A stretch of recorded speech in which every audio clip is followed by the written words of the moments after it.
Right. So let's make sure. Yeah, I don't see it on YouTube yet. Oh, you mother. Oh, live now. There we go. Okay.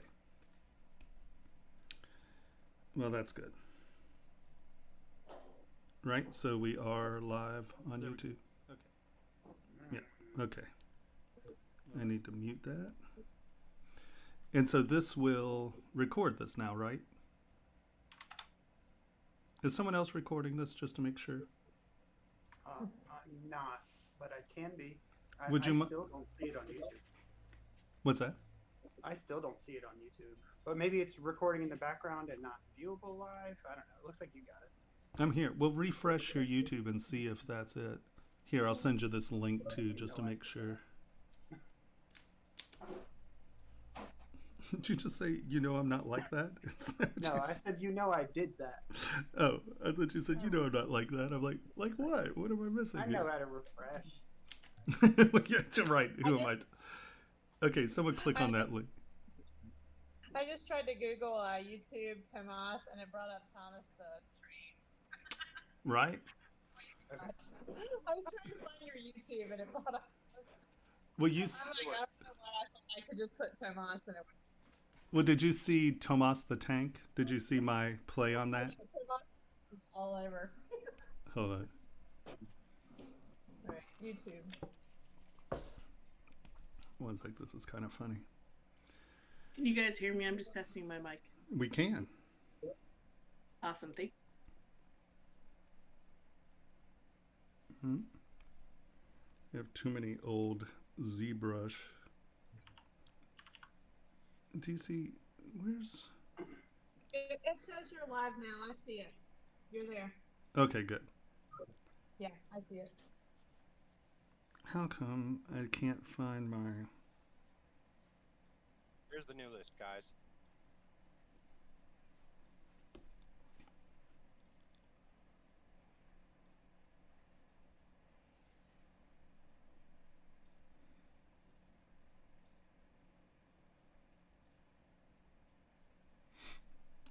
Oh, I need to go to file requests. Sorry, guys. Never mind. We're not going to say what I am. Vector class. And so these are all today, right? No, this is from. Yeah, I see mine. So this is today. Holy hell, guys. You all put in a lot of things, didn't you? I didn't put in all Actually, those. I think mine is still uploading, I'm afraid. It's on 35%.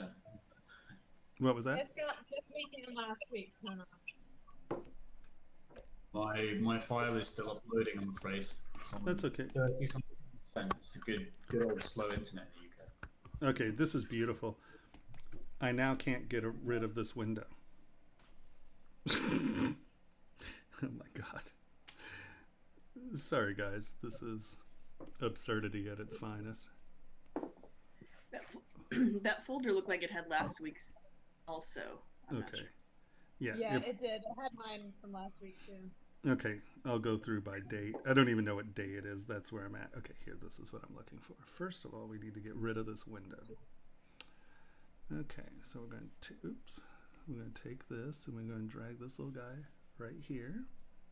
And that is stream chat. Stop. Oh, you bastard. Those little things move around. There. Ow! Okay, now you're all going to watch me sit here and try to get restream chat. Hold on, here we go.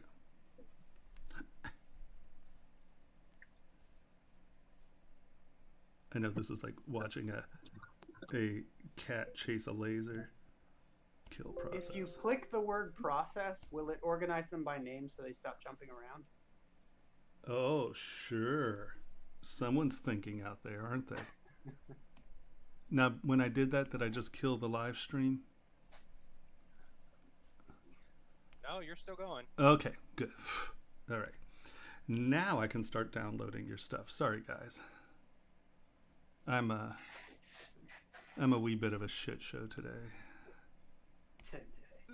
I knew that was coming. All right. So let's do date modified. Ascending. You're only 10 minutes late at this point, so really you're ahead of schedule. Yeah. Well, normally I'm here hours ahead. It wound up. So 11, is that last week or are these this week? This week. I'm afraid my upload is still only on 60%. So if someone else wants to go ahead, Okay. maybe So it's better. no, this is all week 2. So these 9/11s are from last week. Who said this week? Yeah, We can the go 11th Cammy, is then fine. Nigel. Yeah. Okay. Hold on. Sorry, say that again. I said we can go Cammy, then Nigel. Yeah, that's fine. All right. Hold on. Let's make a new folder. I don't care. Here, we're going to drag these into first week. I just need them out of my way. And see, that right there is how I lose files. I hope everyone understands my complete inability to stick to organizational processes. Oh my God. All right. So these all need to come, right? Okay. Download.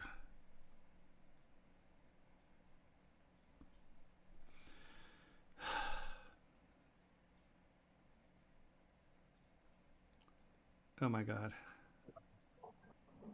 The internet. Why have you stopped? This is okay. Shh, just be patient. You're downloading a lot of things, and from what I understand, one of these files is like terabytes. Mine's a gig.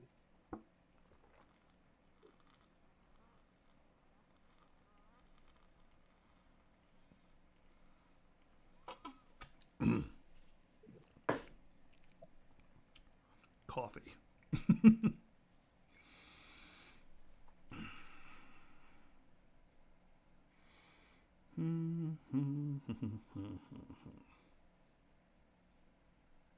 need that sound bite. Da-na-na. Right. I wish I could just play They Might Be Giant songs. I think that would be good. That'd be great. Right? I mean, everybody needs a little They Might Be Giants in the morning.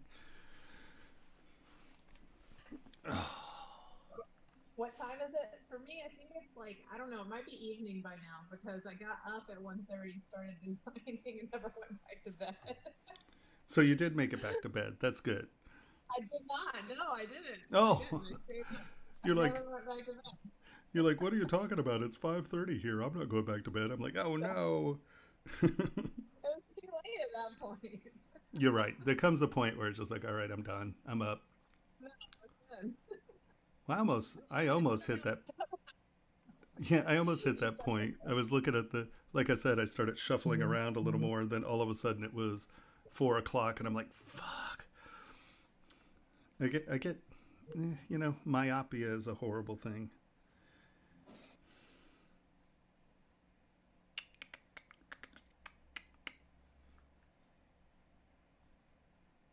Hey, Nigel, your file loaded.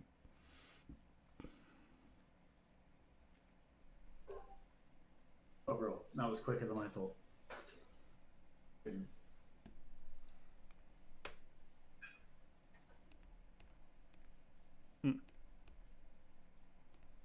And we're going to drag these. Remember, all these are in first week. If I ever try to find those, they're in first week.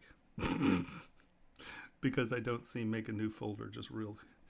After last night and trying to get things to happen with the internet, I've given up. Oh, you mean this big thing right here that says create a new file?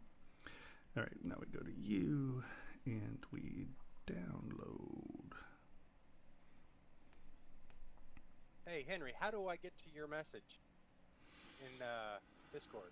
In Discord, you see where you've got all your channels on the left? Yeah. At the very top, you'll see one that says home. And that's where you'll see personal messages. Oh, okay. Okay, what are we doing? We're going to here. No, there, because that's text. And then, wow, this room really blows me out, doesn't it? I'm all like overexposed. That's what happens when you put all the bright light behind you. Can you not hear me? Yeah, we can hear you. We can hear you. Looking, Oh, so looking it's more ethereal than ever. it just says, is it just me? I can't hear anymore. Oh, nope. Just you.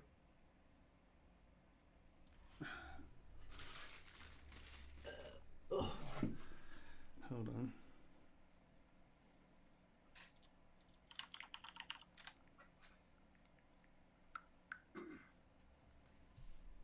Let's see what Jean-Marc has to say. What am I? Oh yeah, we're load. Oh, I have to unzip them first. Where's my little? Who moved it down here? Mike, in your personal messages, I'm going to show up as Unlikely Ventures instead of Henry. Gotcha. That says a lot. Yeah, I can't post anything because I'm not a user. No. What? Henry is asking if I could post something in there so he could. You are. You're a user. I made you a user. Oh, won't let me in. Hang on. I can send you your password. Okay. Extract all. Boop boop.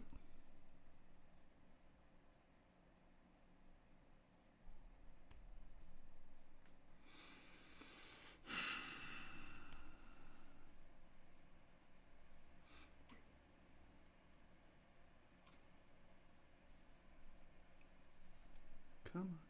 There we go.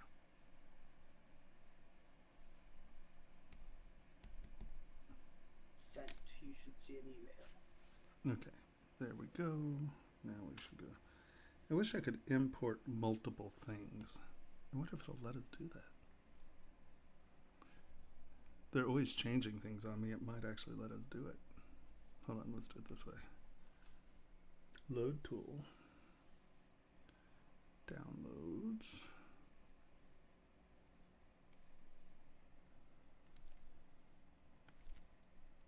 I'm assuming. Yeah, it's this one. Boop. Open. Keep your fingers crossed.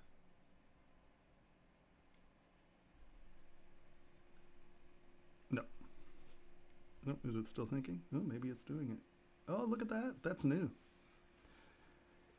It would never open multiple tools. It would only open the first one or the last one, whatever. But that's rad. Yay, team. Wow, that was easy. I love ZBrush. Their development team is just so nice. So I've been trying to, I've been in negotiation with Origin Computers to try to get packages set up. So if it's like, okay, well, here is the budget computer that'll run ZBrush fine, right? And then there's the entry-level computer that will run ZBrush well. And then we have the mid-range computer that will run ZBrush with big files good. And then we have the ridiculous computer that makes ZBrush wonderful. And I've been trying to get it to where I can set it up with a computer company where we get Apex computers at good prices. And at the beginning here, I can only get like a 4 or 5% discount. So, but, one second. Jean's talking to me.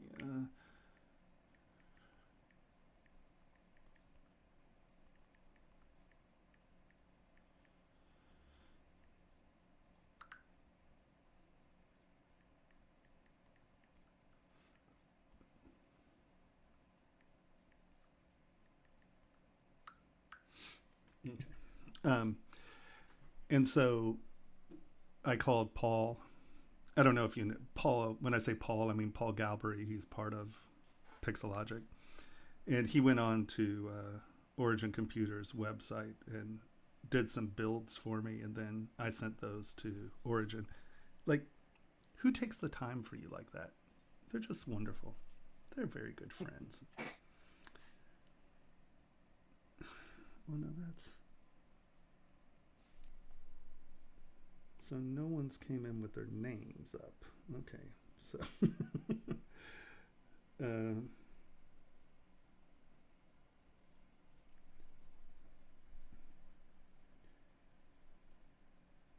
Okay, let's do that. So your name's there. Carmeet. It's interesting. It went to the bottom. That shouldn't do that. That's weird. All right, Henry, I commented, I posted. Thank you, sir. I You're feel welcome. very commented upon. Catherine, you know, you didn't. Did you put? Okay, there's the ring. I'm like, you know, you really didn't need to put all those stones up. All right, Catherine, Nadia, Scott, Sean, Tobias, Ring, Nigel. Everyone has names, right? Yeah. Okay. So was Nigel first? Is that what we were hearing? Yeah, since he downloaded, yeah, he can go first, and then Cammy, and then the rest after. Okay.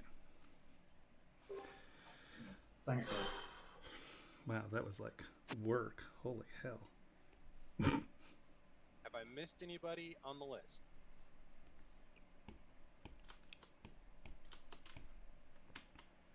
Jesus. Now I'm now I have to relearn how to use a full-size keyboard. Okay.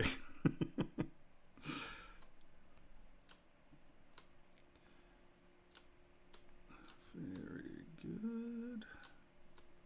It's a bigger stride. Right?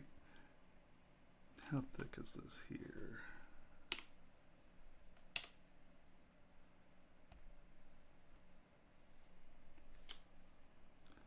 Yeah, that's what I thought. Okay.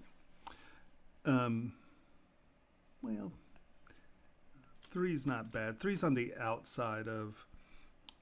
So normally, we'll just talk about this first. Okay, someone, can you turn down me? Because I can hear me from someone's something. Okay. Under normal circumstances, so I'm selecting this and then I'm blurring. Okay, first of all, this is 30 million polys. Okay, that's a lot of polys.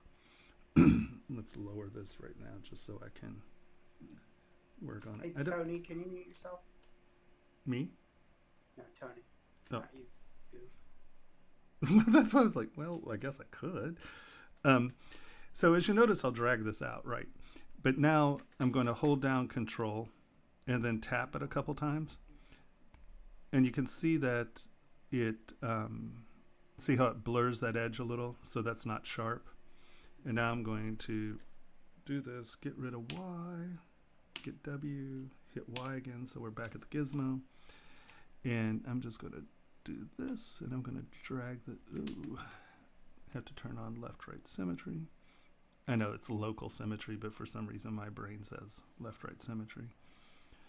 So just as far as wearability goes, if you keep the sides well under 3 millimeters, like 2.5 mil, it becomes much more wearable, because if you think about it, you know, the thicker you have in between your fingers, just think of some, you know, redneck grabbing your hand and squeezing. Is it going to hurt really bad, right?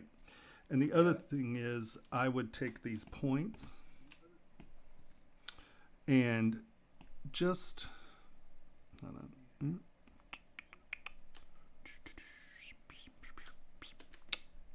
Boop. Get that point. Whoa. I don't know why I have that saved at 51. That's really annoying. Just get the point back away from the surface, because, you know, just think it's going to turn into a cheese grater doing this. And also it becomes a, oh, well, I didn't mean to. Is that your hole or is that my, did I do that? That's you. Okay, good. That'll become a sweater trap, right? You know, you put your sweater on or you go to wipe your nose or something, you're going to dig into yourself. So try to avoid major hooks coming out the side.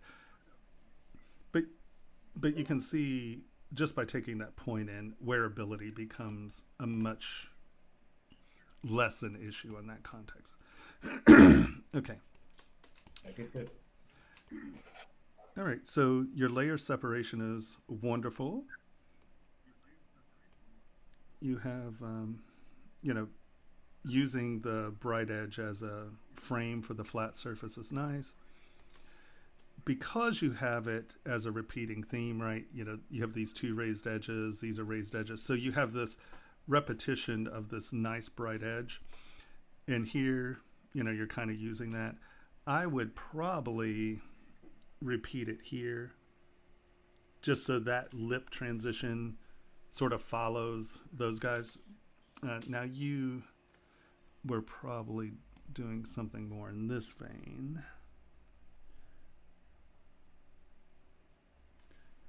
But you see how that ties these together and bring it back into here? See how that becomes part of the flat background? And now just by repeating this theme on that lip, you're tying this in as a... Oh, hold on. I must turn on Thothord.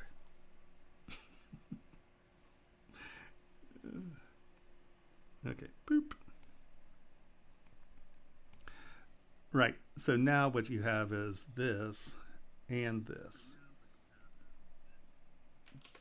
Does that make sense? Does everyone see that?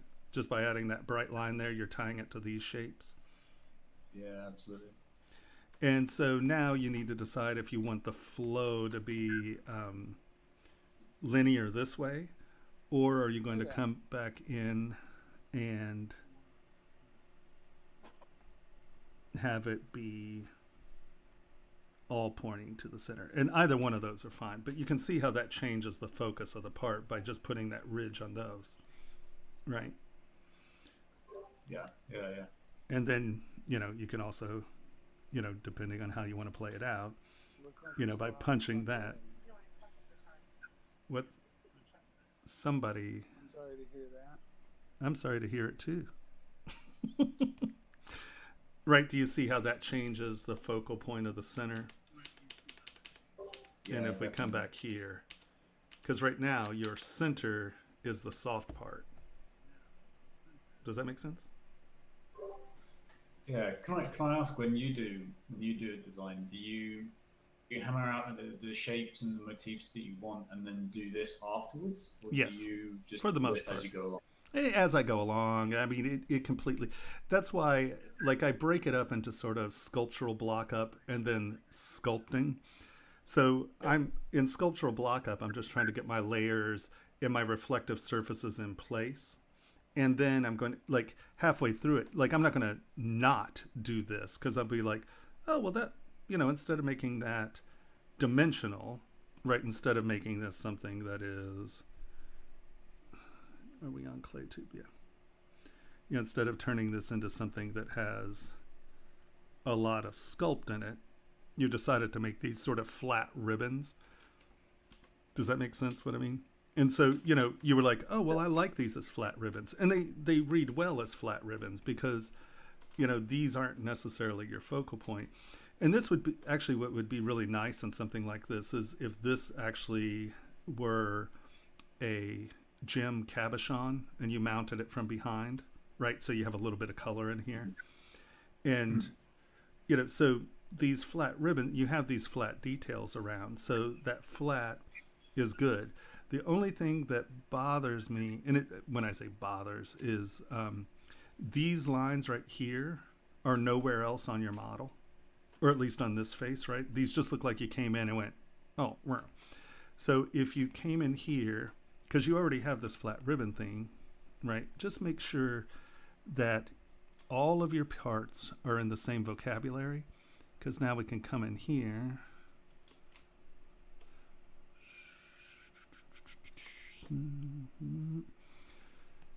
And do something in this vein, because you already have this stuff going on, right? So let's take that and, holy Hannah, what's going on there? Just make sure that your theme carries through. right? If you Yeah. have that going, right?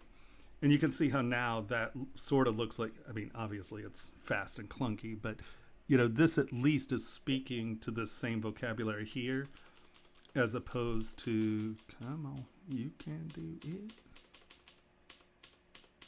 When I was doing this, I really had sort of nothing in mind. It was almost like an automatic drawing technique, and then I went kind of through afterwards and tried to tie it together because I realized just what you were saying. It was very much like just throwing stuff in there. Yeah. Um, And I think you actually pulled it all together very well in that, you know, in that context. And honestly, that's, unless I have references from, you know, a client, that's how I do everything. I don't know. I mean, if you see me stream or whatever, I am out there just flibber flabbing around. I mean, I don't have intent in that context usually. That's why I do the sculptural block up. That's really me hunting for little areas that resonate with me, and then I'll continue to yeah.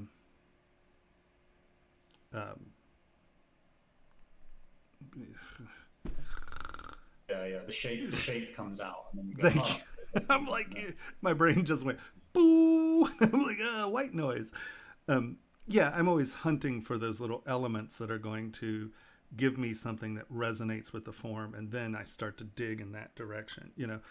So that's exactly how I start to go at things. So the only thing on the front that, like I said, it not bothers me, but you know, I would like to see that because I want the center to become a little bit more important. And if you really want to punch it, put some detail lines there, right? But it doesn't bother me that those aren't there. The only one that I find a little odd without it is this lip right here, because this just becomes soft. And if this is all going to be soft, you know, don't even bother putting that lip there, because it's not, I mean, this is a very bold center place to be, and you have these very bold forms, and they're all pointing towards the center, right? You have this motion towards the center, and then this is just like, you know. And yeah, that was a bit thrown in, I have to admit. yeah, Wasn't but sure what in those spaces. well, you were on the right track. I mean, you were drawing the focus to the center, and then you're like, oh, well, I need something strong in the center for it all to point to. But you just didn't follow that through. And a lot of that just has to do with remember to try to use the same visual vocabulary, right? And I'm going to show you where you kind of change it on the side here. So like you've established this flat surface with two ridges, right? And so your silhouette is this for the most part, right? Boop, boop, boop. Right? It's not complex changing. It's not countering surfaces. These are like flat ribbons. But then when you get to the side, you pull off these like more sculptural things, and this one isn't resolving, and you know, especially because you have the same vocabulary here, and then all of a sudden you change. I can see that you're hunting for what's going to happen here, right? You're like, oh well, this looks great, and then you're like, oh well, let's put a swirl here, you know. I would say if you're ever hunting for issues like this, oops, hold on, boop, just think of it as sort of use a counter shape, right?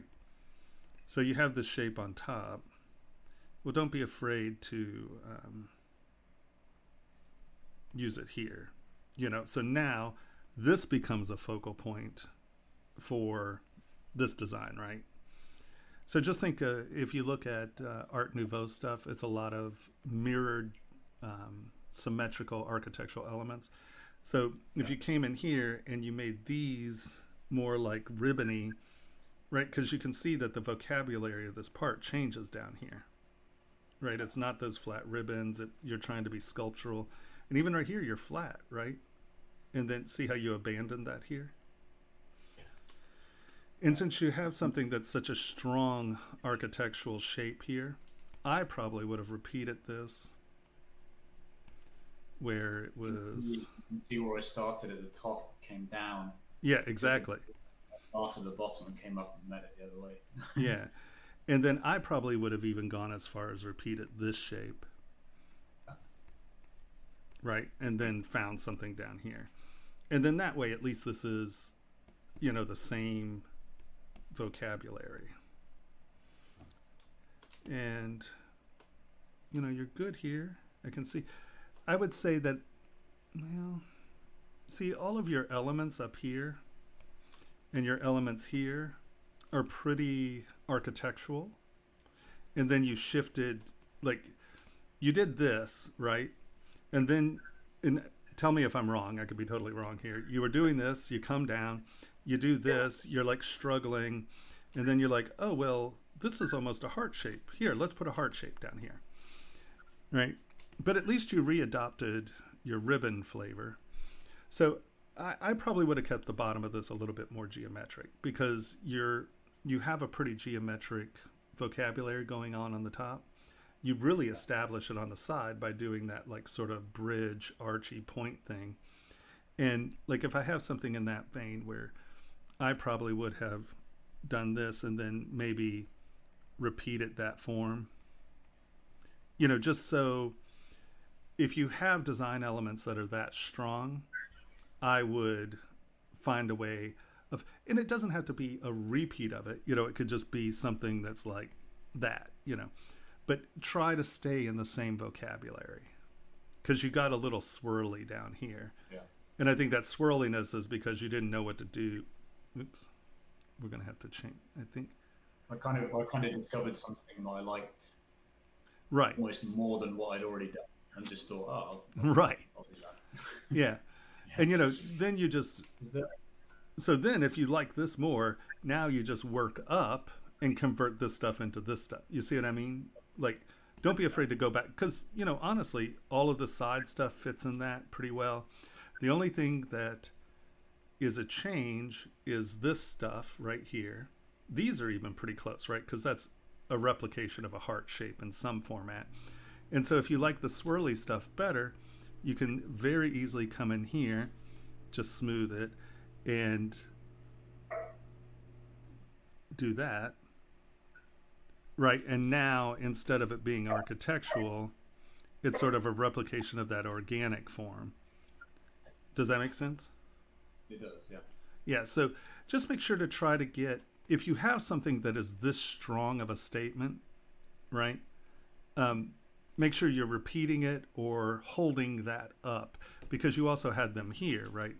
The difference between that becoming heart shape, and if I did that, I'd probably want it to come in here or something, right? So it looks like this is one part that's crossing over, and then that allows this to become a swirl. Here,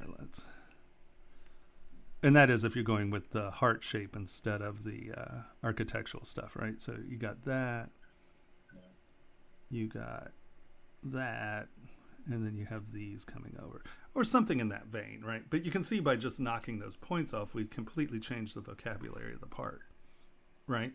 Yeah. So that's just something to consider. Do you have any favorite tips for sort of combining more architectural, more sculptural stuff, or do you tend to kind of pick one and go with one? Oh no, I mean it can be both. It's just like, this could be super flourishy, right? This, hold on, let me lower this down real quick and smooth some of this out. Sorry, I'm going to mangle your ring here.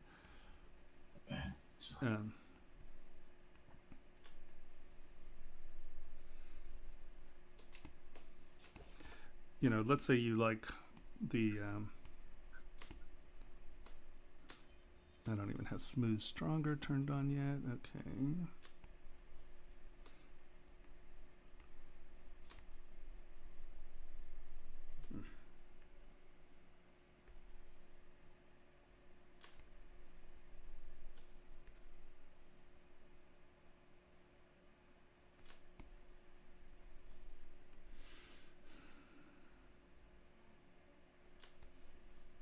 Right.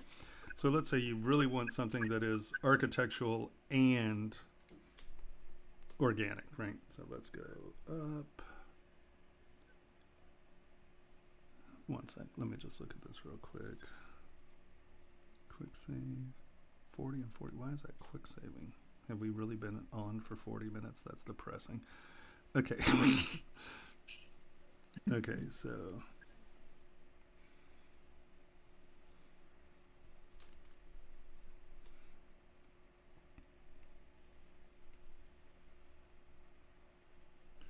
And then we bring this out.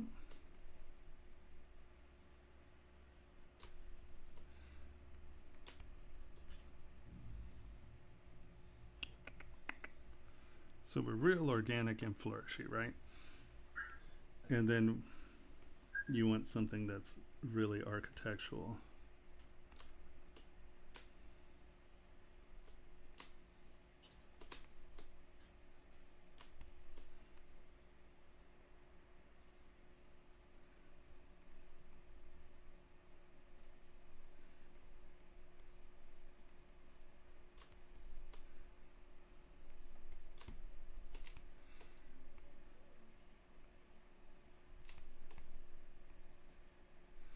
Right, so you can pick, you know, something that's a very architectural element. And then let's make that. It's like one framing the other. Yeah, it's just, you need to make sure that your themes are sticking together. You know, this can be as ornate as you want. And if you want something architectural, bring it in, right? Repeat it down.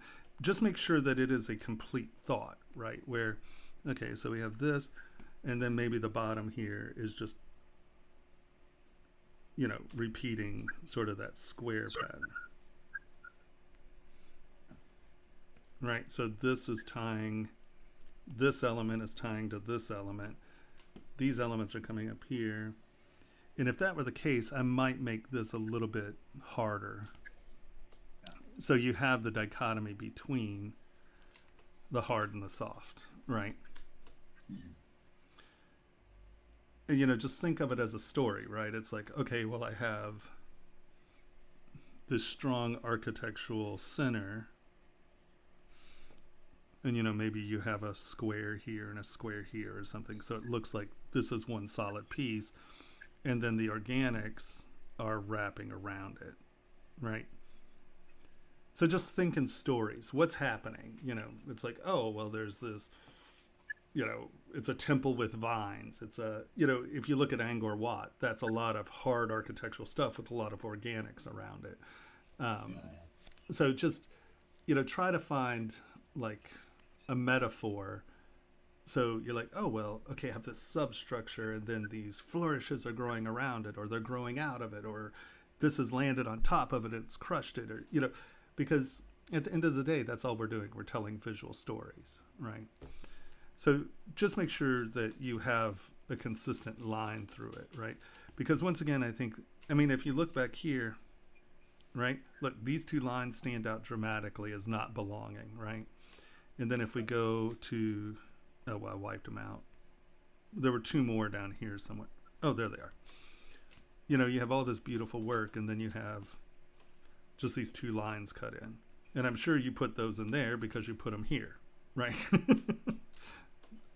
So, you know, just, you know, you have this really nice theme of this flat ribbon, and then all of a sudden your ribbon goes negative, right? So if this became something that, you know, maybe this is that architectural element, right? Square, square, square. And then those are positive swirls. Right. If that makes sense. Yeah, I got you. Right? Yeah. But it looks good. I mean, you know, you started to develop your themes nicely. You know, it's just tuning. And then reminding yourself that if you're changing a theme, right? Flourishes, you know, engraving flourishes, ribbon flourishes, and then all of a sudden you go to, oh, this almost Art Deco form. You need to make sure there is at least a repetition of that Art Deco form within the process somewhere. Because otherwise it comes across like what it is, which is an afterthought. Right, exactly. It looks like, oh, I didn't know what to do in that space, so here I'm going to put something there. Right. There's low blood sugar and Oh yeah. Oh no, trust me. I, I do it all the time. Let me tell you, I'll get to this point and then I'll really start to look at my ring and I'm like, okay, I'll start to identify my themes. And then you're like, okay, well, why is this like that? Why is this like that? Also, I think these are nice, but I think you probably did these first and then you came in and dug out here somewhere, because it'd be much nicer if these actually came in the contour of the ring so they present on this side as well, right? Instead of them just being that weird wall there. And that's sort of the same right here. it also seems a shame to have a curve that curves in one plane. Yeah, exactly. So, I think, like I said, it looks good. You did really well. I would just say wrap your head around continuing themes. Make sure to go back and look for things that are out of the vocabulary or that are a different flavor. These little scoops and these two scoops on the side are just, and you can see what you were doing. The form makes sense, but just the stroke makes no sense, right? So, yeah, I think you did a great job. Looks good. Great. Sound of voice. Thanks, man. All right. Do you have any questions? Well, when you're just kind of, do you always go into your own stuff just noodling, or do you have something that you've seen that you're attracted to and you think, oh, I'll work that in? Or a bit of both. Oh, well, there are forms and shapes that I use all the time, right? But I don't ever, well, once again, sometimes there's like the cicada, right? I knew I wanted to use a cicada, so I built the cicada model. And then I had it where it was sitting with the legs out and those were holding onto the frame. Well, it broke up my silhouette, so I brought all the legs in, so it was in flight. So now all the flight wings have to be out. And so I knew that cicada was what I wanted to center the piece around, so I built a cicada. And then, I knew that, I kind of wanted, a form. And then at the time, the beta it had some cool thing. Because the other thing is that was done with the beta, so I was actually trying different tools and stuff. So some of that is a little incongruous and weird, but, I built the frame, and then I started to futz with the frame in the negative space. And then I found a good silhouette that I liked. So now I have a good silhouette. So now I have to decide what the elements are. And so it was this flat frame with big lines. But then as they started to get out, I kind of liked that it almost looked like water. So then I went back in and started to make it much more fluidy. And so, I had no idea that it was going to be like a cicada dropping into a pool of water. But it was an interesting dichotomy of flight and water, and it's like, dolphins fly through the water.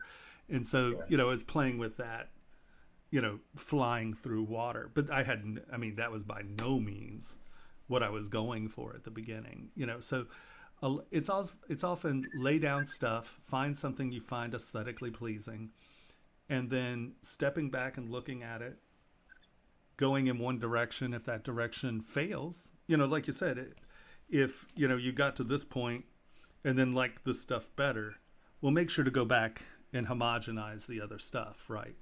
Because you want a harmonious piece. Yeah. And that's just, it has a solid story. But no, like, why I stroke so much, right?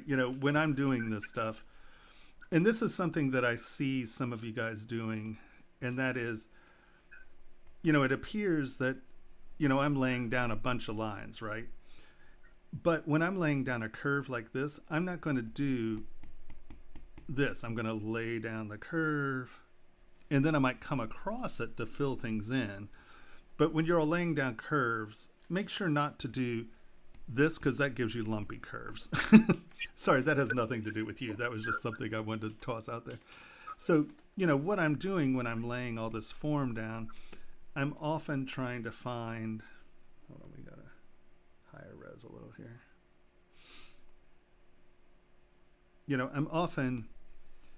I'm looking for, how people sketch, right? They throw down 1,000 lines and then all of a sudden you're like, well, you know what? I like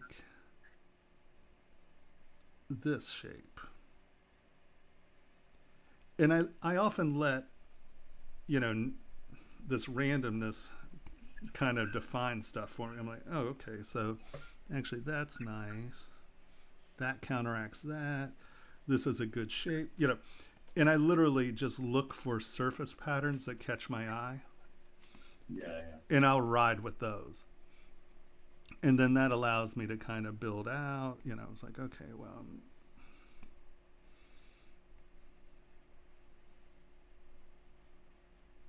and I'm always just hunting for little shapes or forms that catch my eye. Do you have any other good tips about wearability, like on the upper part of the Right. wing there, there's these parts that kind of sag down into This one right here. Normally, this is fairly deep, and if these were pointing up a little more, right, if the angle of this was a little bit softer, I think you'd be okay. At some point, you're going to have to come in here, and these are going to have to move up. But if these were soft, right, if this was like a half round, one sec, let's, all the way out where it wasn't something that was hard, honestly, you can get away with getting into the ring rail like that because your finger's soft, right? So it's going to form around that stuff. If it's sharp right here, though, it turns into just something that's going to turn into a cheese grater. It's just going to eat your finger. So when I design, I don't ever worry about coming into the ring because at the end of it all, I can move this up and then I can pull this in so it's not getting crunched, or pull it out this way to expose it. Does that make sense? kind of rotate it on its axis. Yeah, exactly. If the form's important to me, I'll just pull it out instead of having it go under. But yeah, eventually you will have to pull some of the stuff up and off the finger just so it doesn't turn into a cheese grater. That's why I tend to like my silhouettes on my rings like this will almost always be like a saddle where this is touching the finger. But I tend to try to raise everything up and off the finger. Okay, I see.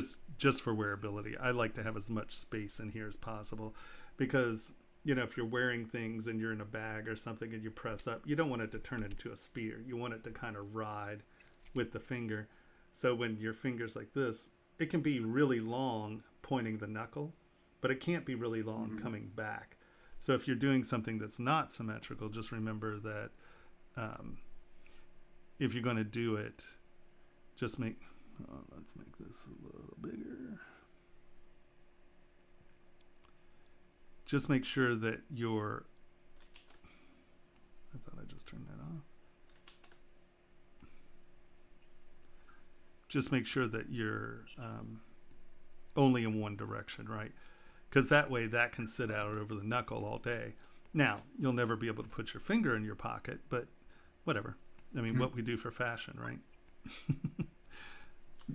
So, just remember to try to, if you just pull this up just a touch, you can even have that go around a little more, right? And, you just make sure that that's a line, and that's fine, right? It looks the same from here. It looks a little higher here, but you're giving room for little details like this. Like if you really want that to drop down, right, just pull the rest of the ring up some. But just think about keeping those edges away from the finger. Yeah. But I mean, no, it looks great. you know, with a little bit more work, deciding which of these you want, you could rework it. I mean, it's a nice piece. I think that, I probably would, you have this really nice frame right here. I probably wouldn't, see how you came up and around there. I probably would have, well, once again, unless, you're pulling that architectural, this line and this line, if this were something like that, these two lines are paralleling, and right now these become, oh, it's no longer center. Turn that off. Right, these lines, and this being a sharp line makes sense now. Even if it's a smooth transition, you're paralleling that kind of here, right? So just think when you have big architectural elements where they're tying in, because this seems like a pretty abrupt shift to me. And this only going to this point, right? See how you have that step there? If that were going behind and this groove were continuing around, come on, why are you laggy? I'm all laggy today. Right, if this were, because you have this really sharp edge here, I want to see that edge over here somewhere. Like there's a reason for this to be here, right? This is the lip of something hard, right? So it comes here, but you even had it step down instead of going under. So I think that, just playing with the continuity of your edges, and you have hard lines. Well, what is it and why is it there, right? And you can see you have the step right here, right? So this is a very powerful shape. If that's that hard there, I want to see it come out here or come over here. There's a reason for a change in direction that dramatically, right? Yeah. That was another region I was undecided about how to resolve. Yeah, I think maybe.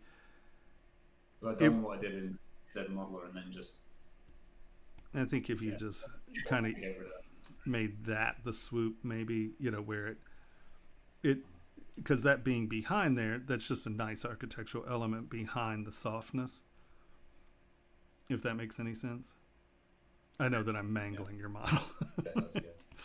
But I'm no, not precious about it. yeah, no. I think that sometimes I get it to where it's like so chattery, no one can understand what I'm trying to talk about. But I think that should make sense, right? Yeah, definitely does. Yeah. No, you're. Oh, what'd I do? Oh, good. It's not noon yet. That's joy. Do you have any other questions while we're waiting for this machine to catch up? There we go. Yeah, I think that by these actually continuing out and over this form, that would make a little bit more sense visually. Are there any? Yeah, that's fine. Are there any kind of castability issues you would think No, about as well? there's nothing here that would be a problem casting. Okay. Nothing. No, I mean, I think you're well on your way. It's just make sure to be consistent with your vocabulary because, like I said, these really stick out to me. These really stick out to me. The fact that these edges and it, there's not, you have sort of this smooth surface here, but there's no reason it's smooth. This is just sort of like blank space. And you have your ribbon here, you have a ribbon here, but everything just kind of smooches out to the soft spot here. So, this is an undefined region. You have this beautiful, deep architectural thing, but then you break the line right here, right? I mean, this is a nice, deep, clean architectural trench, but what's that? Why did you decide to break it? Just things like that. Just make sure that intentionality, right? If this is here, the only reason I think that you'd put that there is if this became a layer coming this way. Oops, that's not clay tubes. Oh, you bastard, look at that. Why won't that stay there? There's something wrong with this UI. The form UI is the way forward. Right, I could see it changing direction there, so that's a reason for it to stop. But if it's changing direction, I want to see it here, right? I want to see a reason, intentionality. I want to see why something's doing that. Right? But other than that, I think you're well on your way. It looks good. Thanks, man. Yeah, no, you're killing it. Seriously, it looks good.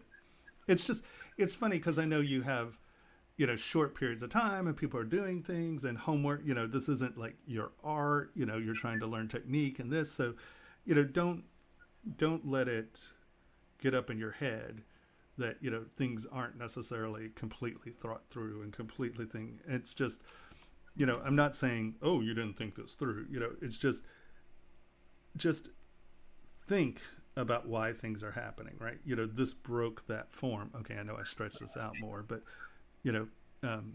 so why is it doing it? What can it do? Okay, well, it's just coming into this surface. Well, okay, why? What is this? Oh, well, this is a little crown. So, okay, well, that has its own shape and it should sit under there, right? There should be a consistent, where is it? Oh, that's the sharp edge, right? And it comes here. So if you have a big sharp edge, view it as its own little element and it's sitting like that, right? So make sure that I see this form and then these are going over and around it. Just really think through your planes. When you have a big shift, why is it happening? It can happen, but the mind is going to ask, why is it happening, right? Because your brain sees those things and it's like, what? Yeah. No, it looks great. Great, thanks, man. Yeah, design language is definitely the thing that I need to work on the most. Even at work, I work as a generalist. Yeah. And you've spotted it straight away. So yeah.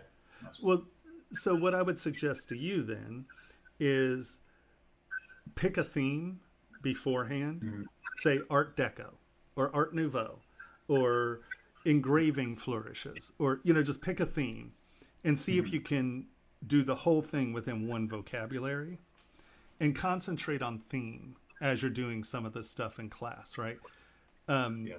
Feel free to explore and wiggle waggle around, but just pick a theme before you do it. So you don't have to have a design in mind, but say I'm going to work within X, right? And I think that'll help you. Okay, yeah, and use that as like an exercise. Exactly. Just make that one of the parameters of your learning, because if you're having a problem, thinking about things in a theme, just make sure that when you're sitting in there and you're wiggle-waggling around, you're like, oh, well, that's not architectural. That's not Art Deco. Let's make sure I like that shape. So how do I turn that shape into something architectural? Does that make sense?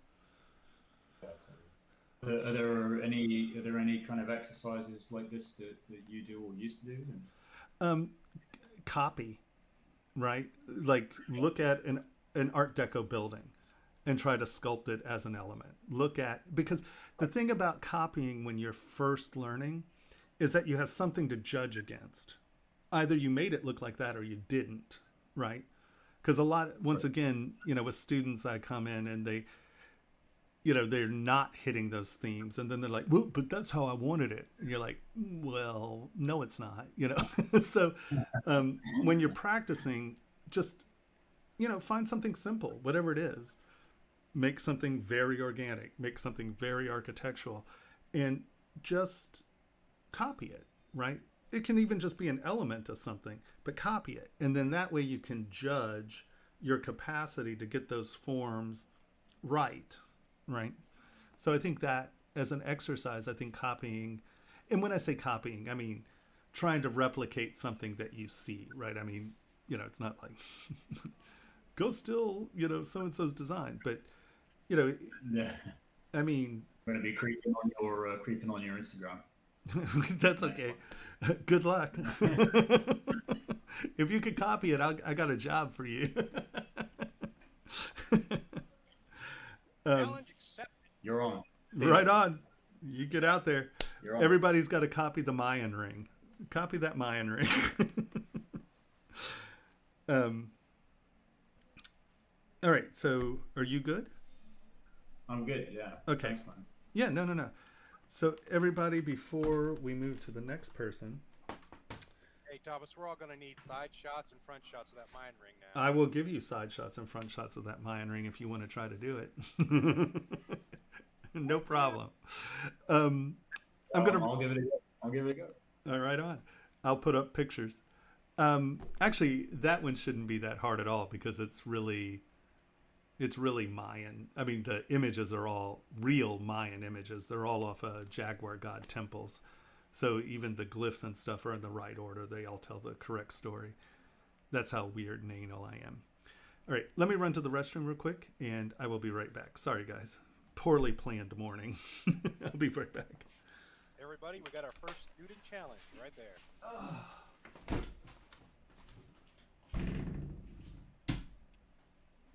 While we're waiting, T-Rods, which I think is Tony, are you able to unmute yourself if you can hear me right now? I'm just trying to think. If it's Tony, he's probably watching something according to. Yeah. All right. How about this, Mike? There you I'm go. gonna mute you. There you go. He unmuted. Not on my end. Can't hear me? I can't hear him. Can you? I can Is hear. he just I muted can for hear me? Tony. Yeah, you just muted him. All right. Huh. All right. Yeah, I'm trying to learn how to mute somebody who's got echo and all that, but have them be able to unmute themselves. Can you do that? Yeah, let's see. If I server mute. Okay, how about now? Can anyone hear him now? He's talking. I can't hear him. Nope. Tony, do you have the ability to unmute yourself now?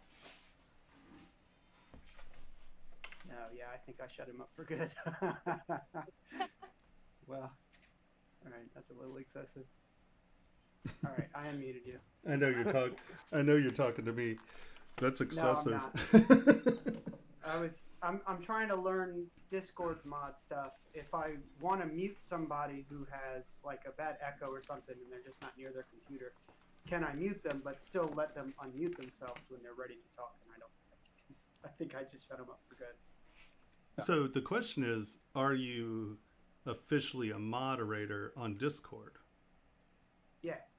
Really? So Yeah, your I can roles get- I can kick transfer you out from of this chat. really? How'd that happen? Yeah. You know, big boy. That happened by someone being able to C prompt their way out of a paper bag. Yeah. All right. It's so funny, you know, our air quality. This is horrible. Our air quality has been pretty good. We peaked out at about 205. It was like 270 up in Seattle. It was down in Ashland. It was like up to 600 the other day. That's crazy. But, you know, in our little valley, it's been 170, you know, for the most part. And I'm like, you know, I feel it, like it's a little tension here in my chest. But last night, because I'm talking all day, because I'm doing recording, I'm recording these modules, and felt a little phlegmy. I coughed, you know, so you don't have that weird throat sound. Coughed, it was all bloody. I'm like, oh great, my throat's bleeding. Yay. It's like, and it hasn't been bad here. Holy hell. All right. Who's next? Carmeet? I'm here. Boom. Can you hear me? That is awesome. I love it. I know. All right, there we go. And what is this? Is that the center? Can you hear me now? I can hear you. I heard you before. So you have a stone set on the inside. and we have a little eye with pointy things on the outside.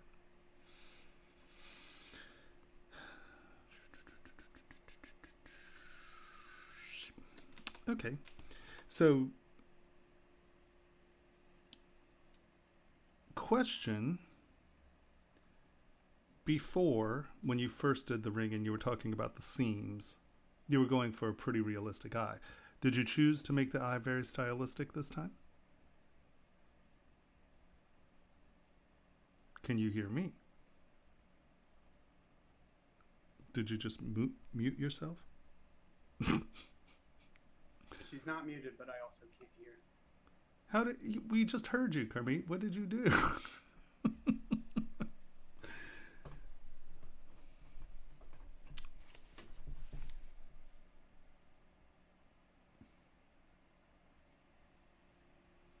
Hello, Kermit. You just had it on.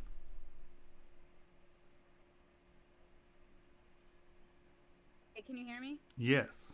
So I stop just- touching I have buttons. I have to be like in the settings and talking into this like green and yellow line for anybody to hear me. I don't Oh, even that's know what odd. that means. Is it just that your then if I microphone get a- isn't close, so it's not No, no, registering? I'm on a laptop. I don't know. It's a MacBook. You could just change to push to talk, and then you'd like hold down spacebar every time you want to talk, and it'll get rid of that audio filter completely. Did you hear that?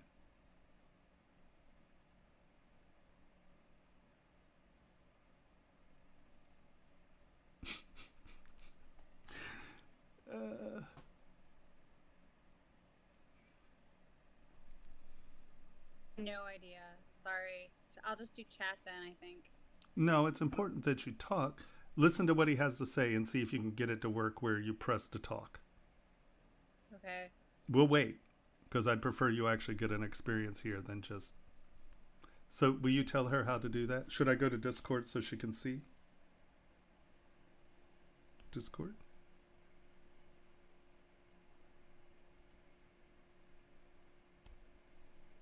Can you still hear me?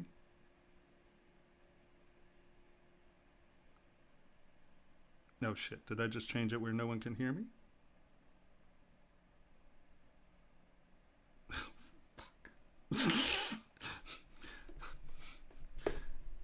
All right. So how do I get my shit to...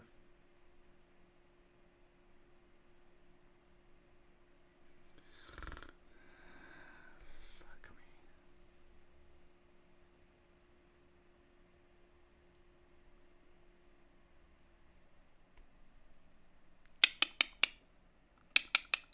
Fuck.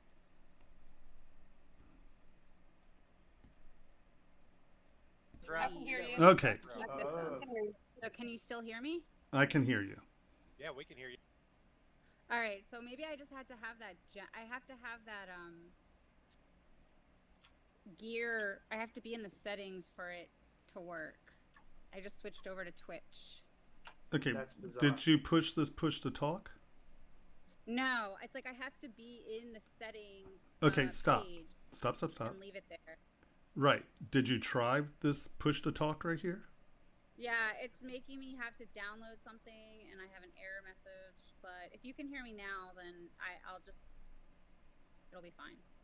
Yeah, if you're using Discord from the web instead of the Discord app, then there might be other complications. Oh, okay. Next time I'll try downloading the app because I have to stay on that voice settings page, and not leave that page, and then switch over to Twitch in order to get That's you to your hear problem. me.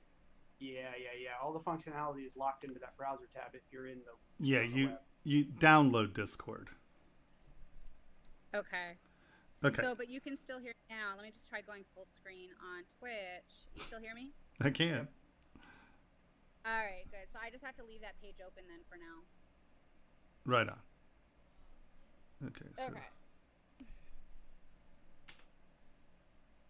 So about your Success. question, I kind of was trying to learn how to sculpt in planes, but I'm also bad at sculpting, so that's why it came out that way. Okay, well, no. That's why I'm asking, because the first eye you started with was fairly realistic, right? When you said, why aren't these seams working, right?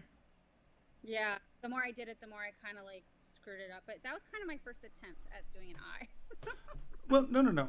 So, I mean, if you're trying to do a stylistic eye, wonderful. If you're trying to do a realistic eye, I'm going to show you how to deal with that. So, are you trying to do... I would rather have you try to show me how to make it realistic so that when I get better at it, I can adapt it then. That's what I'm talking about. Okay, Yeah. so remember when I said take a oval and project it? Because what you've done Yeah, is... I did that. Where? That's that middle part. Okay. Sorry, I'm not trying to laugh at you. It's fine. You can laugh at me. I'm used to it. You should be. But my neck hurts. My neck hurts, so it's hard for me to laugh. Okay, I'm really confused here. This says you have 80... Oh, it's because I'm on the gemstone. I'm like, there's more than 83 active points here. Okay, so you have 17 million points here.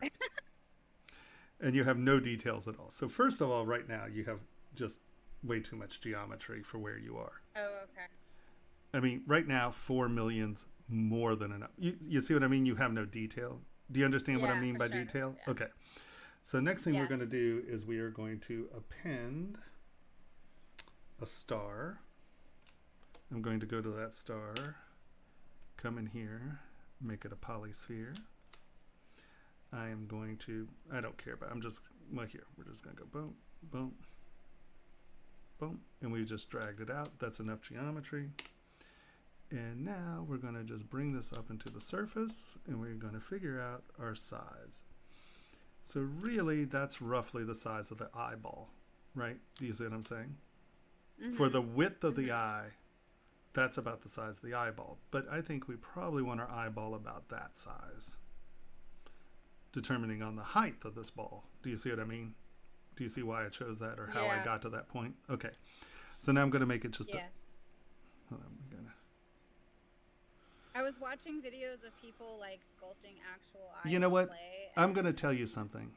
You spend more time watching videos on how to do stuff than doing it. Stop watching fucking videos and start sculpting. I'm serious. Because this is sort of one of your Okay. things. Remember when you were looking for edges, you looked at 70 different videos. Look, you're paying to be part of this class. Pay attention to the words that I tell you. I don't care about edge looping, right? So, Okay. you know, stop trying to find the answer and sculpt the answer, right? Because you're never going to Okay. do it if you're out there hunting for ways to do it. How do you sculpt an eye? Well, here, this is, you want to see how to sculpt an eye? Hold on. I don't know why this is thinking. Got it. And what you do is you get yourself into these loops and you're always looking for an answer and you're not in there sculpting. So, hold on. So let's get here. I'm going to turn this eyeball off for a second. And let's go to this ring. So, you tell me, if you're trying to sculpt a realistic eyeball, okay, Mm-hmm. what's wrong with this? I mean, so much. But Well, but I mean, let's just talk I about don't- big things. What's wrong with it? okay, the pupil's wrong. I don't even know. It just looks really wrong. Okay, but so let's go through it, okay? It's not necessarily that the pupil's wrong. Under normal sculptural norms, right? The pupil is the deep spot because the pupil's dark, right? So what you've done is you've made this dark, which is a fine. I mean, this could look fine, right?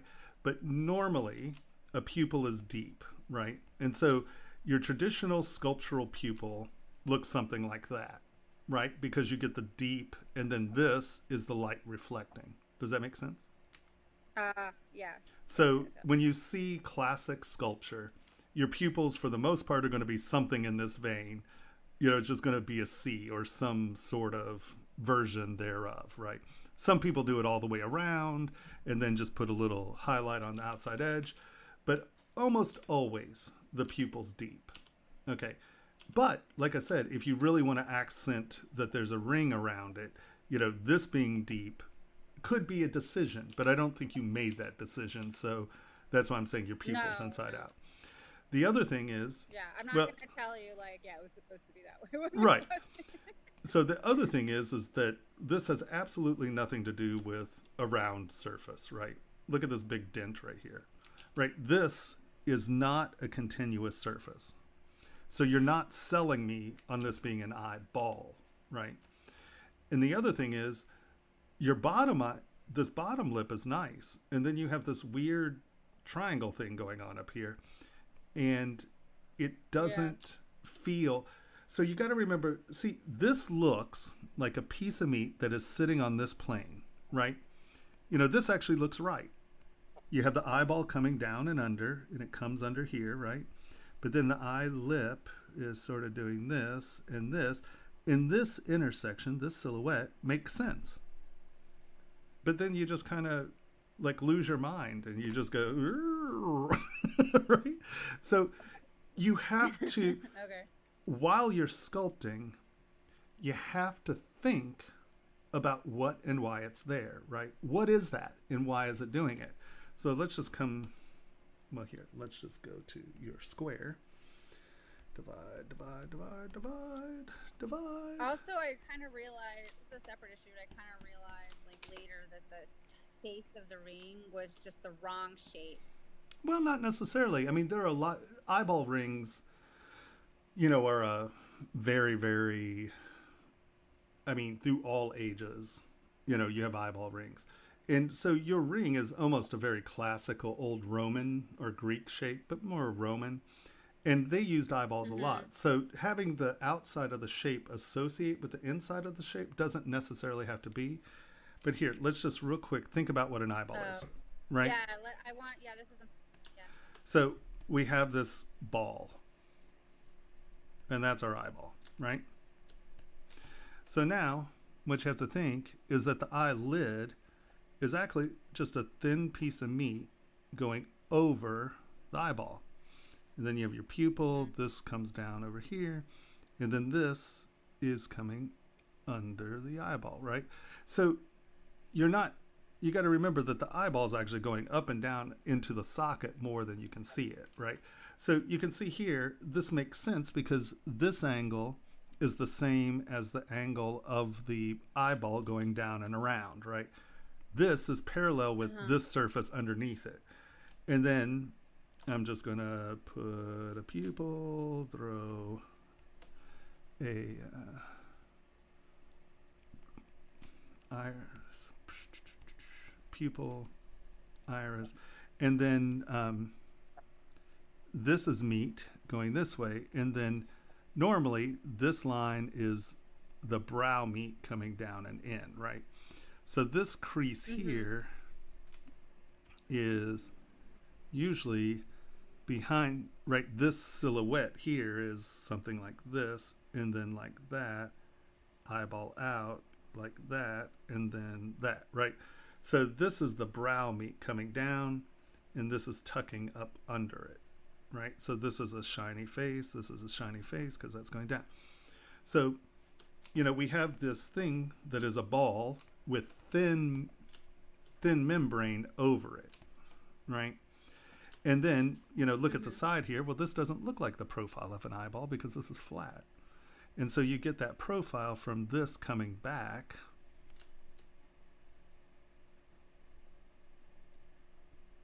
Right? So you got to remember that it's also moving in this dimension. Does that make sense? Okay. So let's jump back to your ring. Yeah. So we're going to just do this. Let's lower our res. I'm going to kind of wipe out your eyeball. Here, let's duplicate it. So I can do this on a one and we can look at it. I want to, oh, you're saying because it looks really flat? Well, it's not just really flat. These surfaces aren't relating to one another, right? This little, okay, so this area right here is pretty good, right? You have the eyeball Your brush is too big. I can't see where you're referring to. You can't see red lines? Oh, okay. I'm No, like, no, no. they're big red lines. What do you mean? I hear you. I hear you before I see what you're doing. Yeah, there's a lag on Twitch. Okay, so, you know, this area is right, Okay. right? This is the right silhouette. This is, I would dive this down a little more, but we'll get to that. So, you know, because this surface is trying to relate to that surface, right? This is your eyeball. This is your meat, right? Because this is just a membrane sitting on your eyeball. You get a bright surface here, which is this, and then this comes down.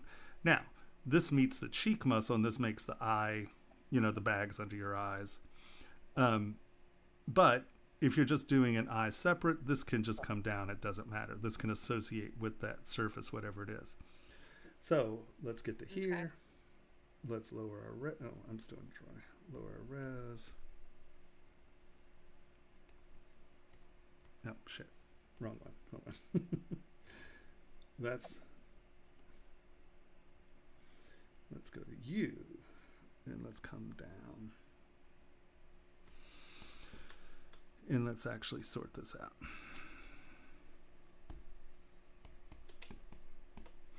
So this is your top lid. And where, like, you see that almond shape eye, right? Mm-hmm. So why is it doing that? What does that actually represent? Well, that represents the meat being tight down here, and then it's going up and over the eye, so it's pulling up that way, and then it all comes back down. Now, you want this to be a little bit more round because you want it to be a wee bit more realistic.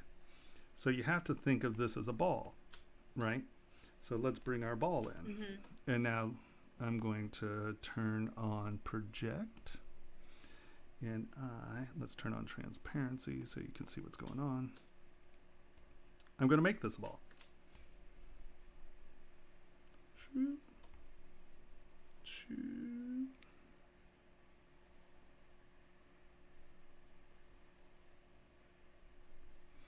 All right, so it's going to come down there. It's going to come down in here.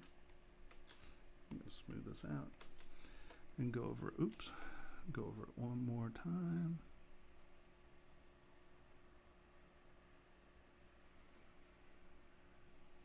All right. Back face masking works. Oops. Sorry. We've wiped that out. All right, so let's turn back face masking on so we don't do that again. All right, so now we have a ball, right? So let's turn our ball off and let's see what's going on. Which side was top? Okay. So we're going to start. And remember that your little pookie thing there isn't in the middle. It's sort of down more. So we're going to decide that's where our pookie thing is. And that's where our pookie thing Cookie is. thing? Pookie. Oh, the little I can't remember what it's called. the Someone tear look. duct thing. Yeah, I can't remember what it's called. It's just that muscle membrane crossing over in front, but I can't remember what it's called. My days of remember anatomy terms are long gone, so you get pookie thing. Okay, so we're just going to assign where those are. It's a little higher on one side, on the back, on the outside, right? So we're going to start here, and we're going to go.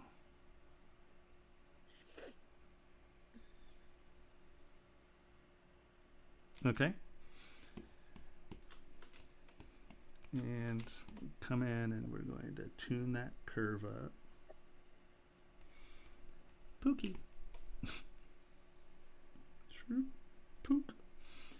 And we're just going to continue that into the surface. We're not going to worry about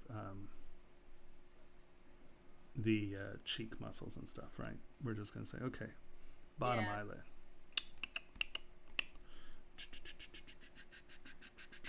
Right? So that looks like a thin membrane sitting on this surface, right? Yeah, yes. Okay. So I'm not doing anything like this, where you see the problem there. This is inside that surface. So you have to make sure, here, let's turn our ball on. See? That can't be there. This has got to be in front of that. Mm-hmm. Got it. So, and you can throw that ball back on and just look at the thick. See, now you know that we're going to try to make that a nice thin but consistent edge, right? Because that's the thickness of that meat. So that's a pretty good place for that to be. And now we're going to just fill that in a little.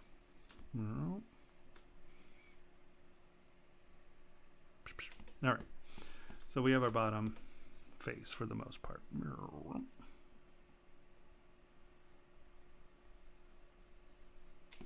And now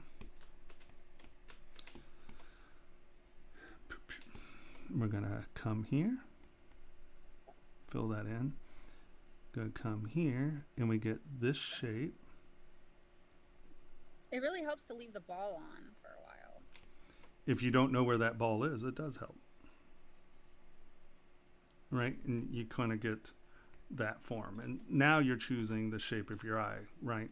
Because you can have big doe eyes.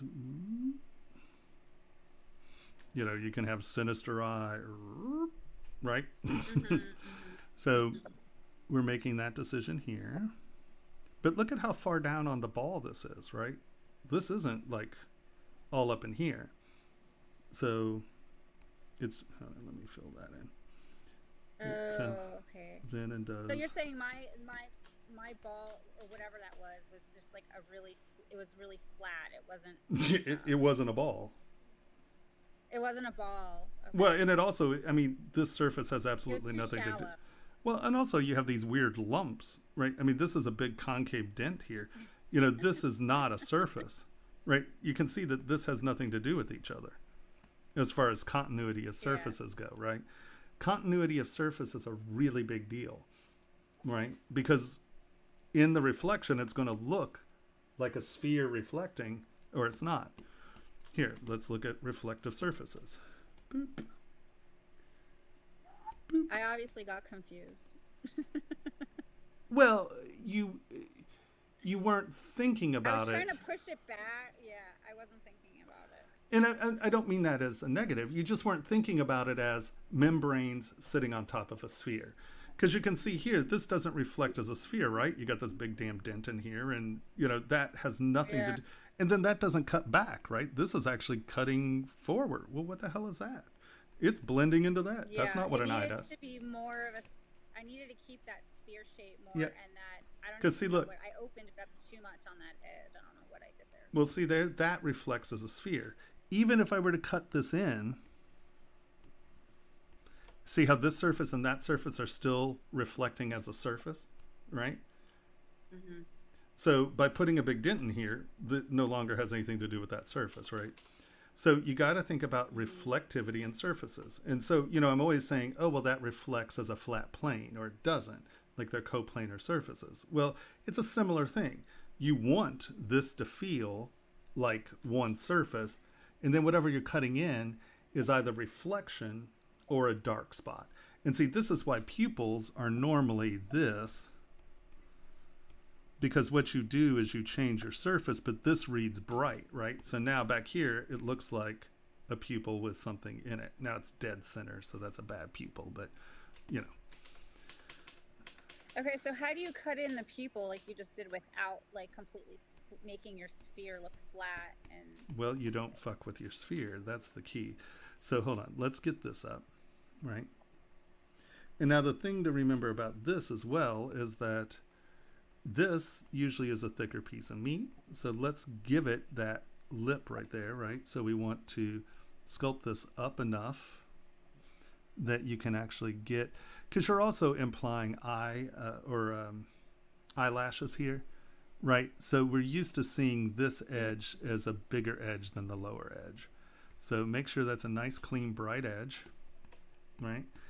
And that this surface is coming off of it. So let's keep that up.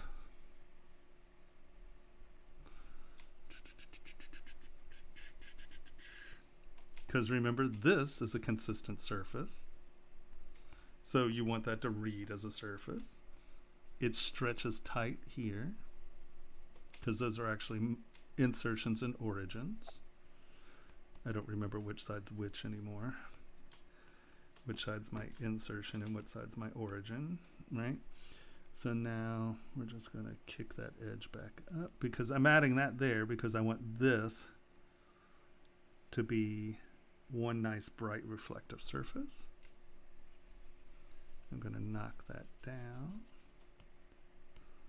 Right, and see now from the side it looks more like what an eye does from the side, right? So now we're there. And now this is where hold on, where's Lazy Nezumi? Let's turn this on. For eyes, I will use Lazy Nezumi. File. Preset toolbar. Boop. Control 1. Boop, boop. Because I do want this to be a circle. Because your iris sits in there, right? It's in the center of the eyeball. But your eye is not, or your eyelids are not centered. Does that make sense? Your lid sits lower on it. So when you're looking at your eyeball, you're getting something like this. Now, on this, you're actually probably getting something more like that. You know, if you're trying to sell, that's still a little too big. Yeah, let's.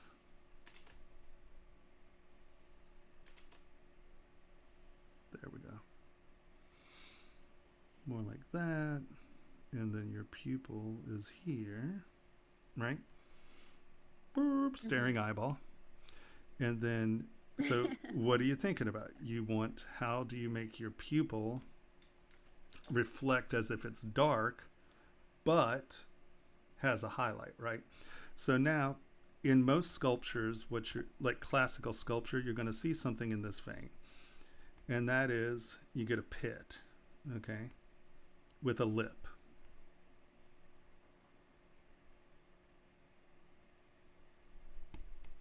I'm going to skip to build up so I can take this out a little quicker.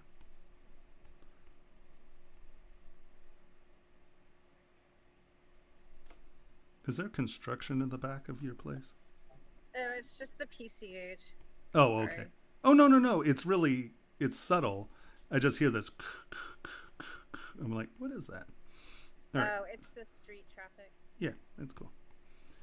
So normally you'll get something which is a pit. Now, sometimes you'll get really clean edges here with a dark thing in the middle, but you get a pit. And why you get this pit is because, let's just get this sort of there.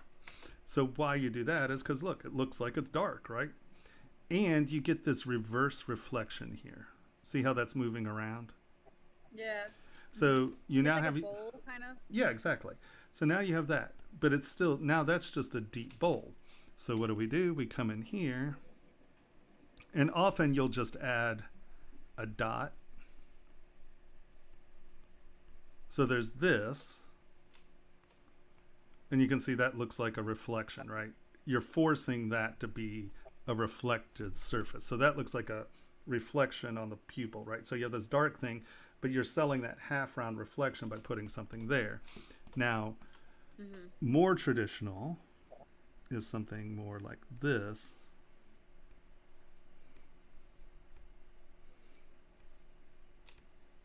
Right? And then you're selling the same thing. Does that make sense? Oh, yeah. I've seen that. But it's never flat. It's always kind of bulbous. Yeah, it has a little, because you want it to sell as a reflection. I mean, here, hold on. Yeah. Boop, doop. Oh no, I need that because people may have uploaded more stuff. Yeah, see, 2 people have already downloaded.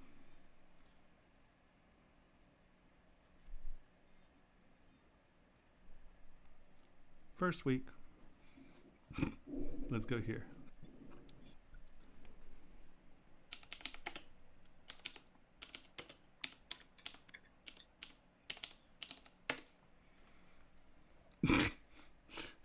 Good God. Hold on, let me just change that to I.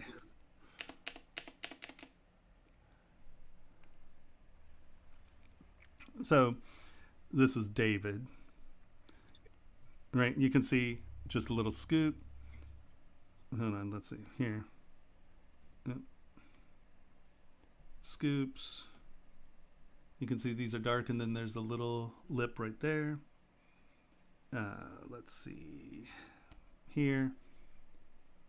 You can see that it's meat on the surface, and then your pupil, and then you can see the little dent right there and a scoop. Mm-hmm. Right, they're actually just putting that hard ball in.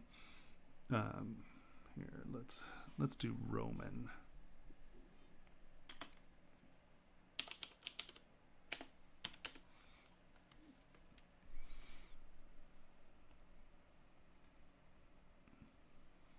Creepy bastards. Is that what you do?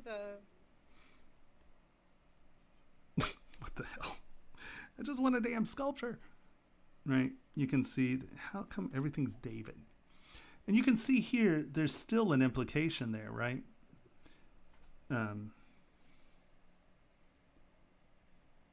You didn't do anything.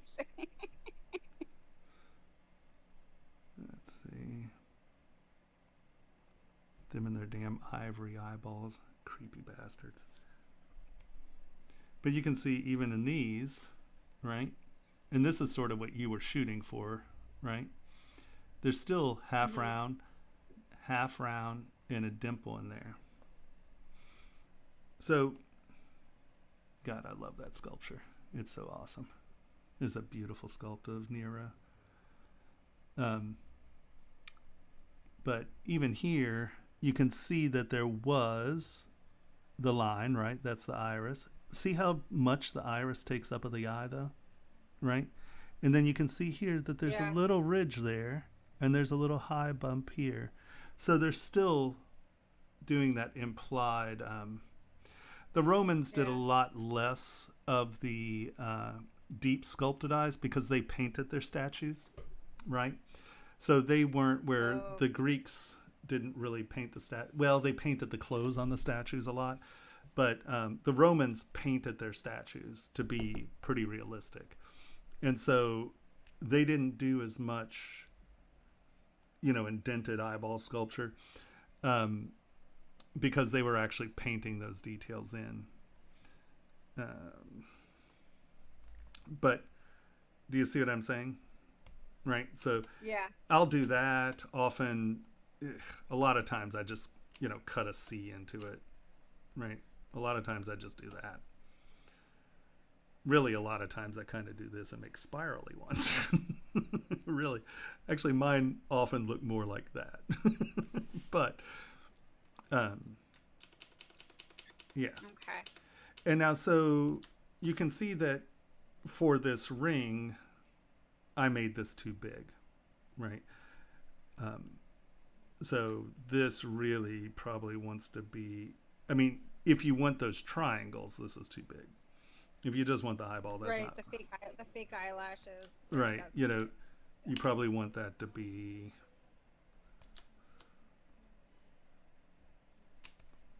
And you can come in here afterwards and flatten this out some. It doesn't actually have to be half round. You can make this flat, but look, it still tells the story of it being half round, right? Yeah. Does that make sense? Because these are diving below your Pookie things. So the relationships are the same. Yeah. And then you probably want that to be a little lower on the ring. And then that way you can come in and put your boop, boop, boop, boop, boop, boop, boop, boop, boop. Don't you like that? I spent as much time and energy. All right. So, what you have to think about, and this goes for everything. This is the exact same issue as the last ring where I was saying, okay, well, what is this behind this and what is it doing, right? If you have things that are interweaving, the one thing really has to go over the other thing, right? It can't just dive in and then you expect it to tell the same story. Does that make sense? Mm-hmm. Yeah. So,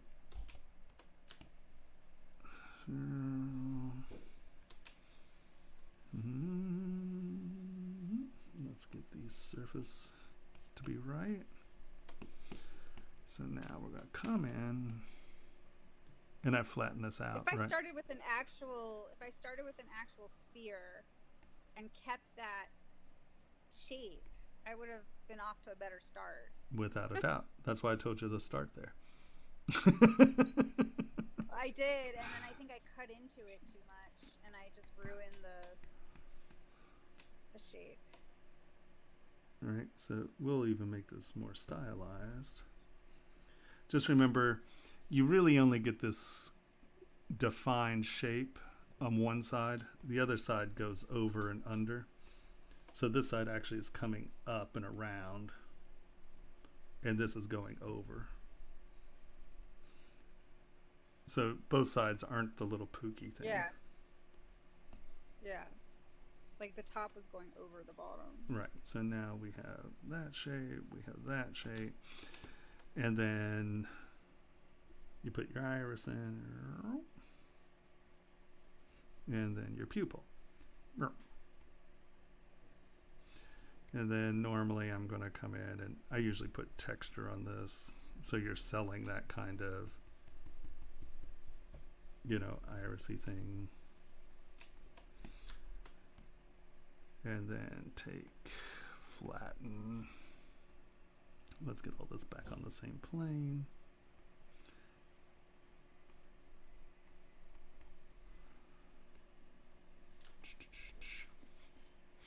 God, my allergies. I think I was trying to go for like some to use the lids as like the inner lid as like another plane and kind of make it like stylized like that, but I opened it up too much and I cut into the eyeball too much, and the idea got lost.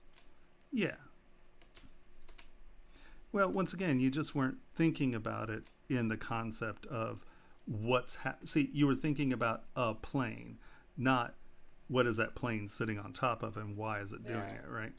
So, you know, because this can be, instead of this being complex, you know, this can just be one plane, right? Let's make that stylized.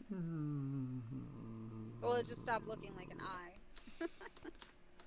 And then all I would say is make sure that this lip makes sense, right?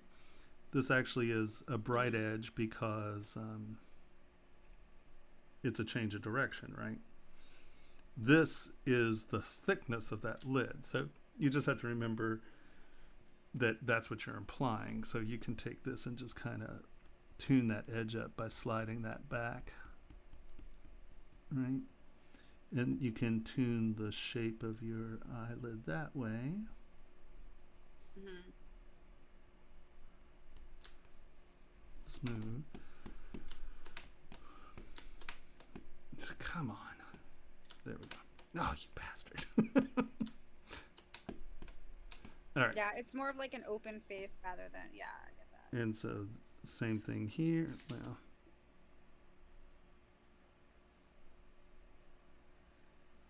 true pokey thing. Slash, just punch that. So, whoa. Come on. Undo. There we go. Punch that so that actually is like the little pokey thing. And then when you come back on this side, just make sure to kick that back some and let it dive back behind that stuff. Just because, oops, you know, you're selling that story, right? That's all going back up under there. Really, that little lump right there is going to make me crazy. Okay. So now you have that, you know, come back down here. This is all just one stylized surface. So we're going to kind of fill it in and then come back and use our strokes to define the thickness of that edge, right? Oops.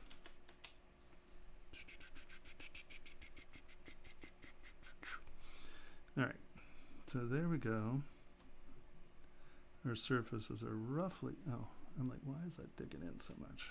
Because I have it set high. And prepare your surface for your eyelashes.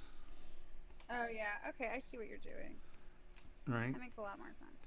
And now you just come back in, do your stylized eyelashes.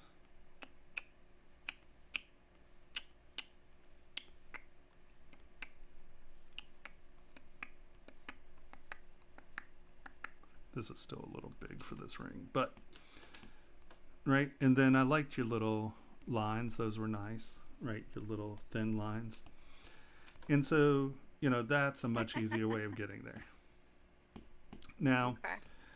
this is a little soft for me, and this is just my aesthetic, only because I find that when people do this, it's usually just them being non-committal. I want these things to wrap over and under one another. I want to see that wrapping as opposed to these just being soft little thingy-mabobs. But this is something where you can say, well, no, I wanted it that way. I just think that, once again, telling No, to be honest, I just ran out of time. Yep, and yep, I yep. smoothed it out. Yep, I get it. And that are perfectly fine. Oh, I don't have symmetry turned on. I'm like, why is this going on? So, this is good. That's fine. I just want to see this. This is a sharp edge, and then it's kind of coming and rolling under, right? Make So these. would you just define the edge with clay tubes? You don't have to use like all the other finishing tools, right? It's just enough. You don't have to use anything. See, you're looking for rules again. Right. You don't have to do anything. I'm using those for. Well, no. But it's. I mean, this is an important. I need you to get your head around this. Is that if? No, I know there's not one way to do everything. I mean, how would you do it? I guess. Well, it depends on what I'm looking for. If I want this to be soft, what you had was fine. I almost always use clay tubes. Like right here, instead of this just being a half round, right? What I'm going to do is I'm going to take this, I'm going to make this cut back and under, right? So that's a transition shape. And then I'm also going to make that transition shape come up here, and I want that shape to become this lip. Now, you have higher resolution. I'm down at 280,000 poly, so we're not actually sculpting here. We can do it at 1 million, I think. Yeah, there we go. So I'm going to have this transition up and become this face. So what I have is a nice complex transition because the light likes that, right? So this is now a positive that's coming into a negative, or a convex surface that's transitioning into a concave surface. Compound curves read really nicely, right? I mean, just look at how much more interesting that is than that, right? Because as it moves around, it's following that curve. You have good travel there. And then that allows me to come in here, and I can make this either a scoop or a little half round up. Like if you want that extra little ridge of light reflection there, that can become a bubble. And then that can go behind that. And now that gives you an even more complex shape, right? So that's like a bead in there. You're getting like an extra thing. Or you can do it sort of like you have it here, where this is negative. But still, this, instead of just throwing a line there, I'm doing it with reflection, right? It's supposed to be like teardrops, but it's really convey. Okay, teardrops? Okay, just so you know. I mean, it didn't convey, but... Just so you know here. Where's my, did I put it on top of it? I did. I lost my symmetry very early on. I know, I don't know how you do that if you keep symmetry on. But, so, just so you know, if you're trying to tell a story about teardrops, the universal symbol for teardrops is this. These are snake I'm so scales. glad we're not getting sprayed. No, it's Okay. like if you were trying to do teardrops, right? Think of, I don't really know here, but, Yeah, I would okay, say so that they it's, look more like teardrops. right, make them kind of look like teardrops.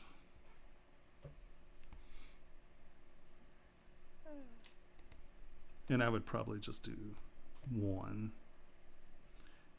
nice half round coming like that. And then these would become much more round, right? And they're, because you're just reflecting that story. Oh, I see. Or something in that vein. I don't know. Maybe you do I dual teardrops. Oh, it's really sad.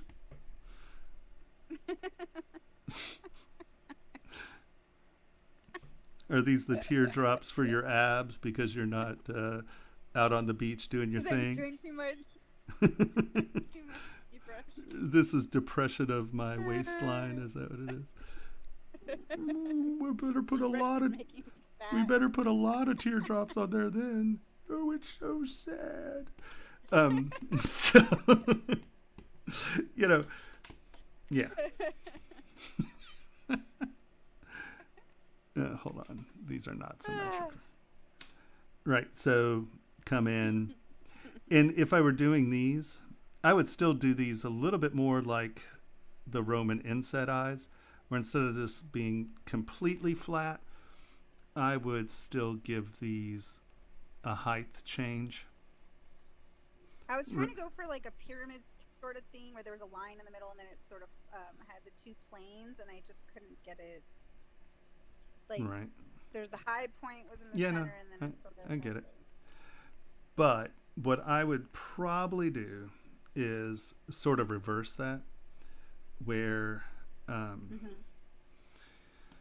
because if you think about how your reflections are going, think about you want these little pyramids to point to your eye, right? And so if it's highlight up here, it's going to get darker down here, and that's going to make this brighter. Does that make sense? Yeah. And so have a scoop, and then if you want that ridge, come back in and then put the ridge in. That's a little too much.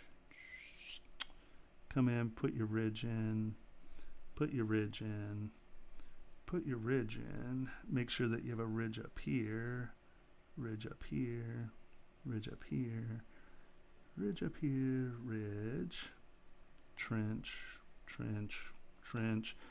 Come in with clay fill, and nope, here, and then get your ridge in there. You can see even soft. Why is it? Oh, I changed my focal distance. That's why that's all ugly. And obviously, I'm not spending a lot of time here refining these forms. But you can see that even soft, that becomes a dynamic surface. And let me just take clay tubes and give us a ridge, sharpen that up.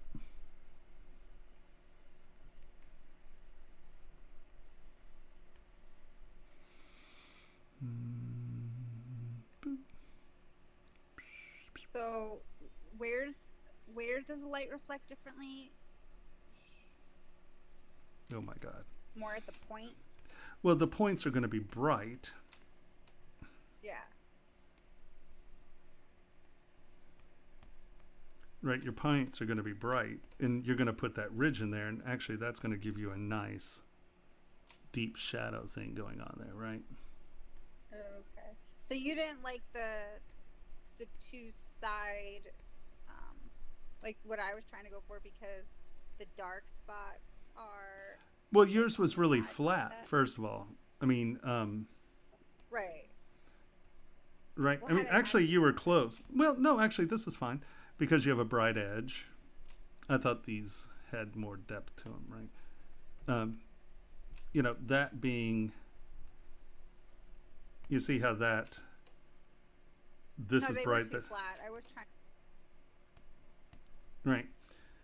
Where, see how if we flatten these out, where you get this ridge down here, but then as you come up, these merge and become a little bit smoother at the tips. Those tips will be bright, right? And all I'm saying is you want contrast here, so you're just trying to draw attention to the eye, right? The flat works fine, It's just it needed to. Well, I wasn't trying. I couldn't achieve what I was going for. I just wanted to do like the two angled flat planes coming off a high middle ridge, and I couldn't do that. All right, so let's put a high middle ridge here.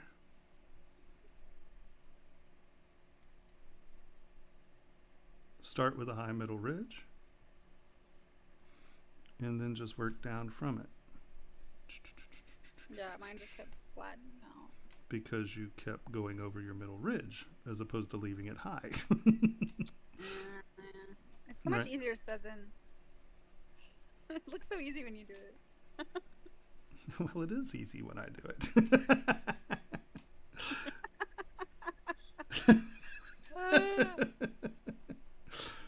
I'm just screwing with you. No shit. Okay, so but you're saying like even with that, you're kind of putting the reflection. No, that's in a fine. place that's not No, that's highlighted. fine Fine. because, as this moves Okay. around, these dark edges are pointing towards it. I think that this might be a little complicated, right? Because this gives Yeah. it, this draws a lot, this is much more dramatic, right? See these dark edges? That's much more dramatic than this is. So I think I would actually stick more with what you had done, right? Because now this, but I probably would, I like that way. I like the first way that you demoed. So in the video, I'm Yeah. gonna go back to. I like that. I'm glad it's recorded. these are good. I would just say that because I actually like your sharp edges here. That's fine. Where you're getting this reflective plane here. But I would just pull, instead of them being completely flat, I would just pull them up a little.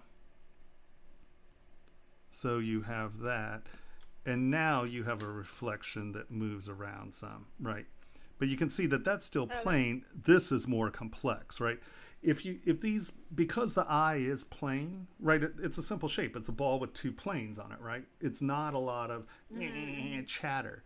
So if you put a lot of chatter around it, it's becoming about the chatter.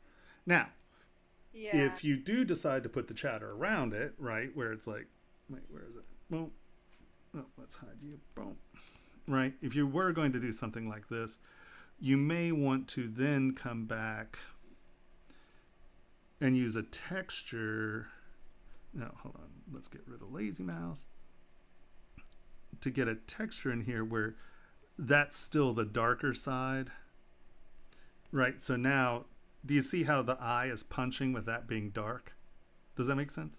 Yeah. So you may want to play with something like that. But I think that the flats with just the points actually, this is reading much nicer. Because this is bright, this is dark. When this is dark, this is bright. You see what I mean? So as long as these are always at contrast, that'll make it about the center. Okay. No, but it looks great.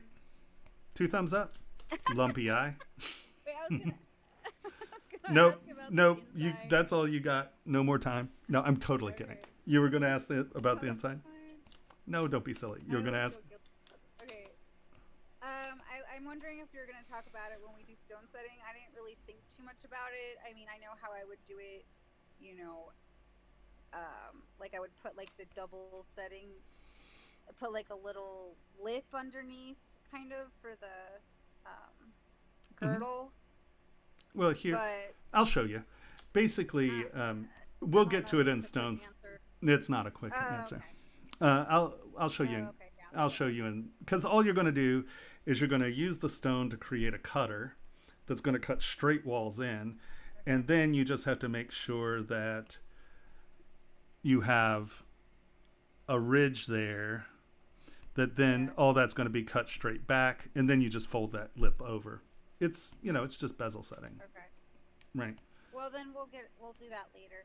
And Yep. then so I tried to create like an inner dome so that it wouldn't touch the finger. Right.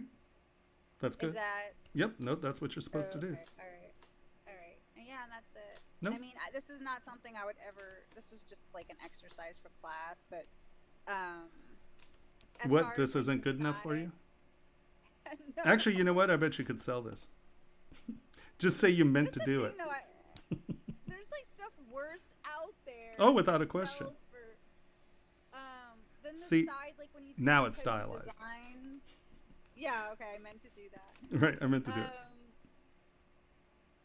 The sides, you know how you do all these types of I don't know what you call them, just design on the sides. Like, do you think that This is would fine. stick out? Like not like Nigel's, you know how it. No, because these are soft. These are soft points. None of that's a ridge. Now, When it would become a problem is if you did that, right? Because now that's like a little point, right? That's a sharp little edge. And that sharp little edge will become something that turns into a cheese grater. But, you know, this might be Okay. wide enough that it's not a problem because this is actually kind of higher here than it is here. That's when you print it and do this a lot. You know, wear it and futz around with it and just keep your hands moving and do this for 20 minutes. And if you have two big red spots on your other fingers, it's too sharp. Okay. And okay, one last question. Are you sure? Yeah. I'm totally fucking with you. Go on. If you, well, you look really funny when you fuck with me because I hear you before I see you. So I'm like, and you're like, oh shit, it's coming. I don't know what he's saying, but it's going to be ugly in about 8 seconds. If I wanted to change the shape of the top, like later, how would you mask that? I mean, I don't even know if that's possible. Like, All right, what? Sorry, I took my mask it. headphone out. What are you trying to do? like if you're trying to change the top later, like, could you just mask the top and then move just the top without Of course. ruining? Yeah, no, of course. Wait a minute. How it Wait. fits on the mandrel. Wait. Watch. Why do we have our subdivision levels? So I got kind of locked into that No, you didn't. oval.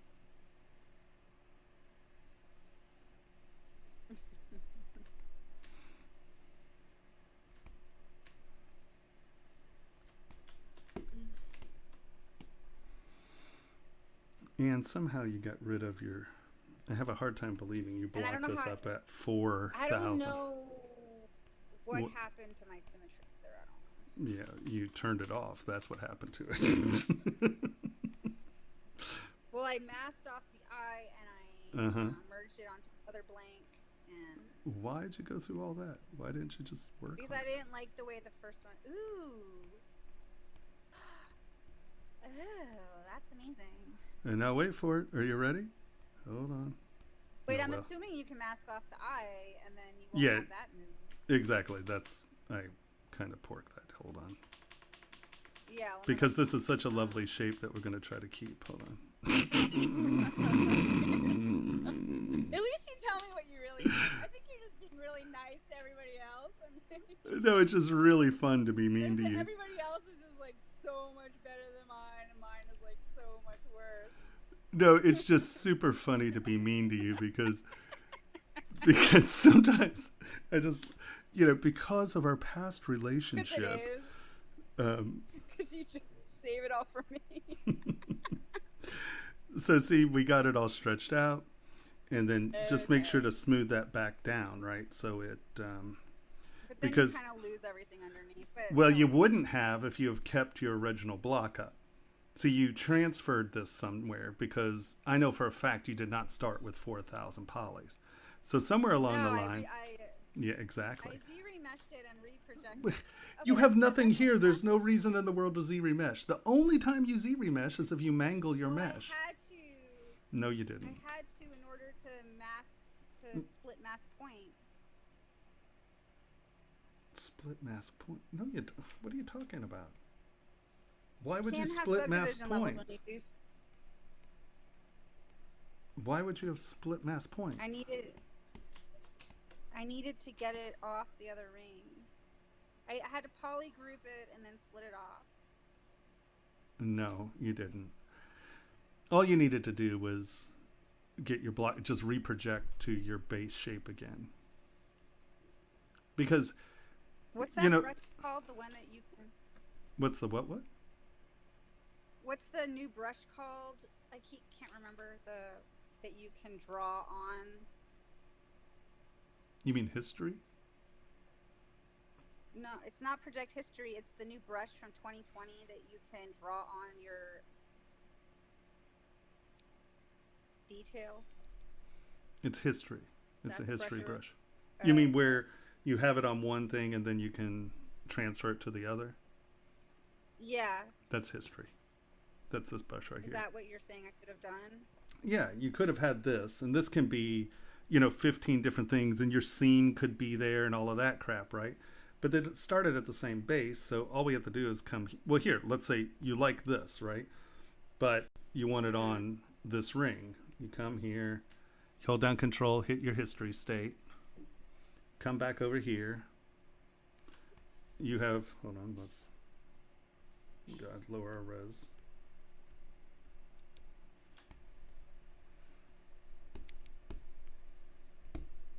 Get rid of that higher res.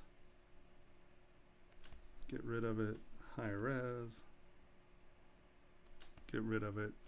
And now all we have to do is turn on our history brush and turn off symmetry. And you can bring the details from the other one to this one.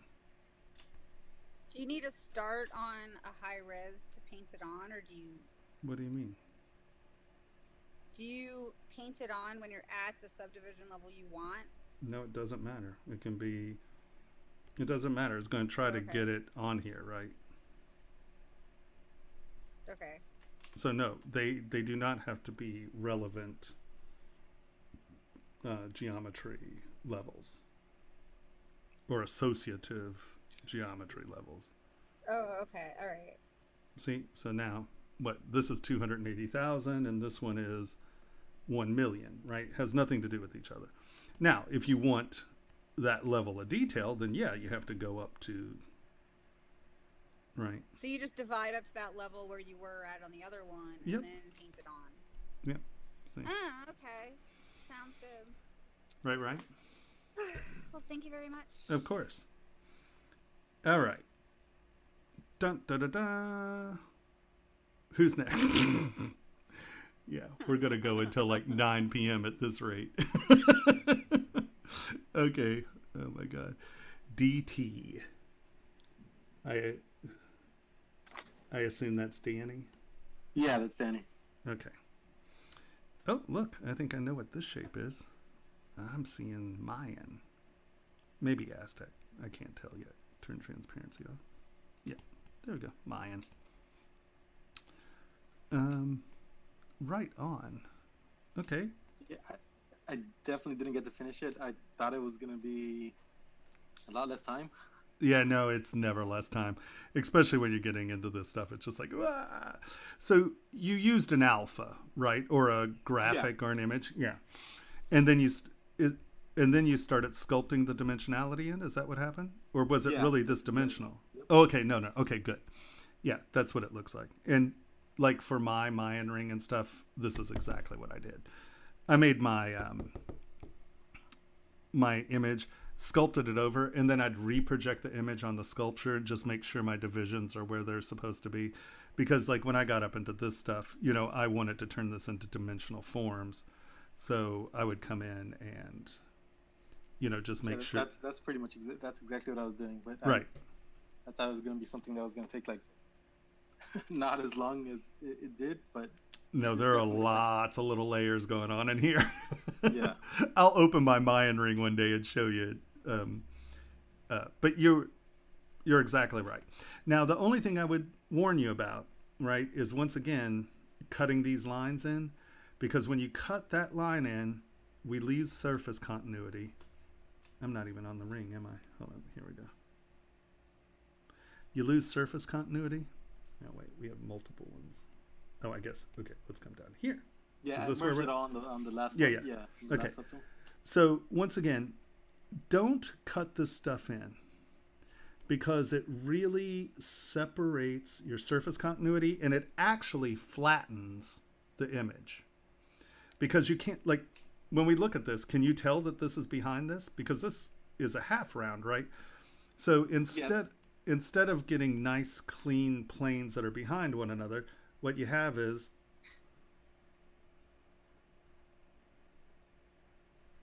right. Does that make sense? So you never know where these. The last part? I said, what you get instead of it being nice steps. You can't see my drawing yet. There's a lag. Sorry. You get these half rounds in this bright surface where what you want and what reads much better is bump, step up, step up, step down, step down, right? Where you have these clean reflective surfaces that tell the depth story.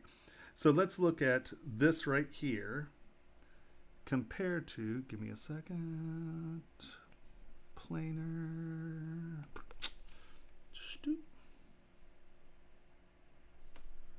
Nope, I picked a place that was not flat. All right.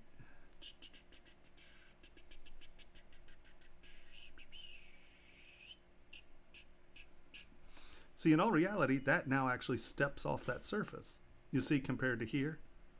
Yeah, yeah, I see it. Let's do the front and back instead of all the way around. So we're going to do that here. And we'll go down to the nose.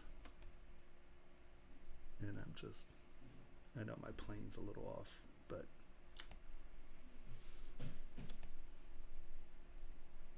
so look at how nice that line looks. This is stepping over that, but see, you lose it here.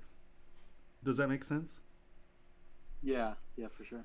And then, by cutting this line in here, you've actually done yourself a disservice, because if we do that and then have that in front of that and have this as a singular reflective plane,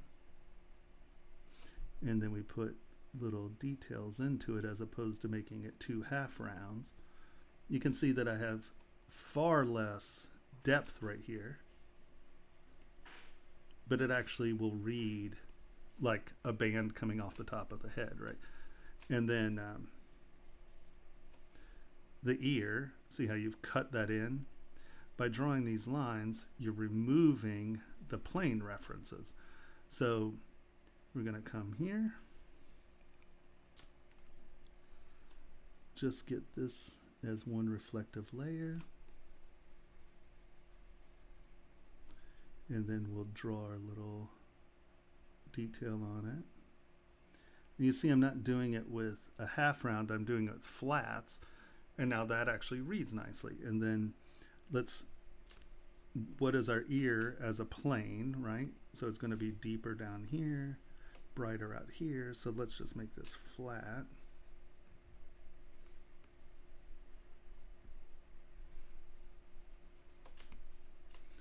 Make it higher out here.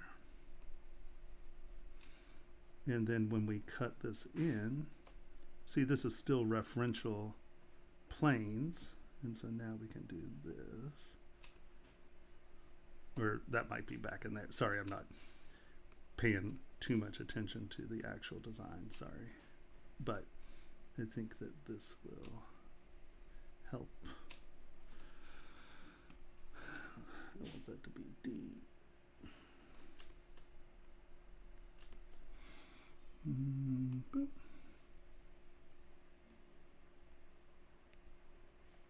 And see, I'm defining that with a reflective plane.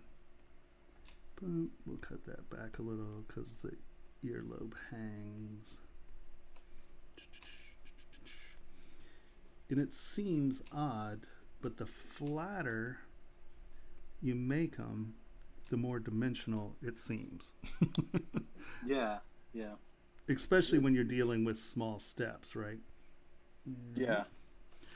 And now do you see how, oops, from back here even, look at how this looks like steps and some of this just looks like half rounds, right? Like in here, what's in front of what? Right? See how it turns into chatter when you just have same hard line around everything? Where here you actually have dimensionality, right? And see, I would probably, and because you were, hold on, let's,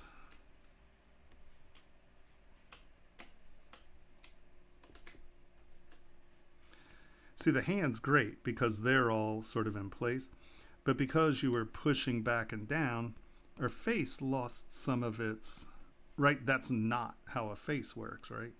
So Yeah.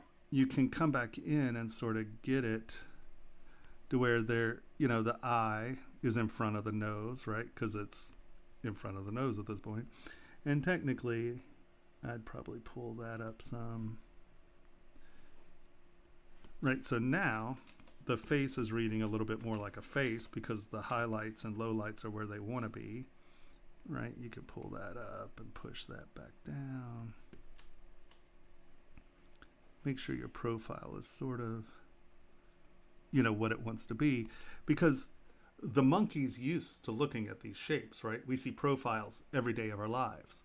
So when a cheek is behind an eye socket or something, your brain's going to go like, oh, what's wrong with that? Even in primitive stuff, you want to keep your layers in the same relationship as they are in reality, right? And it will give you a much more instant. You see what I mean? See how that reads like a face with a headdress on? And then down here it gets confusing. Well, what's in front of what? Where is who? You know, this lump, these are two big things. Well, what's in front of what? Right? And this is where using visual reference can be tricky, because see how you have this? Well, what's going on here? Well, what's probably going on here is, am I in clay tubes? Yeah. Let's smooth that out. That's probably back. I would guess that these are in front. Right? Those were teeth, I believe. Yeah. And so, you know, make sure you get the plane down. And so this is how I did my Mayan stuff, is I came in and I just went in and decided my planes. Okay, so this is going to be in front of this, which is actually probably behind this, right? It's probably doing something in that vein, because this is those weird little tonguey things. I love how they put these weird little mouths all over it. They were tripping. No one would ever believe that DMT came from this culture, right? DMT and mushrooms. Yeah. And so, you know, that's a gum. So this is actually probably behind that, right? And so I would come in and just get my planes in, sort of like this, decide what's in front of one another, do it planularly, and then I come back and reproject this on very lightly, so it's not really digging in, but so that it's laying the next thing in, right? So now I get my steps and everything in accordance with its actual layer. We then come in and reproject this. So now I'm going to say, oh, well, now I know that there is, you know, we actually have this as 3 different little stripes, right? So instead of coming in and drawing my stripes, I'm going to try to break that up into layers. Okay, so now that's a step, and that's a step, and then there's this weird little doogie thing here. And so now when you zoom in here, and you're making these 3 little doogie things, right? You put the first one in front, you put the second one in back, third one behind. This is sitting in front of that. That's a layer. This is that outside lip. This is a ring going around them. So this is actually coming behind that and going in front of that. And what I found was these little steps, even if they're like 1/10 of a millimeter, because I tried that Mayan ring really is designed to be a test for the Formlabs printer. And so I did some of these that were really subtle and really shallow in the back. And then I did some in the front that were really bubbly, you know, had a lot of distance and travel in them. And these little steps reflected so much better. It's incredible how much detail actually shows up, because we didn't expect them to show up at all. You know, they were very tiny details. But as long as because your brain is going to recognize with the reflection that this is in front, and because we actually have this going behind this, and this is actually coming in front of this, those tiny, tiny little reflections. And I mean, physically, they're literally like that big. And you can see it. It's crazy. We were actually blown away at how well you can see that step detail. So I would come back, just make sure everything's in front of everything. Don't go around things. If you want a dark line, make it a layer, right? Decide what's why is it a dark line? Well, it's because something's passing in front of something else. And this is where I'll always, kind of come in and sculpt these things pseudo flat, right? And then this is in front of that, and I just change the direction it's reflecting. And then, if there's a line there, well, why is there a line there? Well, because there's a bright and a dark edge. And I really found that it shows up so well. After we get done with crits, I'll open that Mayan ring and I'll show you. Okay. Right? Yeah, I can already see the difference. It's just when I'm actually trying to do it, the light and the dark, it comes out, but I definitely do have to, I feel like I have to carve into it. No, everyone does. I mean, it's because when you draw, right, you draw a darker line. It seems rational that if you look at my old sculpture, I did it too. Really old sculpture. You learn pretty quick what works, but it makes sense that, well, I want this to be separate than that, so I'm going to draw a line around it. But I've just changed this surface's relationship to this surface, and with that much space between them, it can be this. I did pick the most dramatically bubbly surface to do this to, but they lose relationship to one another. See, this is this nice dark lip, and this is a nice flat surface. This tells me that this is in front of that. But the second I do this, you now have this dark line, that dark line. Which one's in front of what? That's a darker line. That's a better story. Because you got to remember, we're dealing with reflectivity. I guess a lot of digital sculptors, a lot of digital artists have never really worked in the tangible physical world. And I think these are things, when you actually sculpt, these are obvious, right? Because you're sitting there sculpting, and usually you're using loop tools and chisels. So the ability to just carve a separation line, it has to be something very intentional. So what you learn, I'm just trying to think about it, because I've never really thought about it. You're learning. So let's say I was cutting this. I'm taking a loop tool and I'm making it flexible, and then I want that to be flat. I just come around it and make it flat. There's never the point where I'm like, oh, well, maybe I should chisel that to separate it out. You know what I mean? That's just it's not a natural gesture while you're sculpting physically. And I think if you learn physical sculpture, some of this stuff becomes not obvious. It's just you'd have to very specifically decide to do that. And so when you would decide to do that is when you're actually trying to separate surfaces, right? So I think for everyone, if you have the opportunity to take a life sculpting class, around you, take it.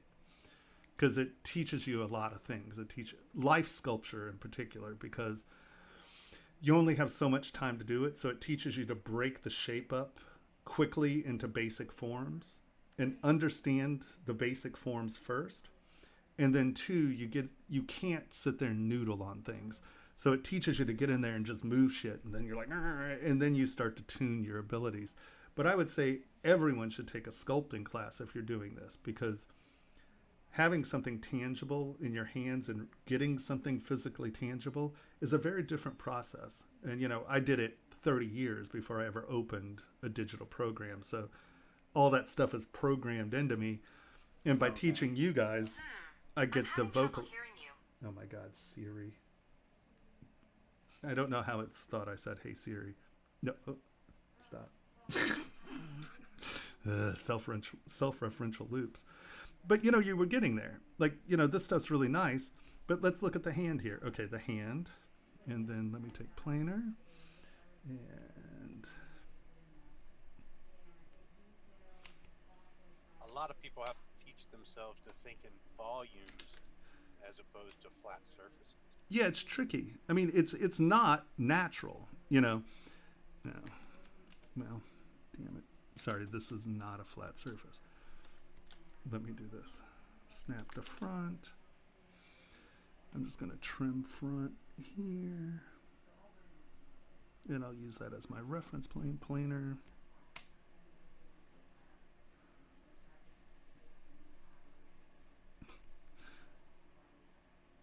Sorry, I'm mangling your model. But now, see, without the line, you're actually seeing its association with the layer. And that very clearly is on top of that. Does that make sense? Yeah. Yeah. So that's why I say don't draw lines around things, unless, of course, you're trying to separate those things as ideas, right? You know, even all the way back here, that's pretty clear that that's on top of that, right? Where here, in this little area, it's just chatter, right? You have no idea what's going on in there.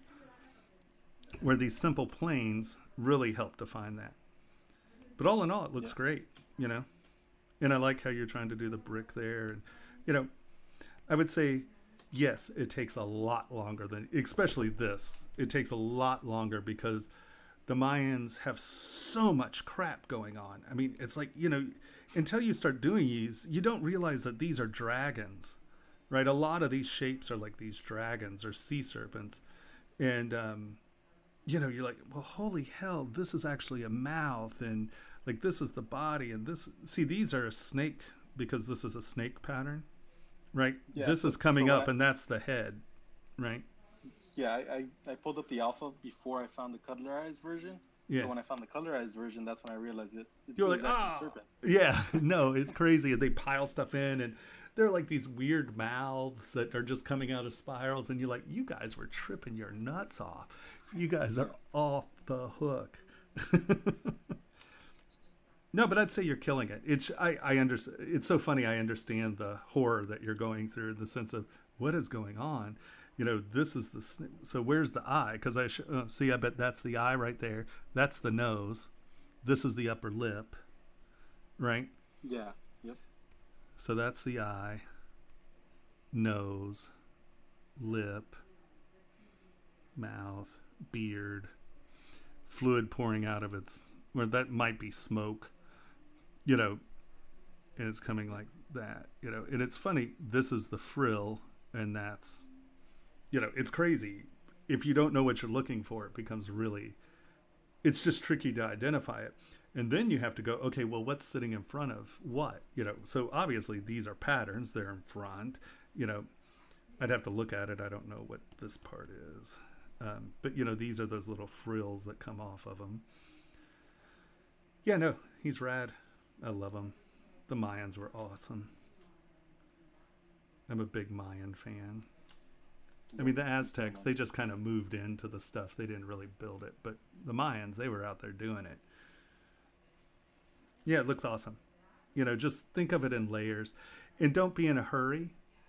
You know, do it rough first and really make sure, because this is a lip. So this lip is going to sit in front of this, which should come high and then dive behind the nose. But this should be in front of the nose. But you want this diving behind. Does that make sense? This is sort of a surface transition. And so, you know, you really need to figure out exactly what it is and then make decisions. And that's where doing it in flat planes, figuring out what's in front of one another. And then you can actually, like, let's say you want this to be a big half round. Well, that's fine, but it's easier to figure out at the beginning to grab trim front. And this is what I did with all of them. I started everything flat and got to the point where, okay, well, that's in front of that, that's behind that, and just use trim front to define my planes, right? And it's like, okay, that's in front of that, and then, you know, that's behind that, and that's behind that. Okay, that's behind that, right? You know, and I just went through and that, because if you'll notice, these teeth are in front of this lip. Well, I knocked that down. Never mind. I can't blame you for that. That was me. I think I knocked that down. But, you know, you want to be really careful and make sure that these are behind this. That's behind that. Right? Yeah. And Yes, and what you were saying about the projection brush, I didn't even think of that. That's why I was doing it in such small pieces. That I was breaking it off into smaller pieces.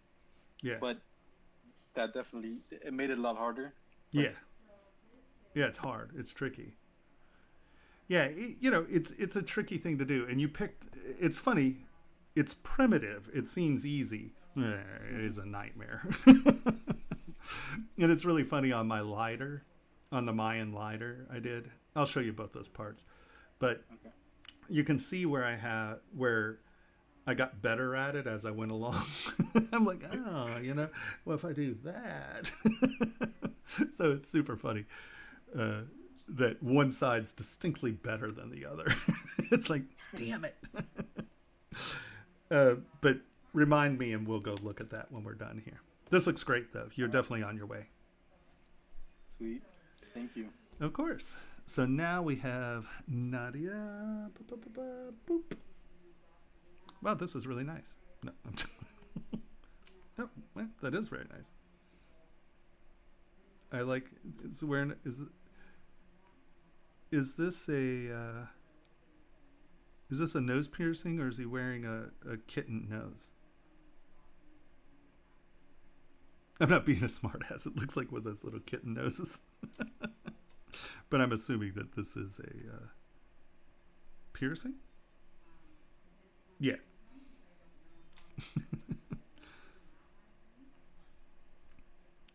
He looks great. You did a good job there. This is nice and stylized. The tongue is actually going into the bite. How thick is it? You got a little thick on the sides here. I would just make sure that this stuff is back. Just because I'll tell you what, the thinner you get this on the sides, the more comfortable it is to wear. So just tone your stuff down when you get back here. You can see it doesn't change it much by pulling it back and flattening it out much. And this is fine here. Okay, that undercut might be a problem. I would say that that's not necessary. You could fill that up right there, just that little hole. And you could fill this up. Now, metal weight, that could be the issue. But as far as producibility goes, that's not really doing anything for you. So by having that filled up a little more, having that be the edge and, just having that scoop, that's going to be much more producible. And I know we haven't gone through that, but this is how we're learning about it, just discussing the issues. Oh, nice. We did something inside. It looks like an inverted abdomen.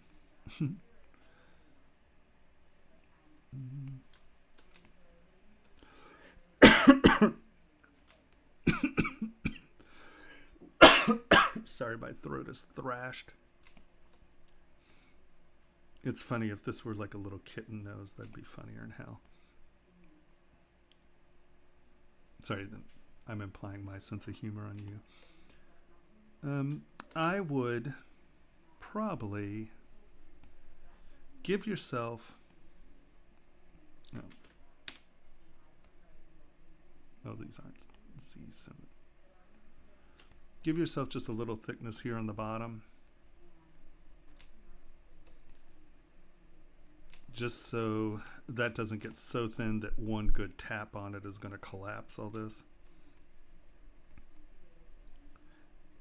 And then I wouldn't have anything that's going to disappear. So like you just had that. Here, let's go back. The problem with this as a design element, and I know it's up a little, is never put something that someone could get attached to on the bottom, because literally you could flatten this whole thing out one night at a bar doing this. Silver soft.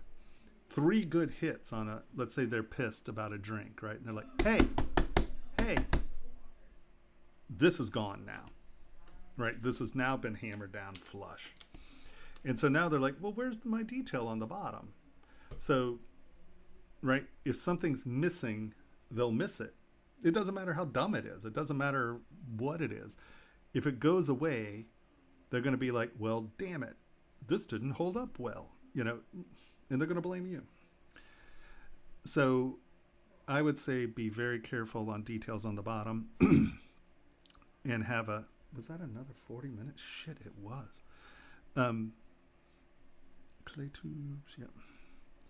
And just make sure that there's a plain place on the bottom of this stuff that can be beat down where they won't lose anything.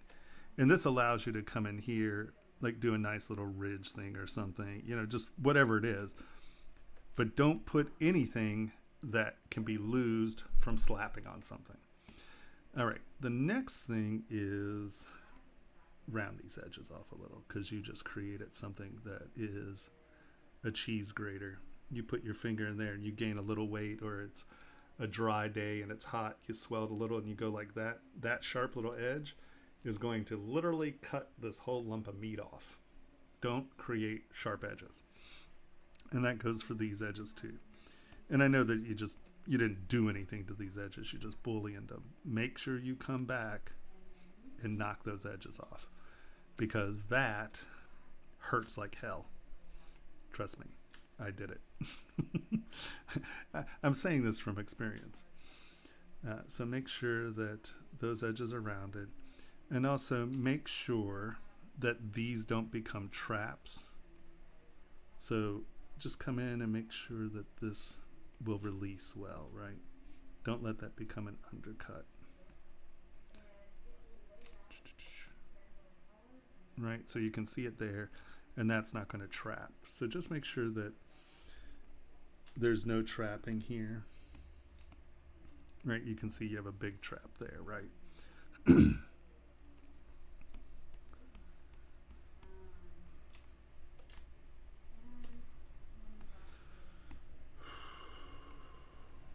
If y'all hear me breathing heavy, it's not from exasperation. It's that I can't breathe. I'm dying out here.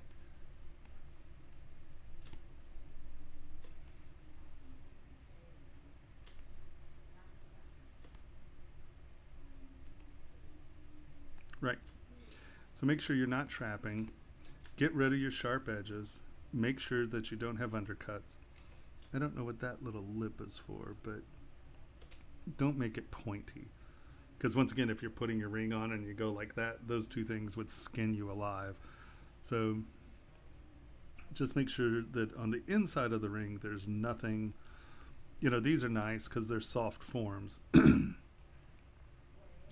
But just make sure that there's nothing that could become something that hurts.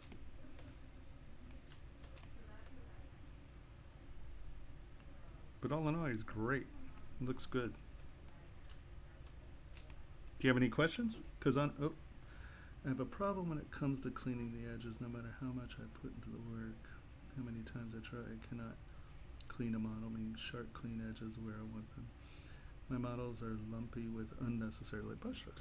Well, I mean, I don't know. I think that this has a lot of character. So I wouldn't try to polish it off. A lot of that comes down to retaining your subdivision. See, because once again, look, you have no subdivision levels here. And that's because you booleaned it, right? When you booleaned it, that turned it in. Before you boolean things, duplicate them and boolean the duplication, okay? Look at it. And like if you wanted this to be, here, let's append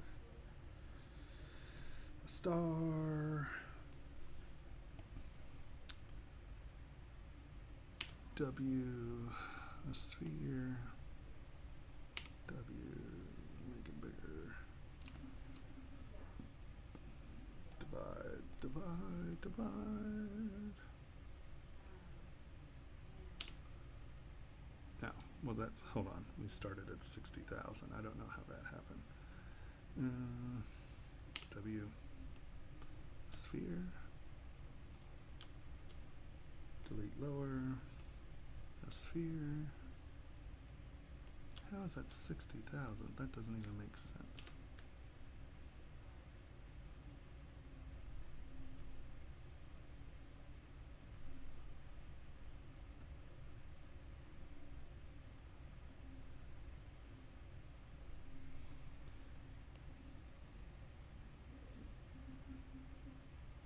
fine, whatever. We will accept that. Divide, divide, divide, divide, divide, divide. Divide, divide. Oh, no. We don't need 30 million polys. Lower res. Delete higher. That's fine. So I'm just going to X.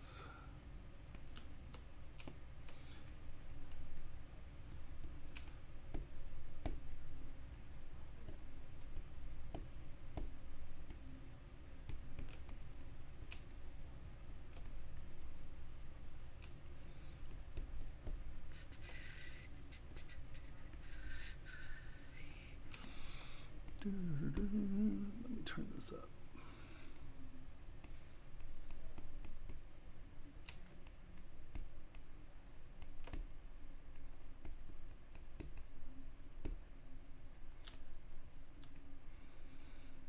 All right, so we have our face, our nose, our eye bags, furly brows. Oh, we had a big trench in his forehead. And you move some of this back, so we have lumps here. Eyelid.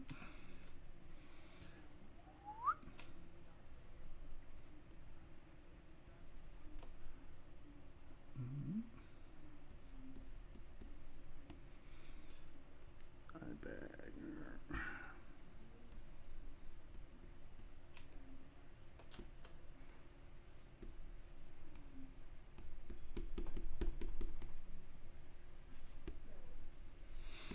All right, so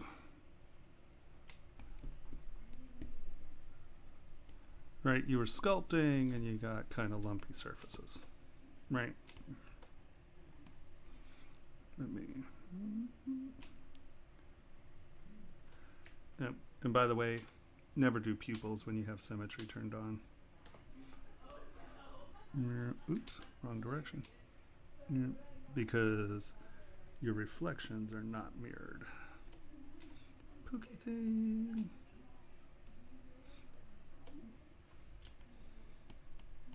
Okay, right, and so you, let's turn symmetry back on. You had turn symmetry back on.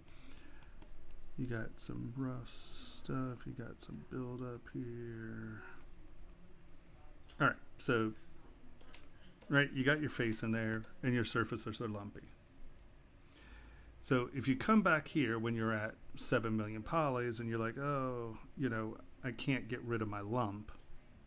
You can't, right? So what we do, there we go. Lower our res, lower our res, lower our res. Not even one more. And see, you can see your lumpiness here, your forehead. Let's say you want that smooth, okay? So we're gonna smooth that out. Higher res. We're gonna smooth that out. Higher res. We're going to smooth this out. And so now my mesh is pretty relaxed there, right? So as we come up, see how those lines in that linear detail, in those scrapes, they're still sort of there, but that's a flat plane. You've removed the lumps. Does that make sense? So the real key when you're trying to smooth the lumps out of your model is, oops, you can do it here, right? We're gonna just try to relax some of this. Let's relax that. And now I would definitely come back in, and slash works pretty well. I would definitely make sure that you're keeping your depth there, right? And now, as we come up in resolution, we're gonna Where are we at? It's only, okay, I think we can probably get away with just a little of this. Now you see how I want that crisp. I'm not just going in there and smoothing everything. I'm just knocking off the high points, right?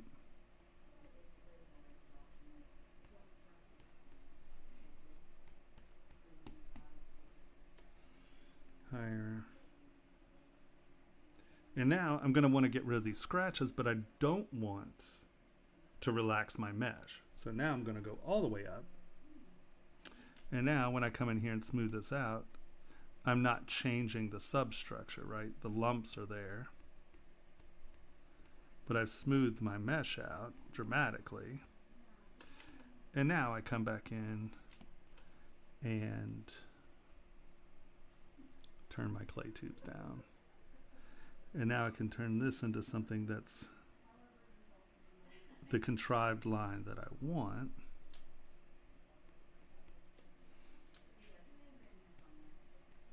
Right. Get my eyelid back in there.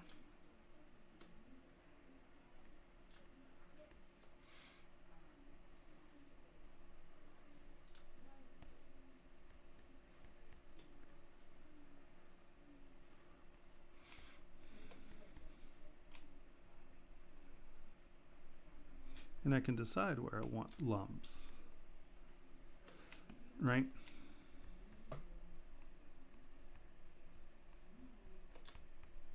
But I want it to be smooth.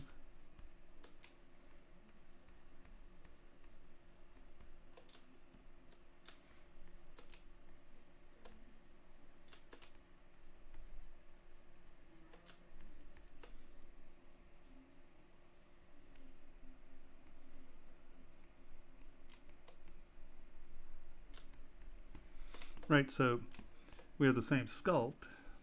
Turn symmetry off.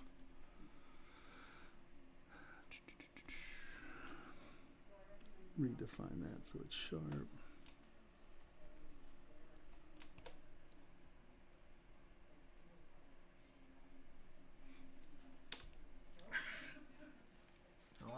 My allergies are killing me.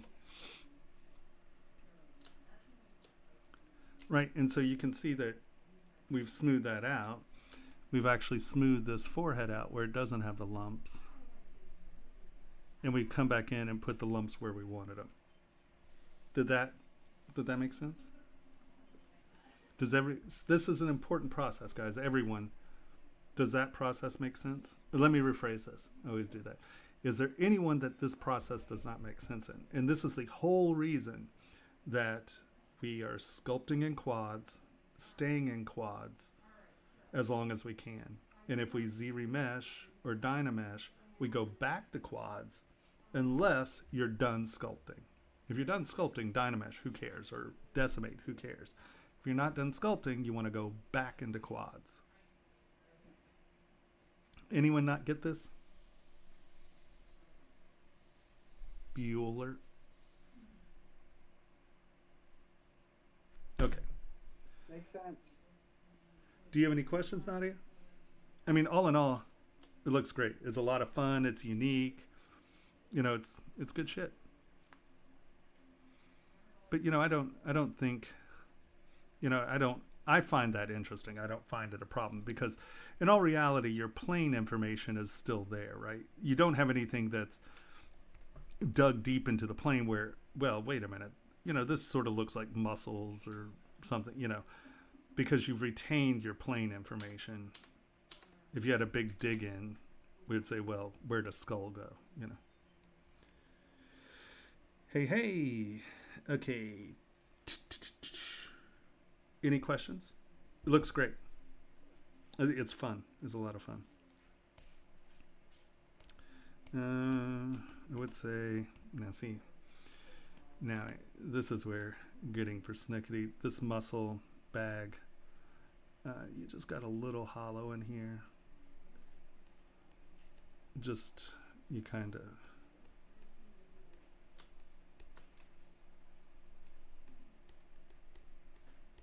right, that's actually filling that up. And then it can transition out here into more bags, but this isn't a scoop in here. This is definitely muscle matter, because you got to figure, the eyeball's ending like down here, so it's still in that half dome shape.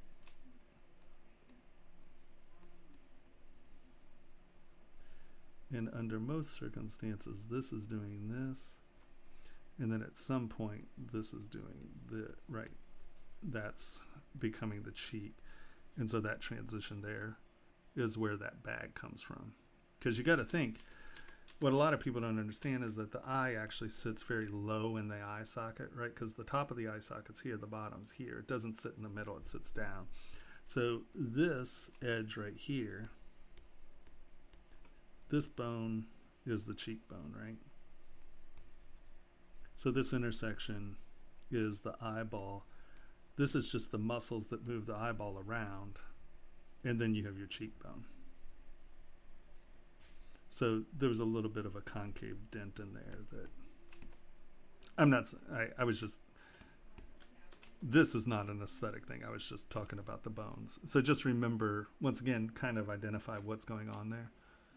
But no, all in all, it looks great. He's a lot of fun. But look, you did it. You did it with symmetry on. Remember that that little dot in the pupil is actually a reflection from one direction. So turn symmetry off and do, oops.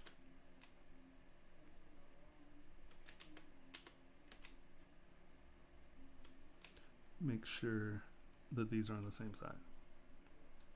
Right. As opposed to symmetrical. They're both. Oh, I would say it was successful. It's a lot of fun. The only thing I would say, because this looks like a nose with that forced piercing, right? Because the nose stretches out and then this pushes up a lot. So that kind of looks like what's going on here. So I don't know if it was someone who just didn't have the balls to pierce their nose. So I would figure out exactly what's happening here. Is that what it is? Is it that big piercing? That's what I'm guessing that is.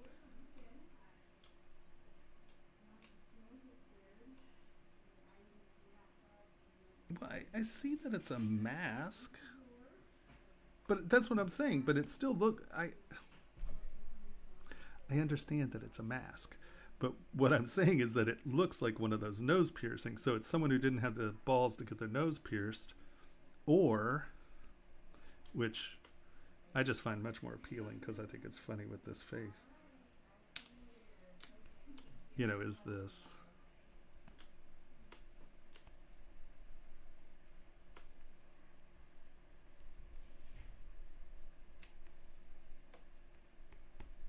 A kitten.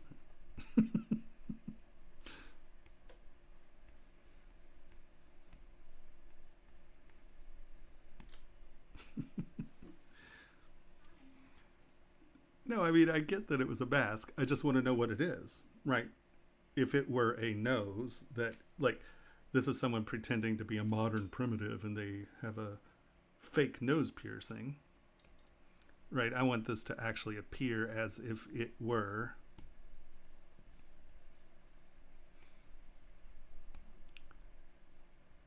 a fake nose piercing, right?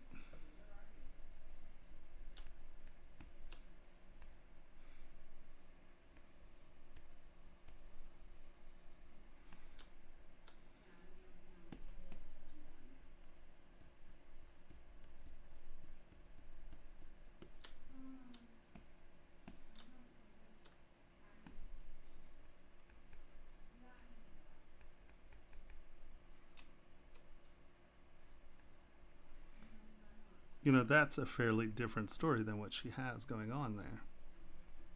So it wasn't super defined as what was happening. All I'm saying is I want to know what's happening. Inquiring minds want to know. Right? That's a different story. I just didn't know what was going on, so I want to know what's going on. Right?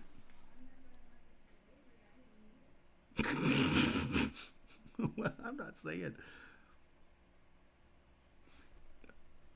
I'm not a goof ass. I'm just saying be clear.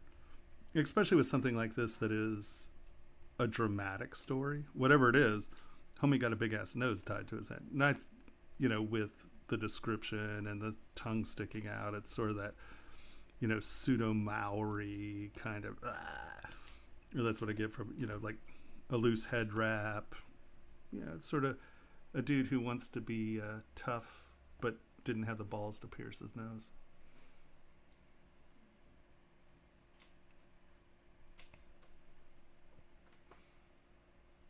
So either a wannabe modern primitive or a kitten. I think those are the directions I would go with that. But you see what I mean? The eyes going in the same direction as opposed to not mirrored.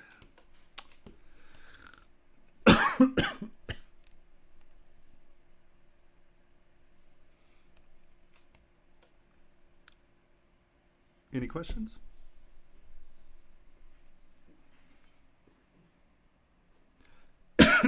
Of course. Thank you. It's a lot of fun.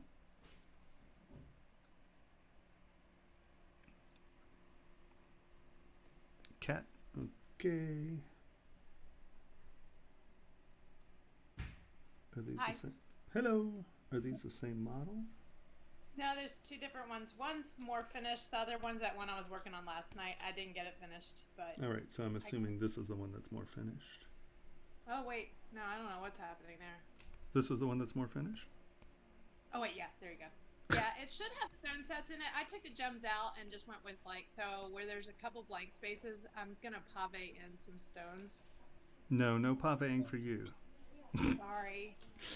All right. So that's, But I was also wanting it to be viable without the stones, and we weren't really talking gemstones yet, so I just wanted to back off. Oh, they're there. Okay, Yeah, never mind. no, they're there. Some of them, they're kind of there. Yep. I mean, they're not in there yet, but they're in there. Any advice on putting them in there? Well, make flat. So, okay, hold on. But that's jumping ahead. I know we're gonna Yeah. do stones as later. That's why I was like, we don't Yeah. have to.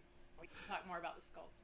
So, once again, I think that you retaining these pillows, right? The problem is you've created these as pillowy shapes, and this is a pillowy shape. So this gets confusing. Knock this back. If you're going to have a background, kind of make it flat. That's one of the spots that there's supposed to be a stone set in there, and I actually had it in there, and then I used inflate to I got rid of it, and I never really did go back and truly deal with that. Yeah. Well, I would say normally what I would do is like on something like this where I know that I'm going to have a back layer, right, where there are two different levels in the ring. Yep. I tend... Did I append that? Here, I'm just going to use your stone. I don't care. W. Ring. Whoa, what the hell?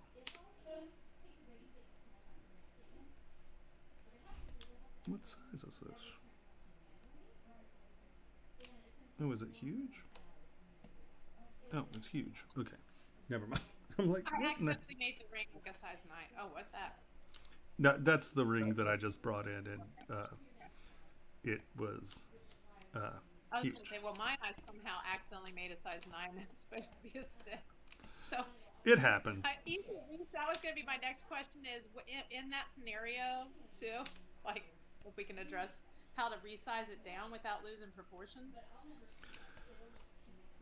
Yeah, we will actually. We will go over sizing because I have some tricks for sizing. But in a case like this, honestly, 99% of the time, if I size, I literally just scale it up to the size. If it starts to get too thick, I scale it up to where the detail in the ring crosses that ring mandrel, and then I use it to cut it off. And if it's a little too weird, I just stretch it out. I don't, especially between sizes. It's funny. I actually like rings that are a little different between sizes because once again, it gives that handmade feeling as opposed to the computer feeling. And people are like, oh, you're just being lazy. I'm like, no, it's a I can make these things exact, right? But it's funny if you go down to size 5, all of a sudden that's 3 inches wide, so it's like, I find that just scaling it works. Now, between the middle sizes, right?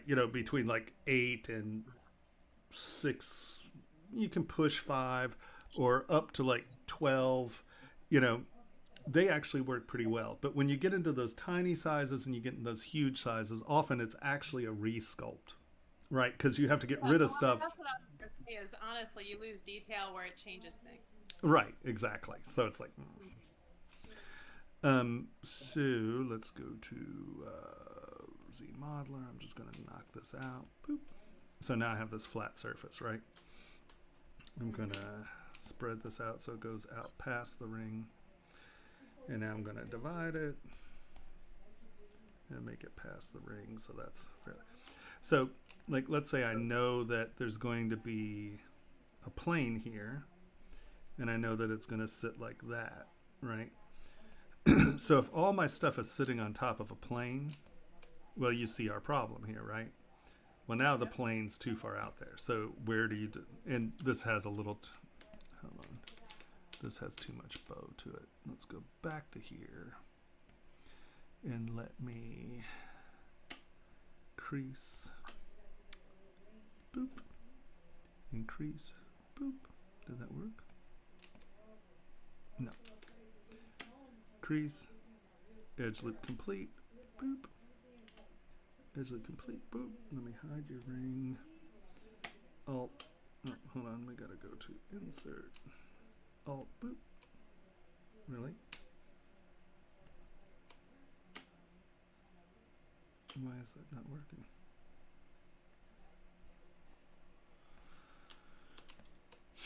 Oh, I know that's because I'm an idiot. That's why it's not working. Okay, hold on. We actually have to come to here.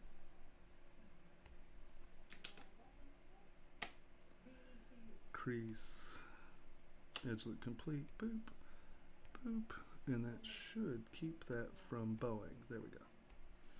So now we have a smooth surface that's flat. We bring this up, and then if you're going to have something that's sitting on a surface, right, just make sure it is. And you don't always have to be this anal about it, but it's just something to keep in mind. Okay, are my things sitting on a surface or not? If you want that surface to be round, obviously you make this round and whatever. So this is just something to think about. This ring wasn't built this way, so I'm not going to beat you on it. But, it's a way to know that you have, that could be a half dome that's smaller than the inside of this. But, it doesn't matter. But why I'm saying that is because, once again, what you've done here, not once again for you, but just in general, once again, what you've done here is you've drawn deep lines to separate your images, right? And we've lost what's on top. We've lost spatial relation.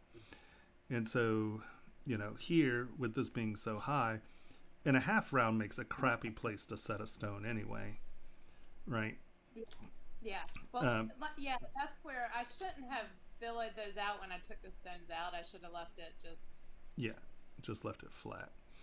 Yeah, and I had then, it better. Once again, let's get that below, come out. Think of these as planes, because let's go back here. Depending on the angle, this is going to reflect better. And if something's going under something, make sure it goes under it. Yeah. Right? Yep.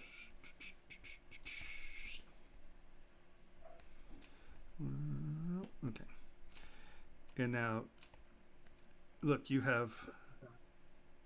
Oh, well, that may be the shape of that leaf. Like, what's going on here? What's in front of what, and what is that? That is, a leaf. And it's hard for me because, I know I'm going to come in and engrave it at the end. So I kind of sometimes am mentally leaving things for me to cut into. Yeah, but I'll still argue that engraving this would make it worse. Yeah. Yeah. because I know. you don't have them defined yet, and then coming back and engraving, you're actually accenting that pillowing, right? So if you're coming back and engraving, I would say these things need to be, you know, much flatter. So, And then if you want them to appear as if they have shape, you know, don't make it pillowy, you know, make it a conscientious decision and make these complex surfaces as opposed to pillows, right? So now what we have is this surface is coming up because this is doing this, right? So this is high, that's low, and that's low. So you have a surface tension issue here, right? So your leaf is going like this because that's the high ridge. They're dogwood, so you're drawing it just right. I mean, so specifically dogwood blossoms Yeah, is what the right? inspiration. And so the ridge of that leaf is keeping this high, right? And then you have that let's cut that back in a way. And you can see if you just engrave that deeper, it makes it worse. And so, you know, this is going to come down. You can have, and then it's going to break. And that tension break, that surface break, is what gives you those lips, right? And so instead of making this half round, half round, half round, make it a complex surface. And then when you come back in and you put these ridge lines in, you know, the dogwood could split there, might split there, might split there, right? Think about those as your layers. Well, that wouldn't split that early. It'd split back here because it's pinching, right? And then right, and now it's going behind that. And instead of these being cut in, I would make these this. Yep. Right? And you hit that little dent because you have a surface transition there. SK cloth, let's make this a ridge. And that's going from a break to a point. Yep. Because our surface tension breaks there because it's transitioning under.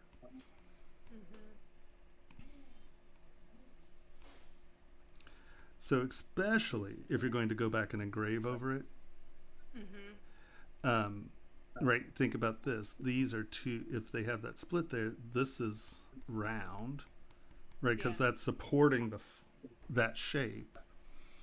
And then this outer lip, why it's shifting, is that it's a scoop, right? And that's what it's allowing it to do that. And now, That's beautiful. Yeah. if you take this edge behind that, and you take that edge behind that, Yeah. you can see that you're getting that reed, right, from, that's too pointy, but you know what I mean. Yeah, but that fold's nice. I mean, you get that it's going over it's nice. Yeah. Right? And now when you come in and you throw bright edges on that, you know, now it's accenting, especially if you're cutting smartly, right? If you're cutting where, I'm going to just use this to be aggressive. If you're cutting to accent the darkness as opposed to drawing a line, so if you cut where your stroke is cutting back in under that surface, and that's cutting back in under that surface, you're accenting those steps, right?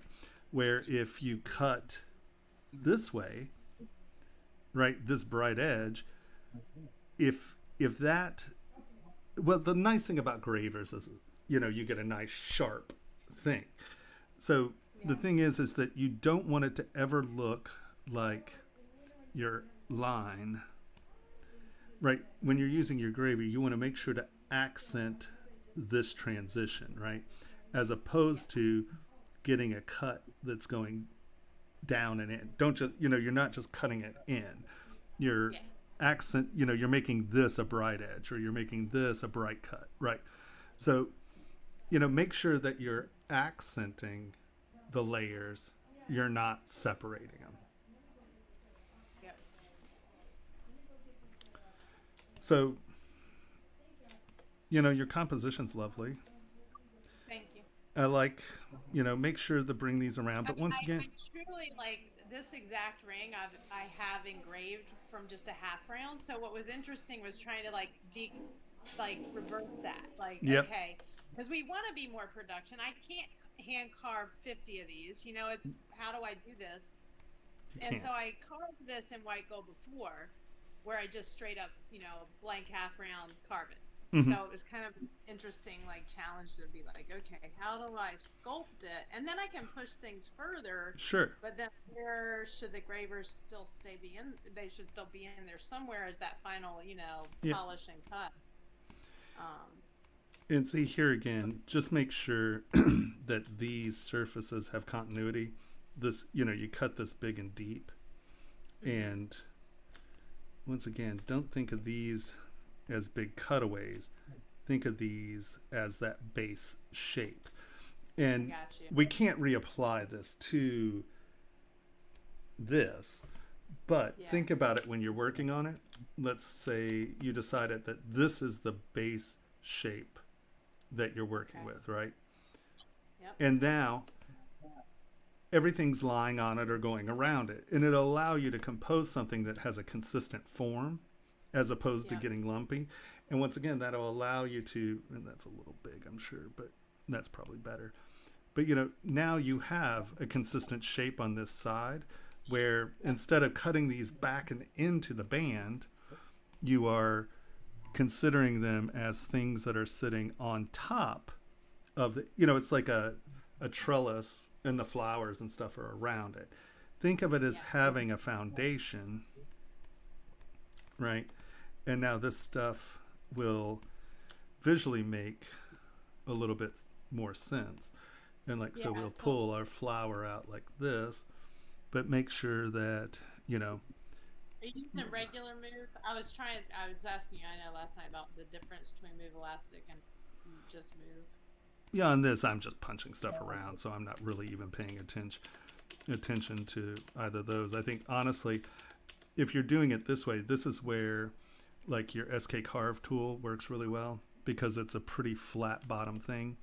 And if you're working on something like this where you know that you have a shape behind it, it's really nice because you know that shape's there, and you're just going to blend these two things at the end. You can literally just come in and cut back so you always know, okay, well, that's on that. But I want that to go behind, so that's going to be a shape that does that, and that's sitting behind that, right? And then you always have that base band where it's at. Yeah. Does that make nice. sense? Yeah. And this way, when you come back around and you find these little places that you're piercing down to the base form or whatever, those little hints are always in the same place. So when this comes back, it's going to look like it's in a place. Now, you could put an edge on that so it does look like a rail. You could put a grid behind it, whatever you want, but it has a solid foundation in there. And I think for something like this, that would help it. And that would You also help. mentioned go ahead, finish yours. No, go ahead. You mentioned SK Carve. I started using also slash. That does seem very destructive. I realized pretty quickly, it was kind of, but it was good. And then SK Carve was good for getting those Right. cut in details. I'm used to thinking that way. Because I'm used to thinking subtractively and not Mhm. additively. So a little bit of the patterns, the basis of engraving patterns are to remove. Oh, trust me, I know. Yeah. So it's those. But- what is the deal with slash compared to SK Carve? Didn't we go over these? I'm not. We didn't know. We never talked about it. I think I sent you a message and we just never really. Okay, so here, let me give you. Where's frame? That's what I'm looking for. And if we did, we can do this later. I know you've got. No. times, No. but This that's- is fine. This is something that's important, and just to reiterate, and it's not going to take long. So basically, my drawing tools, right, are orb cracks, SK carve, slash, and I brought knife in because knife is a less aggressive slash that Pablo made. And Pablo is going to give the class a deal on his plugins. But that's out of Pablo at ZBrush Guides. That's part of his clay library. And I would strongly suggest buying it. It has great texture tools. Hold on, let's... There we go. All right, so orb cracks. Let me divide this some.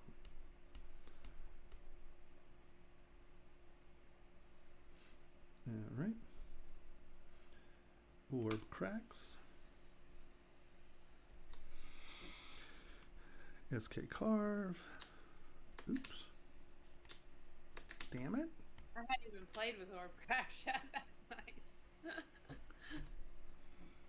Slash. I like how crisp it is. I hate brushes that won't let me hold down shift, but that should do it. And then I usually say form soft is another one that I use as aligned. Oh shit, what's going on? I can't believe I haven't played with orb cracks yet. Orb cracks is a Yeah. Orb cracks is a good one for sharp line. Come on, what are you doing? Am I crashing? Is that what's happening here? No, it was just Oh damn, we encountered a video error. Can you all see me? No, that's Yeah, we can see. We can see you. For some reason mine froze up. Okay, hold on. So let's reboot ZBrush. Let's hope it quick saved recently. Oh, Hey, wow. Thomas, after you do each line, would you like label it with soft sword? Will I label it with soft sword? I will. Well, It's it's just funny because I was wanting a crisper line, and I never thought that you'd try orb cracks. That wasn't one that even crossed my mind. So I'm glad we're doing this. I can't believe we haven't gone over this. Shit, I got like an 8-second lag, don't I? All right. Oh crap! Did we You really only not have quick 6 save weeks since to then? work it with, right? That was the thing. Maybe this is it. Also, everybody, that's the link I just posted for the Pavlo pack.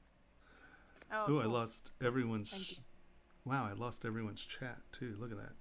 Wow, that was exciting.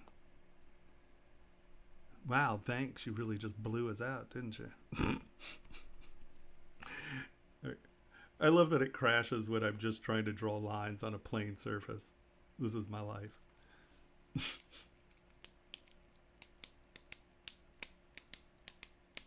All right. Are we there? Yeah, look at that. It even saved us here. Divide, divide, divide.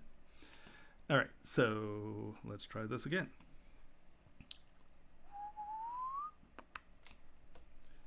Orb cracks. SK carve. Damn it. You can tell I didn't get a lot of sleep last night because I'm all cussy and crabby. Sorry, guys. I'm pretending like I got sleep. I Well, was so determined to get something more done for this.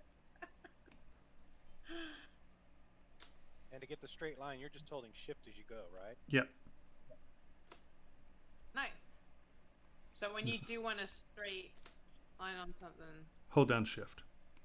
okay. It'll do. Well, see, there's some brushes. See how it gives you this line? Oops. Actually, that might be because Lazy Mouse is turned on. It is.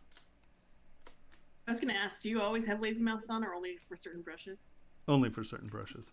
Well, I was going to say, I have no idea what lazy mouse is. I mean, that's So here- again, me- So what I don't Lazy know. Mouse is, here, actually, it's easier to show you with something that isn't a Lazy Mouse brush. So this is in Lazy Nezumi, but this is what a lazy brush does. So if you'll notice, I'm going to start here. And did I turn it on? Oh, no, we crashed. Control 1. There we go. So see that blue line? See how it's anchored right there? Can you see that? See how it looks like a piece of thread?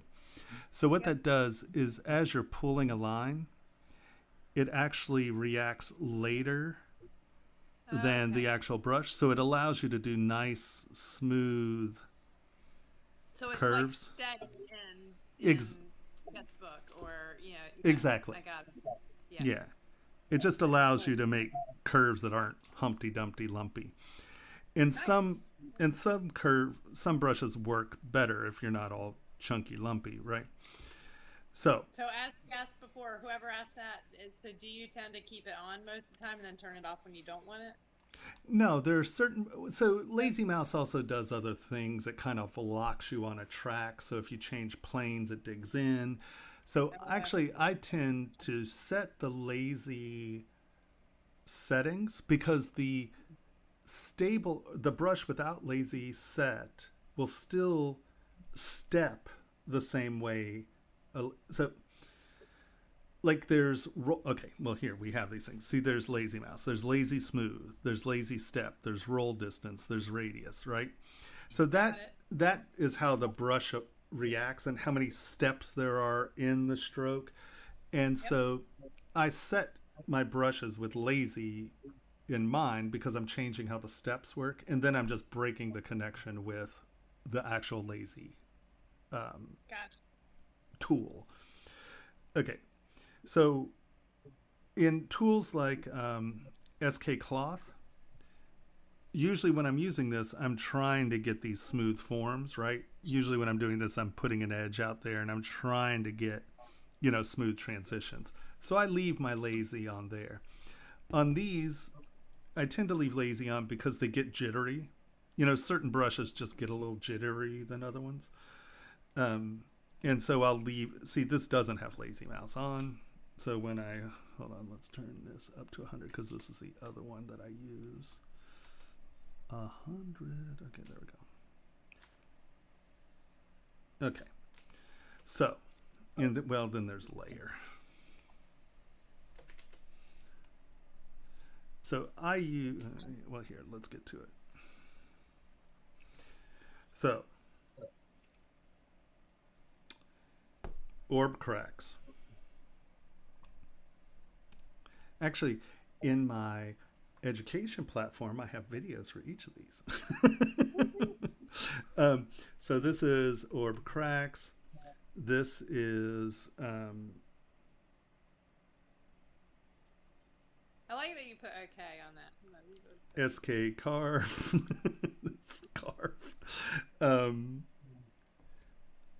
Shit, where's it? Oh, this is slash. This is knife. This is form soft. And then this is layer. Wasn't that helpful? Isn't that what you were looking for? Okay, so let's actually look at what these things are doing.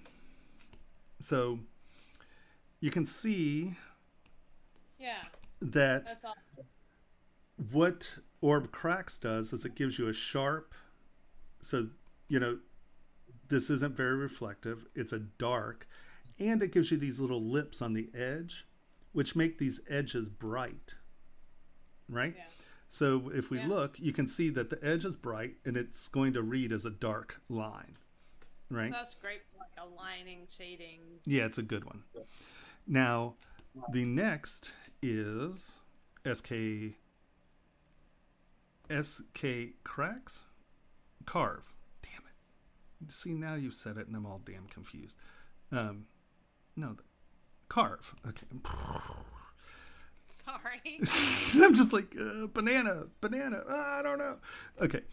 So SK Carve, I use this if I actually want a graphic darkness, right?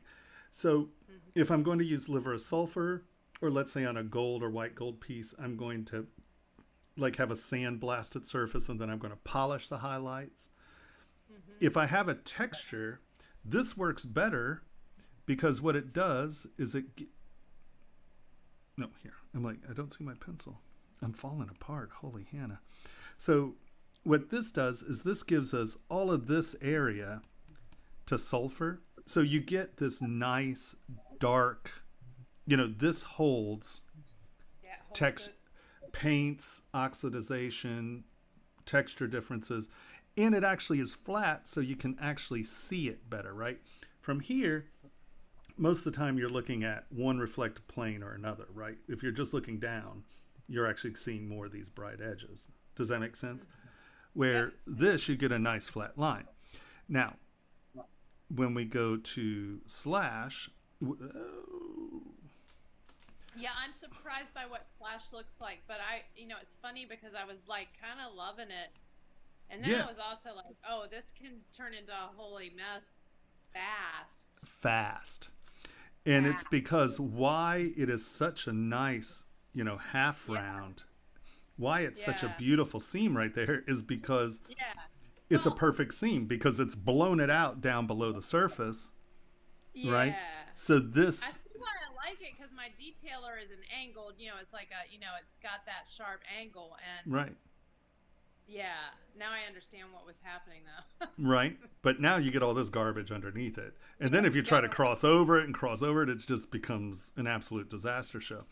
But that's why I actually kind of really like the knife brush. What's the knife? I hadn't played with the knife either. See, the knife is closest to probably what like a graver I would use.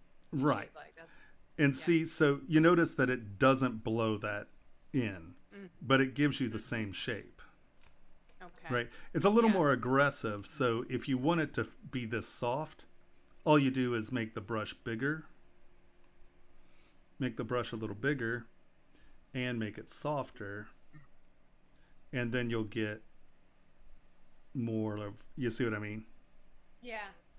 Well, You- but knife is great. That's nice for putting that thing that you're going to go back and cut a little bit. Yeah, knife is Yeah. sexy. It's That's a sexy nice. brush. Now, something for you to think So about. the two I didn't play with are the best. Basically the lesson. Just saying. And now, Somehow. for you to think about, if you go here into brushes, boop. I think that these slash brushes are something that are going to work for you. See this alpha here? So Yeah. what we're going to have to do in thinking of gravers is affect the alpha, because now what this does is that, right? So if you have, see, this has such a hard fall off. I'm sure there's a way to get this to where this is a better fall off, and that's a little bit more gravery, right? But there's got to be a way to get this to tilt. Yeah, that's the thing is the tilt. I was thinking about that because that's a big one is the banking of things and the tilting. And you can get them to do it. I just don't know how to do it. And it might be It's not time. that you have to have it be just like it, but I am trying to make it that like we're not hand cutting everything, but we're getting the designs that we, anyhow, you get the Well, idea. let me see here. That I one wonder did if kind of start to do. Which one was it you just were using? So this that is was slash. The slash. That's the There's gotta opposite. be there's got to be a tilt on your Wacom interaction between the two. Well, it's getting Yeah. the brush to do it. The tablet can understand it. It's getting the program to understand it. Right. Because Yeah, see, we like gravity sort of gives you a tilt, right? See, you see what I mean? Yeah. But gravity gives you this horrible edge here, right? So I know that there are parameters to get them to work. I've just never played with the brushes. But you can see that that's a lot more This like. starts- Yeah, it actually did start to bank it and do things. Yeah. It's just the overbank sucks, right? This is not what you want. You want that to be, I mean, you can always come back in and fill it out. But Well, that's where sometimes just having that, using knife, having a good key line there, and then knowing that you're going to come back and do some of that by hand, but it's kind of trying to figure out the balance between the two. yeah, That's here, nice. let's What? change. No, that's flash still. You just play it. So basically, we should all probably lay out a sheet like this too and just play with our brushes more often. Gosh, didn't someone say discover your brushes by playing with Yeah. all of them? I think I mentioned that. Did you do that? Did you say that? I think I was like, I think you were high on crack that day. I don't know exactly what's going on. I'm just saying. Is that a module? High on crack. That was during the first critique I missed. How to live through crack days. No, I'm not going to do a module on that. How to live through DMT days. I might do that one, but crack's out of my life. So you can see that if you get the gravity, you can get it to do some of that. But I just don't know if coming back and futzing with this edge. Well, if you just smooth it out, it might be okay. You're losing your sharpness there, but It's getting a banking quality, which is cool. So it'll be fun to play with. right. So there we go. Slash. Yeah. Yeah. Okay. Slash. Gotcha. Okay. Do you have So any that's other an out. questions? No, it is a brush. So Is it brush? you have my brushes, but if you go into Lightbox, Yeah. I remember know all what you you're talking people who put the brushes in the wrong place? You're putting them here. Yeah. So, and there are quite a few brushes that are just cool. I mean, it's just, all the things I played with for a minute before we met you. No. yeah. But the thing is, do this on your own time. Learn to use my brushes how I'm teaching you. I like your brushes. I've been happy with your brushes, so we're good. I'm just saying, The I know. only other thing I would say is now the other piece I had was that wing I was working on last night. All right. And if So, there's one question I have is because there's a lot of work left to do on it. Once I finish it, if I wanted to flip it and weld it so that there's two bypassing. you mean you want to do, you want to, Yeah, you don't so want to like, sculpt okay, it twice. You want the I- same thing, right? Is that what you're telling me? Yeah, exactly. Like, say I wanted to do that because I was talking about that would be a nice thing to do. How would I Sure. do that? Well, I would probably duplicate it. I would mirror. We want it to mirror Y and X, I think. Let's try that. Oh, okay. Well, first of all, you have to delete lower. And then mirror Y and X. No, that's not it. Mirror Z and X. There we go. And now get it into the place that you want it. Oops. It's funny you don't think about what the ring's going to do, right? So you might have to change the angle of the ring. Yeah. Yeah.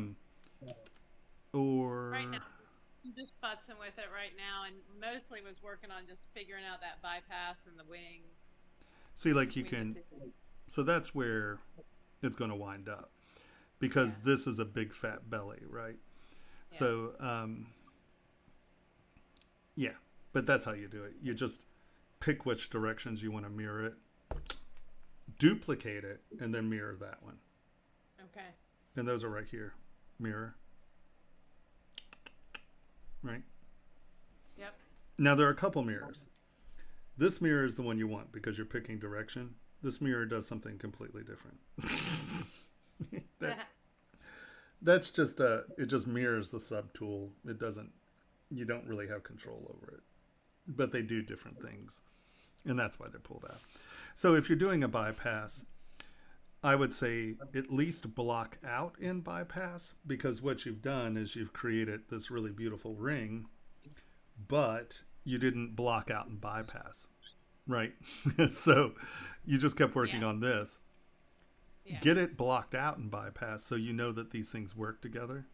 And Well, then, and I probably want to sculpt them individually anyway, so they feel like two different wings, sure. wrapping in a different way. But I was kind of thinking. Well, that's why I say I would block them out. Yeah. I would, like at this point, I would mirror this now before you start sculpting it, because that way Okay. you're going to sculpt the other one differently and they'll be close enough. Here again, That though, makes sense. And then it's got more made quality anyhow. Question 2 is like, all right, right there where you're at, where your little gizmo's at right now, as I point to the screen like you can see me. uh-huh. Don't you love when you do that? Like, you can't see that. All right, so I was starting to carve out the feathers there, kind of like I did up above, and it's getting wonky. What is the best tool for carving out, like getting rid of that material? Does that make sense? This stuff in Does that- between. Yeah, where I'm trying to define those feathers a little more. So like, there's those webbings. so like weirdness here, that's happening. right? Not well. There too, because I didn't. Well, get I'm to just that saying. yet. Well, no, that's my Sorry. point. My point is that you're trying to get rid of this material. Yeah, and I'm more like even like that too, and outer perimeter, like very outer perimeter, Like where here? it's like right where the gizmo's sitting right now on your screen, Mm-hmm. right there. Like that, here? Where the Sure, sure, sure. Yeah, I wish you could see where I'm pointing. Yeah, Yeah. there, that. Yeah. Yeah. So normally what I would do is either take move elastic or even snake hook and okay. Played with that one either. just drag this back and in. Now, when you do this, you're probably going to have to redo the surface, right? Because these are going to start overlapping. But I wouldn't Okay. worry about that till later, you know. And just I tend to just drag these in, right? Okay. Yep. And then often when I start working with wings, wings in particular, because wings really have 3 different layers. Well, technically, you Yeah. have 4 different layers. You have the real fluff here. They're not feathers. That's just the fluff. And then you have a layer of these feathers. And so when I get to this point, I'll usually come in and, God, my eyes are burning. My allergies are going off.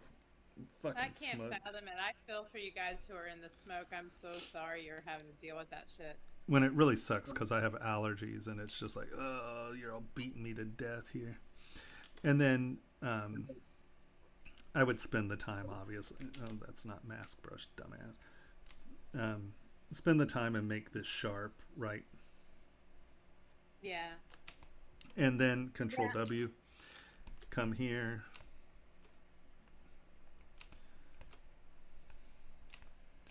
Oh, what'd you just do? So you just can disappear that? How Yeah. did you disappear that? Polygroups. I didn't know you could do that. Polygroups. This is the beauty of That's so much polygroups. to teach me. I need like 10 of these classes. I'm sorry, you guys. So, because we only have 6 weeks, and that's why these crits are going to take a lot longer. Because normally I would do this in different stages, but 6 weeks is just so short to get everything in. That's why. amazing. So That's why you need to join my education platform. Right? Okay. All right, So look. pause for a second. Hold so on. you just you masked it, and then what was the next step? We're going to do it for the next. Shh, you're talking. Zip it. Sorry. Okay. I've done it for that layer. Now we're going to do it to the next layer. I'm going to take mask. And I'm going to come in. I'm going to mask this off. And I'm going to mask this off. And I'm going to mask this off. I'm going to mask this off. And this off. And that off. And this one too. And, maybe a couple more. Here, let's see. We're going to do that one. That one. And you can see that because you've cut this in, it's kind of hard. I've got to go down here and find this. When you do this flat, before you start cutting this stuff in, do this. And so you've masked this off, right? Yeah. And you make sure that everyone's masked. And you come back in and don't do what I do and push everything behind it. And then come on, get back around to the front here. Touch, rotate around the right part. Come in and tune it up, right? You want to make sure that these are actually where they want to be. And oops, we went over. So I need to come back here and clean it up, right? Oop, hold on, we have this here. Boop. Boop. Right? So now hit Control W. Control W. And what that has done is it's made it a different poly group. That's cool. Okay. So now hold down Control Shift and tap off your model. And that jumps between poly groups. So now you can see that we have, that was the end of that. So now when I'm doing feathers, what this allows me to do is I'm going to come here, mask, and now I can, where's it, turn that off. I can just come in here and I'm going to take one big, let's make this bigger. You can just lower everything. Right, I'm going to take one big brush, and I'm going to make these steps right now. So, okay, yeah. Right? And you can see Are I you push. using move? Yeah. Yeah, I'm just using move. And then you can see we're going to smooth that out. And now we're going to come over here, and I'm going to tap these guys, and I can just move these up a touch. Oh, see, that's so much better than going and doing that each individual. Dun, dun, dun, dun, dun. And now we actually have layers, right? That's nice. Yeah, yeah. Which is key. Yeah. And like, you know, once again, I can take this, mask it off, come in here, and why we still have, you know, before you've dug all this in, oops, you can come back in with your clay tubes and just get the stuff back and under as one plane. Yep.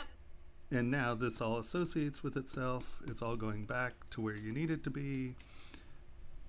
Now you can come in here, get these guys going. I know this is going the wrong way, but you know. Yeah, no, this is fabulous. This is, yeah. And now, there you go. And so also with feathers, if you really are going to be, you know, when this is flat, you're like, I spent so much time sculpting on that, you asshole. I was up till it's 4. okay. No, you're making my day. You know, Like, I spent so much time, and I knew it was stupid time because I was like, why are you putting details here? You don't have the layers right. Stop not detailing. not there. stupid time, uninformed time. So, Educational time. right? So you can come here, boop, flip, and then you can take clay tubes and just run it on that edge. Okay. And you mask this off. Flip, take clay tubes, run it along that edge. I gotta use masking more. It's like I keep bonding with different things at once, and like clay tubes, I got. Right? And so this way, you're getting the steps in your feathers, right? And it's easy to just whip out your layers like this. Just push and pull really fast. And you can see that my layers are much more presentational and flat,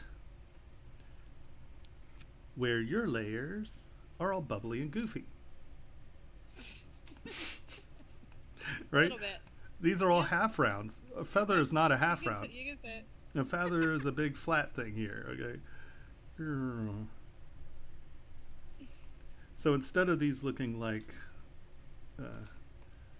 teardrops, I'm going to Thank give you. Kermit. No. Kermit, you ever want to know how to sculpt teardrops? Watch her feathers. And then same thing here, right? You want these to be planes. You don't want them to be Humpty Dumpty, half balloony things, right? And you can see, Absolutely. look, all right, just from there, it's starting to read a little bit more, right? Oh, it's lovely. Yeah. At least my overall curve wasn't horrible. No. Hold on. I started like at about 6 a.m. I was getting some things going on better, and then I was like, all right, seriously, you gotta put a pin in this. So thank you. This is hugely helpful because I knew there was something like that I could do to make it. I love those layers. That's everything. Right, so here, let's just go over this once again for everyone. Yeah. And when you go over it once again, key point that I'm still missing is what do you hit to isolate the polygroups once you want to like just bring one back or delete the rest? Control Shift. Control Shift. Thank you. So hold on, let's lower this down. I'm just trying to get a little bit more meat here. And here. We're gonna have a little stumpy wing. Little stumpy wing. Big beautiful wing and weird little anemic stumpy ring. This is special. Yeah, don't say it, you're gonna get in trouble. It is not a short bus ring. See, I'm going to hell. All right, higher res, higher res, higher res. All right, so we have our basic shapes, right? So I'm going to come in and I am going to probably do this.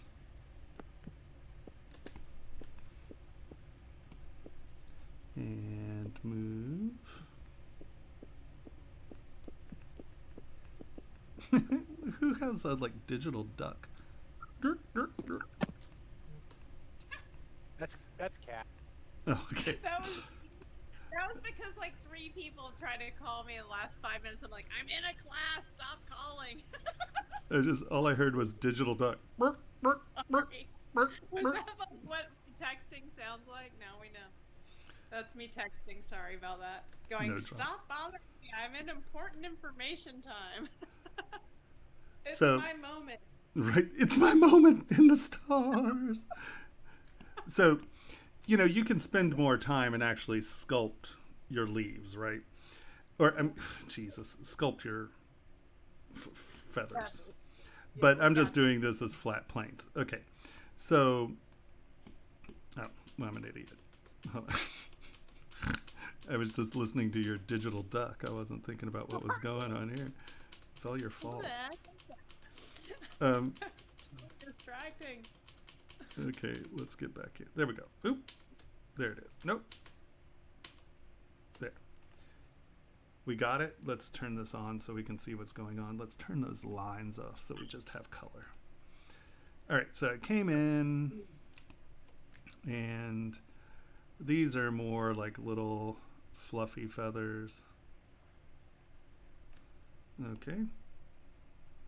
We're going to do Control W. And now I'm going to hide that. Oops. Now I'm going to hide that. And then these are longer feathers. Come on. The Control W to polygroup, and then what was the hide? It was It's Control Shift and Tap. Control Shift Tap outside anywhere. Yeah. Okay, we'll go That's like over that in monster. just a second. We're Okay, we're so gonna go with monster teeth on that one. hold on, we'll go over it. So There's a module for it. There's a you- module for it. I hope you're Okay, taking yeah, I notes, Mikeys. So now we have that group. We tap this. Nope, I forgot. We'll go over what was going on there. Okay, so now we have our 3 different levels, right? So Yep. I'm going to come here, tap this, and I'm going to mask it because I want to see what's going on, right? So bring Yep. this out, and now I'm going to hold tap. So I have control. I'm going to tap on the outside of the model, and now it flips the mask, right? Mm-hmm. Everyone understand that part so far? Is someone giving up? Yep. If someone needs to go, just tell me and we'll do you next. I apologize. But I think these are important things that you guys need to know, and I don't want you to miss it just because we have short classes. Okay, so you can see that we've masked that, we've pulled it up. So now we're going to go to this guy. We're going to mask that. Here, sorry, I'm going too fast. All right, we're here. Now I want to do the next layer. Control Shift and tap it. And now I've selected that layer. I'm going to And mask you tap this. on the layer at that point, so you. Well, Control I tap the color that I want. Okay? Okay. So Yeah. Control Shift, tap the color, Yep. and that's the color I want. I'm going to mask it. Okay. Now I'm going to hold down Control Shift Tap, and it brings everyone back. Now Got it. I don't want this to change, so I'm going to hold down Control Shift, and I'm going to tap this, and then I'm going to mask this, and then Control Shift Tap. So now I have those masked, and now I can come in here, grab Move, and I want a bigger brush because I don't want this to be lumpy, right? And I'm going to Yeah. just push this back as a plane. What's that? Nothing. Oh, okay. And so now we're going to push that back. And now we have the 3 distinct steps, right? Now, obviously, you're going to Yeah. want to form that shape, but this is a club wing. This is a squid feather. Sort of looks like a squid club. So, boom, and we smooth that out. So now we're designing and designing, or brushing and all that crap. And so I'm going to hide this so I can work on it, right? So I'm not affecting anybody else. I'm going to come in here and I'm going to be like, boop, boop, boop, boop, boop, boop, and these actually fold the other direction, but whatever. We get the idea. Okay, so, you know, and we do our little thing here, and then I take twist, and I make sure these are all going in the exact wrong direction. Right.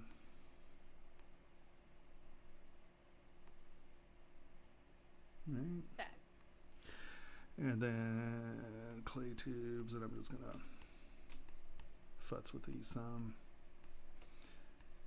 I'm not worried about clay fill and all that because these have a lot of sculpting to do, so I'm just coming in. This isn't being finesseful, right? I'm just right, ta-da! Now we hit it. Boop! Why, look at that. And now we come here and we do the exact same thing. Okay, I want these. So Control Shift Tap. Yep. Right. Yep.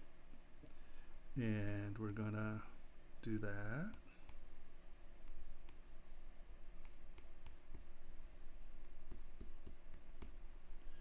Get us some directionality. And grab twist, and once again get ourselves some steep directionality. Come back in, clay tubes, and just kind of make these a plane again.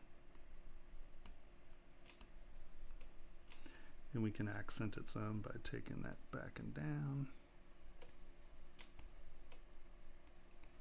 Make sure our edges make sense.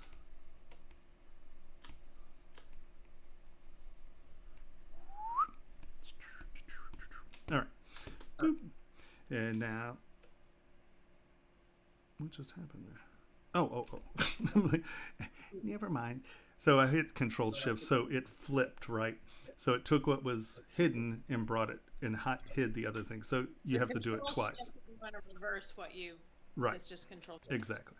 Got it. And now you can come in here and see, okay, well, I'm just going to do that. I don't have to change layers to get that stuff working, right? And so if it was consistent, because, you know, I sculpted this edge up, you can just come back in, tap this again, and we know where this is sitting, so it's fine. We're just going to tug that up a little on the tips. Boop. There we go. And so now we have that. And then, you know, I have, wrong brush. And now I have this brush, and I'm just going to come in, and I'm going to do these. Now, once again, I'm going to mask that off because I know that, hold on, let me get these and actually do this a little bit more sensibly. And the other thing I'm going to do is take this, Control W, just so I can get rid of it, right? I want to take this, mask it, bring it here, flip it, hide part. And I know this seems like a lot of weird gestures, but when you got it, I mean, this is only a couple seconds. You get a rhythm and you're just like, bap, bap, bap, bap, bap. So you'll get used to it. So now, clay tubes, I'm going to come in and define, oops, sorry.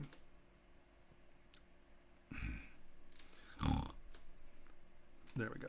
So I'm just going to get rid of it because I can't mask it and flip. Okay, so here's another thing. If something's hidden, right, now Control Shift, instead of selecting that, will remove it, right? We have one thing hidden. I don't want to draw on this, but I don't want to mask it right now. So I'm going to, well, I can't mask it right now because something else is hidden. I'm just going to take this, hide it. I'm going to take this and hide it. So now I only have the surface I'm working on. I got clay tubes. Control Shift Tap. Tap. Yeah. Got it. So now I'm going to come in here and do my little flighty wingy things, and I'm just going to I'm just hunting for that back edge. Right now all I'm sculpting is this edge right here, right? I'm not worried about any of these things. I'm just sculpting my rhythm. Right? And so there, what's that? Your high point, so to speak, your overlap. Or right. Exactly. And so now I'm going to take Move Elastic, and I'm going to kind of pull this out, pull this out, pull this out, pull this out. pull that out, pull that out, pull that out, and pull that out. All right. So now I have that. I'm going to smooth. I'm going to take clay tubes, and I'm going to now turn this into a plane, right? So you can see by doing this, I'm changing the reflective plane from our base plane. So now we're going to get these nice step feathers. Yeah, that's lovely. You know that moment when you spend all night doing something and you're like, I know there's a better way. I know there's a better way. No, trust me, I do it. And sadly, half the time, there's no one to tell me the better way. I have to sit there and like work on it. I'm like, oh, I was dumb. Why didn't I do that? You know. Or Paul will go, Tomas, you know, there's a feather button. All you have to do is push it, and it makes feathers. And you're just like, and Paul does that to me all the time. He's always like, dude, why didn't you just use the feather button? It's like, what? Well, you know, the struggle validates all this. Like, the struggle's necessary to, like... No, bullshit. Yeah, no, I'm calling bullshit on that. No, it's better to just know how to do it. About pulling an all-nighter, struggling with those damn feathers. Well, it teaches you patience, that's for sure. And then it also teaches you that no matter what you do, there's a better way to do it, so don't love what you do. Yeah, there's always a better way. That's lovely. I like that. I like this flow. And you can see that. All things I did not know. Lots of good stuff. That's nice. Yeah. Boop, boop, boop. So now you can still just pull the layers up, pull them Right, down. exactly. And you can tune it to how you want it to be. And there we go. I made feathers. Oh, you did that so much faster than me. I love it. I better. I've been doing this a long time. Let me tell you, I've sculpted a lot of eagles. Oh my You got god. a lot of feathers under your belt, don't you? That's lovely. Ugh. Thank you. Thank you. Um, And I hope sorry to take so much time on that. no. I think this is important because we didn't. I don't think we've gone over polygroup. So this is something that everyone should kind of get. So, and sorry that it has to happen this way, guys. It's just, I just 6 weeks is rough. I mean, it's rough. Okay, so does anyone have any questions about polygroups? Later, probably, but for now, awesome. Okay. That's gonna be my Damn, main Henry, I question. thought you were just spamming, but I realized that you and Mike are green. I was just like, what the hell, man? You have a lot to say over there, buddy. I have no idea. They've been talking about us the whole time now. I know. That's lovely. Yeah. All right. Thank you. So, who's next? Should be mine, I believe. Tobias. Tobias. Here we go. Yeah. Boop. Oh, very nice. Eyeballs. Yeah. It's a theme. It is a thing. It's a theme.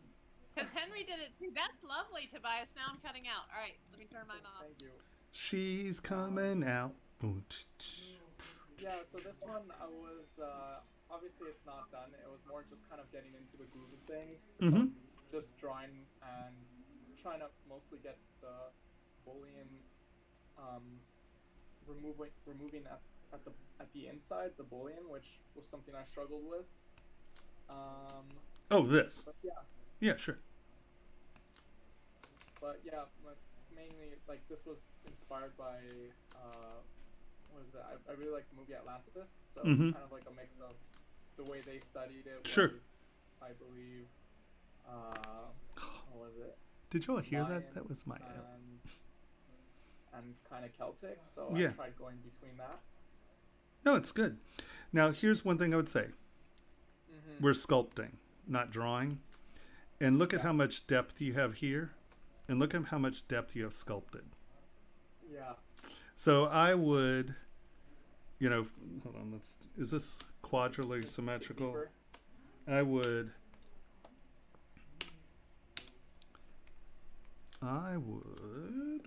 eventually I'll get there.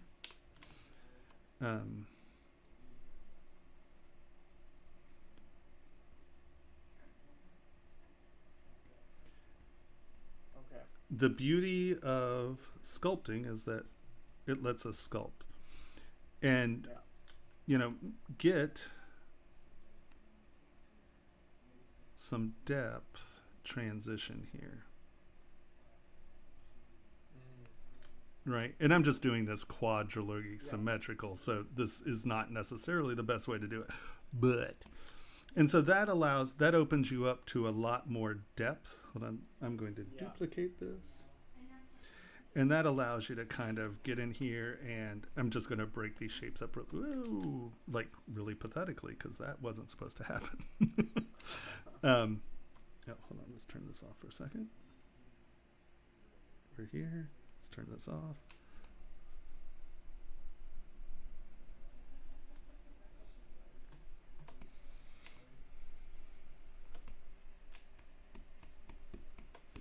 So now what that allows us to do is really make these deep transition states, right? Where you have depth, and that's coming behind that. And, play with your depth a little more. Because especially since you... Once I had a good amount of stuff on there, I felt like it was too flat, especially with, the thickness that I have. You're right. Right, because you can make it really dramatic, right? So I would say when you block up, right, when you first get blocked up, you pulled it out to, you pulled it out. Did I do that on your model? Shit. Sorry, I meant to do it on did I do it on everything? How did I do that? oh, I pulled it. God. You're supposed to duplicate and then work on the duplicate, not the original. Sorry, I'm a shit show, guys. All right, now let's look at your forms. See, and I think some of the only issues I have with some of the forms are things that have to do with the depth, right? Because my argument here is that, this shape, turn Z off. This shape doesn't really make a lot of sense as a big positive, because these negatives, this is the negative space, right? This wasn't a conscientious design. I'm thinking. I'm guessing here. Yeah, this was kind of just like the first critique you did. Kind of similarly, I was just playing around with shapes. This was like the third try where I was just trying to find something that I was working with in just symmetry. And this was finally I got some sort of flow of what I want to do, and this is basically just eyeing what I thought would look visually pretty. Yeah. But so let's reverse this just one second.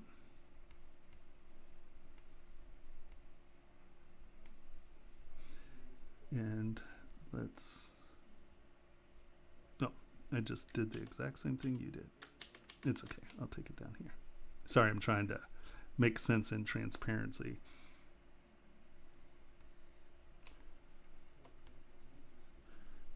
And then...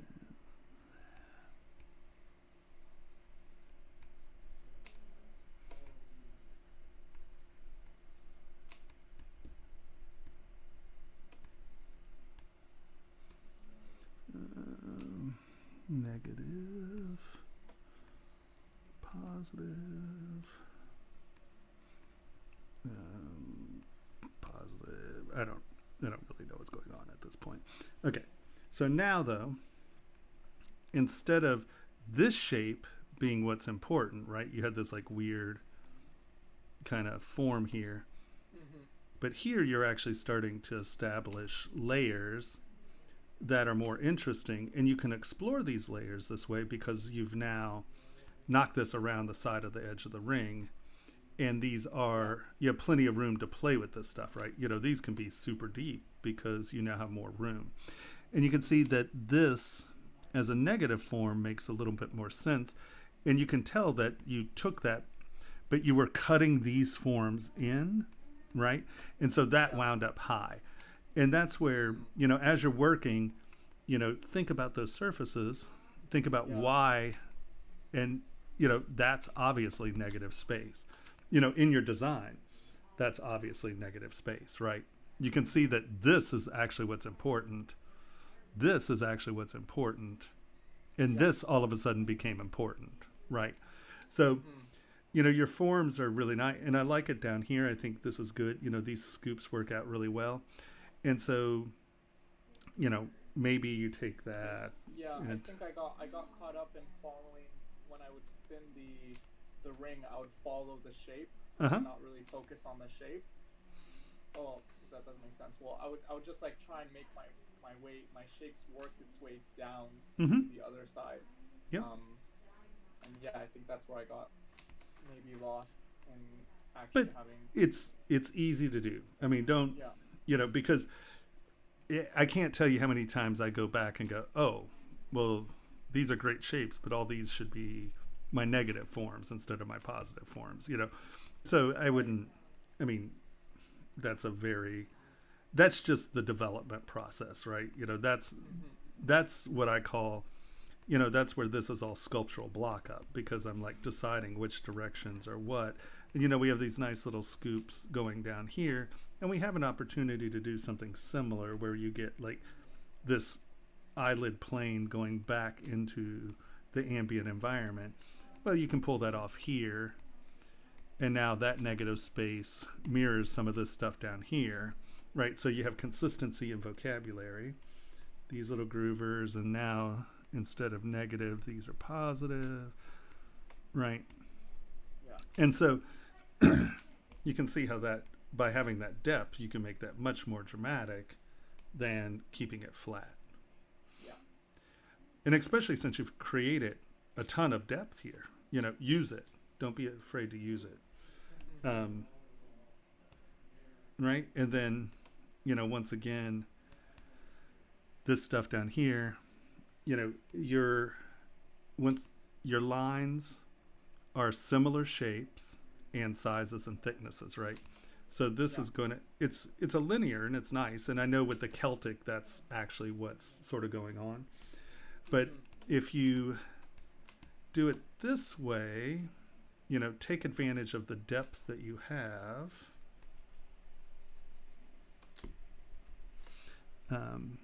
It allows you to pull off some of, because these are graphic, right?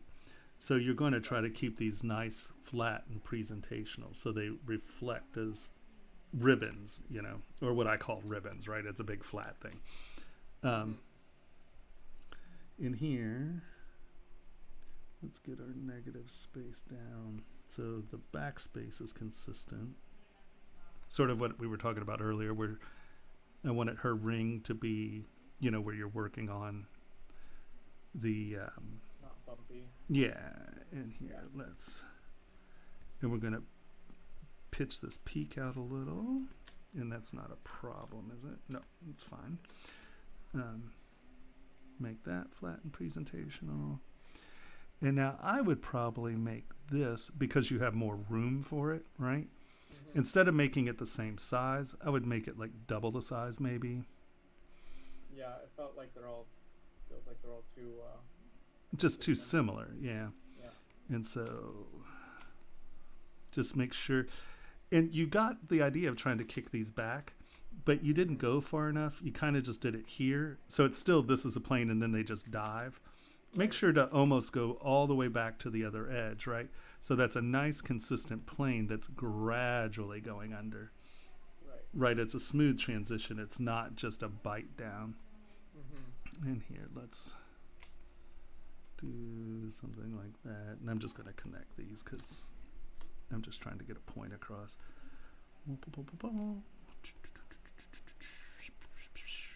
Kick that back. And once again, when you start to finish the stuff, work from the back. So once again, when you bring things over, make sure they are actually going over and under. So we have, I'm going to leave these as two fat lines so I can see my frame. And I will do this with surfaces all the time, where I'll leave, I'll draw the outside edges, because what I'm trying to do, I say once again a lot. I'm trying to, this is the line that I'm drawing. I'm not worried about this inside edge, right? So I'm trying to get that outside edge where I want it. outside edge where I want it. Outside edge where I want it. Outside edge where I want it. And then I'll come in and then just quickly fill this stuff up to where it needs to be, right there. So we're taking a transition here. So we're going to knock that edge back. So put that edge where we want it. Smooth that. Homogenize the surfaces.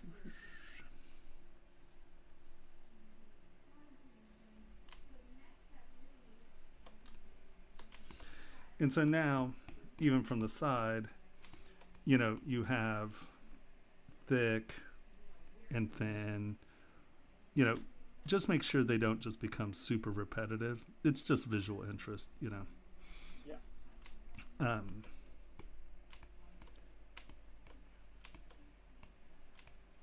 But you can see if you're thinking about it in big steps, it gives you more room here to play with stuff. And like you may, whatever this shape is, make it higher out here and go in. So this is like a crisscross of form. And that gives these transitions more drama. Yeah.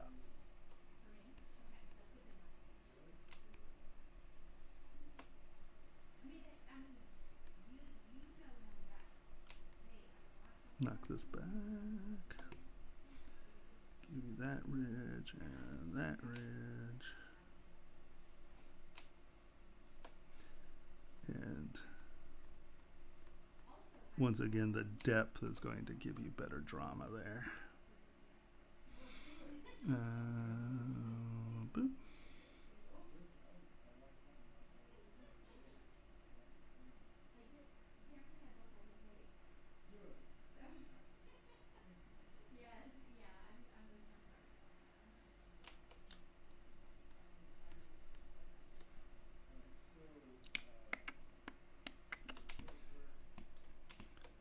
Right, so just having that depth gives you a lot more room to play. But I mean, your forms are lovely. Your design's really getting there. It's really starting to come together. They're just, like I said, they're just a handful of things. Like you kind of lose it here because you're trying to get it to come up and you don't know exactly what's happening here. So you're still trying to stroke this out some. Yeah, they need to be bolder and just, more and just defined. something. And because, you know, it's like, you know, does this connect to that? You know, because the Celtics, it's over, under, over, under, over, under. So, you know, what are these two things? Do they come up here and do something? You know, I just feel that they never carried through to wherever they were going. And then, you know, you were like, oh, I need a, because you put this in, obviously. And then you kind of came around and then you were like, okay, well, Yeah, that's what, these curves started just becoming part of it. Eventually, I guess, when I started punching holes in.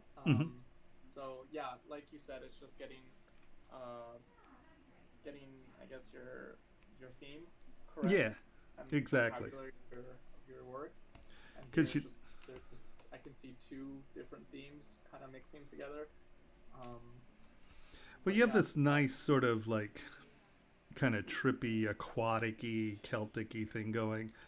And then, you know, I just think you lost your way a little in here, where you don't know what's happening. Yeah, because like, you know, this is a really nice form, and then you're like, oh well, this is swirly. So how do I get these geographic forms to blend into swirly? Is what it feels like to me. And you know, I think you could have. You know, since you're trying to play with your Celtic thing, you know, think about it as a Celtic knot. Yeah. And, you know, that could give these a place to go. And then, you know, get that in there. And then instead of trying to make it blend exactly, now you can come in with your form and, you know, maybe blend it in that way, as opposed to, you know, you can have that transition, but it's hard to make it, like you could take these so you decide, okay, my inside edges are going to be organic. So you have this nice hard ridge, a nice hard ridge, right? And then maybe these come in and that edge actually becomes the organic part, and then it comes back to a ridge, right? So, maybe this comes in and does something, where you're defining the negative space as the organic, or the interior negative space is organic, and then the exterior negative space is hard, And so, like I said, decide on a story and follow it. And I think that'll, but I can tell that, I can see what's happening here. It's nice. There's, I like where you're going with it. It just takes it just takes a little bit more fleshing out to figure out. Yeah, that's it. And that just comes down. It's tricky. It's very Conan Hyborian Age kind of feel to it. Yeah. Thank yeah. you. No, I mean, you're it getting also it. Gives me, I don't know if you guys know Yu-Gi-Oh, but it kind of reminds me of the eye Yugi has on his medallion. Yeah, no, it does actually. Let's see. Maybe these inside edges become that sort of, and then that's hard.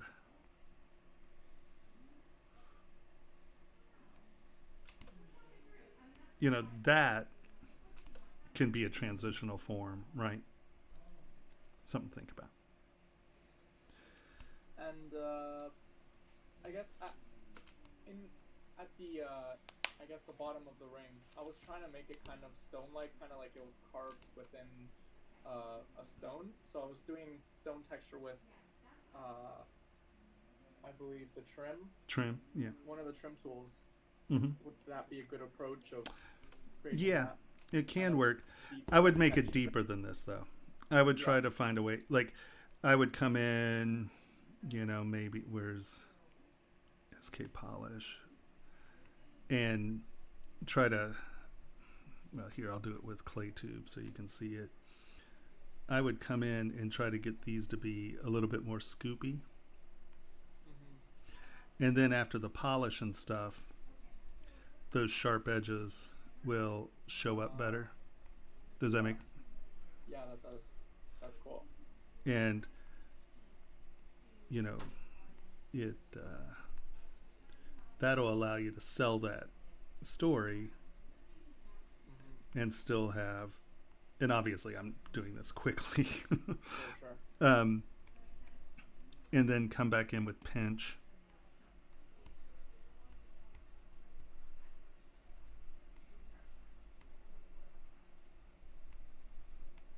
Obviously, the last thing you want to do, right? Because this would be something that you'd project on your mesh. No, I would just do this.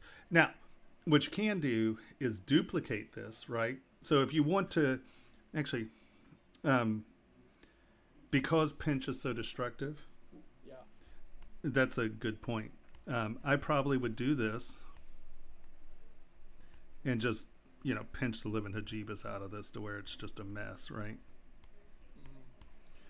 I would have duplicated my ring and done this on the duplicate. And then when you come to here, you can grab your project brush, turn symmetry off, and you can come over here and hold down Alt and do the negative projection. Let go Alt and do the positive projection. And now your mesh is completely usable and you have those effects. Yeah. Right. Nice. So yeah, I would project. That's probably the best way to do that. Because now you can still completely sculpt on. Let's say you want to make sure. Here's another thing. If you're going to do a pattern like this, make sure to put some sort of amulet or do something here in the center, because remember how I said it's not important until you lose it. Right. Make sure that there's something there that will allow someone to bash this against a bar, and you're not going to lose your texture. cool. No, you're killing it. You know, you're getting there. I just think Thank you. you know, you're I can see that you're working on your design and form, and you're still thinking two-dimensionally in a lot of ways, right? Because you know, you're more of a 2D artist. Yeah, and so you're working through it as you would an illustration, right? You're getting your stuff down, and you completely forgot that you have this much depth, right? Yeah. So what I would I'm looking at suggest, it from that angle, basically, that's it. yeah, of course, no, it's fine. We all do it. You get involved with something, and then you rotate your ring, and you realize, oh, I've now just cut that down to where it's a hair's gnat wing thickness. It's like, what am I doing? So rotate the object a lot, you know, and you know, a thing that could be good for you to think about is before you start doing your drawing, go, okay, I want that to be high.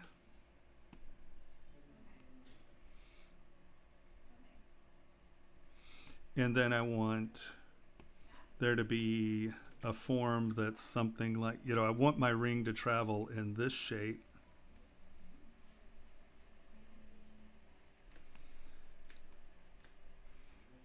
And I'm being melodramatic and I'm not worrying about my inside here, but, you know, I want there to be that shape. And then I'm going to bring my outside edge down, and that's going to blend together. Oh, I don't have Z turned on. But, you know, before you start working on your design, decide on just some layers that you like, right? Yeah. And now you start working on your design, and some of these swoops now are going to make a lot more sense because you're like, well, I want to retain this oval here. But, you know, this is a good place to come up. And it's like, oh, well, that's going there. So, you know, defining that depth becomes a nice place there. You know, okay, these are coming out. So I want these to sit on top of that. Or do I want those to dive behind that? You know, but you already have some layers to play with before you're making your graphic decisions. Yeah. So I might try that on the next project, is work out some steps.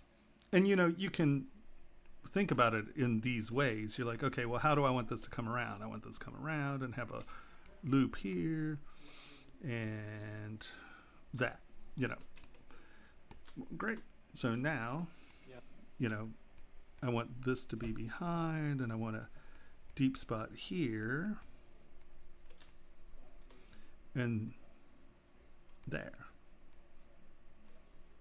Well, initially, the way I wanted to approach it at the beginning was extruding and kind of pushing around with my lowest subdivision.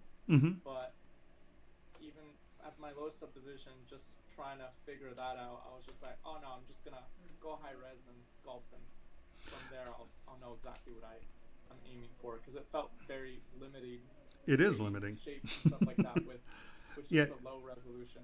I don't like exploring in low res. I find because where I find a lot of things is, you know, I stroke directionally, right? I'm like, okay, I want this to go there, then I'm changing direction here, and then I'm going to change direction here. And as I'm stroking around, you know, I'm not necessarily thinking about it, but, well, wait a minute. You know, okay, so we have this shape. And then we now have this shape, which is kind of cool. And then, you know, this actually is kind of an interesting transition. And I mean, this is how I, you know, that's why I'm throwing down strokes all the time. I'm like, oh, well, what is happening here? And you can see just by developing those strokes, I got a design element that I would never have consciously gone in and gone, oh, well, you know what? Because I know that the eye's coming over here, right? So there's going to be a transition in here somewhere. Right. So I'm just throwing down material and seeing what's happening. I'm not really dictating what's going on. I'm kind of paying attention to my subconscious, because it's going to throw things down that I don't think that it knows I like. You know, our subconscious are pretty wise. And so now,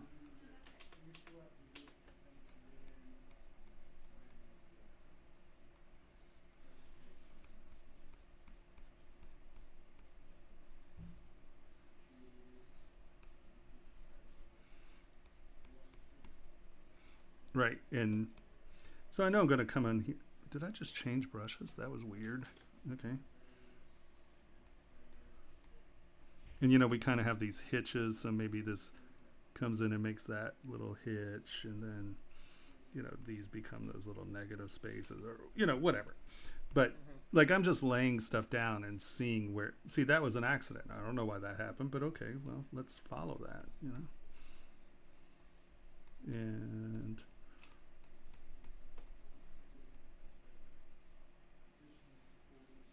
so I very often have no damn clue what I'm doing, or no intention, you know, no intentional concept of what I'm doing.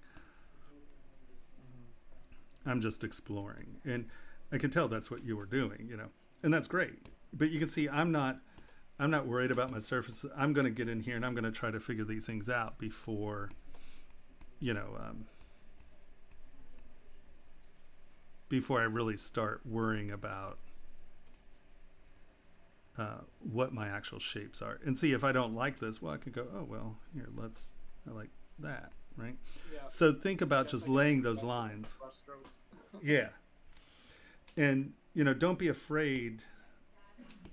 And that's why I really break it up into different ways. So you block up, and then my sculptural block up is literally this. I'm just investigating my surface. I'm investigating my things.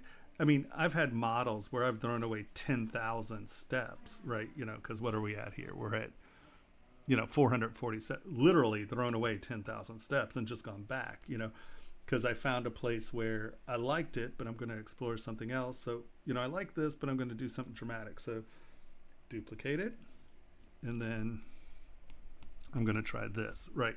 So if you find something you kind of like, duplicate it and then go explore something else, and then come back and then go explore and come back and go explore. And yeah, and that's why I say I start in that 1 to 5 million poly range, because you know, I can stack up 4 or 5 million poly models, and my model's not huge. Then in sculpture I might jump up to 21 million polys, because I don't have enough, you know, I've decided that I want, you know, a weird stepping texture in here. Well, at 5 million polys, I don't have enough to put that weird, you know, that Greeky sort of, right? And my lines are all weird, so that's not very helpful now. So now I would divide up, but I would do that, right? And this is just my sculptural block up, so I'm like, okay, I want this going on, and I'd leave it at that, right? Because I'm just trying to get, so now I have this texture. I'm like, okay, well, I need to put that texture somewhere else. So actually, I like the idea of hold on. I like the idea of having these trenches, and this is a good place to bring back this. Right, and that way I'm deciding elements. I'm just, in my block, my sculptural block up, I'm deciding where things are going, what's happening, my textures, where they're going to go. Oh, I need a consistent back, because like now I've done this, so it's like, well, maybe this is that, so that means this is my background. Nope. Yeah. Turn lazy mouse off. Okay, so that's my negative and positive. Is that a negative? You know, and now I can start to tune some negative spaces, and that's going to determine what those shapes are, right? And so it's just this constant just moving, shaking, scratching, and finding those little nicks and dings and twists that you're like, that's cool. And because half of this stuff is just my subconscious, because I use a lot of these shapes a lot. You know, I have a pretty consistent vocabulary. So my subconscious knows these forms. So I'm just tossing stuff out there and seeing what my subconscious identifies. It's really, and I find it makes for more organic pieces, things that, and I don't mind contrivances. I don't mind contrived pieces. I think you need that intentionality, that contrivance. But in the negative way, oh, it's contrived. It's overthought and petty. It's not good design. It's just so. Just keeping it moving and seeing what your hand does allows you a lot of room to come up with some cool stuff, because often it's not something you'd think about, but you're like, oh, well, like this little hitch. I was like, oh, well, there's a little hitch there. Well, now we need to repeat it, or and I'm always in that place where I'm doing it this way. Oh, cool, it's on the inside too. Be careful for bumps. Those could be rough. Make those inset. Yeah, make them holes. Yeah. And then, I use a very low intensity brush, and that allows me to constantly be, ooh, whoa, what the, oh, I changed my focal shift in there somewhere. Okay, there we go. With a low resolution brush, or low intensity brush, I can get in here, and, I do this all the time. I'm stroking and alt and holding it down and alt and holding it down and alt. I'm constantly just moving my surface around. And, sadly we don't get well, I don't know if it's sad or not, but, you don't really get to see me just sit here and sculpt a lot for the class, So if you have time on Mondays to watch the stream or go back and watch the stream, you'll see kind of how I sculpt, right? It's like, okay, I'm flattening that out, defining edges, scooping. I know that this is going this way. I want that to come that way, maybe. So is that there? Is that something that's wide? And, I can sit here and do tons of stuff before I've distorted my mesh. I mean, look, there's no depth change there. So it gives me a lot of time and energy to find out where stuff is. And then I'll go at it. Now, I will make big cuts first, right? Often I'll be like, okay, well, I know that I want this to be high and presentational. So it's too high a resolution. No, we'll just do it here, whatever. Oh, this is Boolean. It doesn't have subtool. There we go. Nope, this is Boolean. It doesn't have... I know I have one here that has layers, don't we? Did I just delete all these layers? Or were none of these have layers? I don't think... No. Bad dog. Keep your layers. Yeah. Put your paw out. Put your paw out. Keep your layers. Because that allows me to come back in here and make big changes quickly. Yeah. And so, let's say I kind of got to this point, but I'm going to come back in here. I'm going to smooth all this out. And I am going to make this one plane. And you can't do big changes smoothly if you don't have your layers, right? See, you can't smooth this out now, right? You need a tool. You're going to have to use SK Trim Polish or something to get it down. And it's not the same thing as relaxing your meshes down. So don't get rid of your meshes. At least keep one of these that has its subtools, right? Yeah. Okay, and so, because now we can come back and turn this into a big cross here or something, And so I'm always kind of thinking about my planes, my big shapes, right? And now I can go back to my little shapes.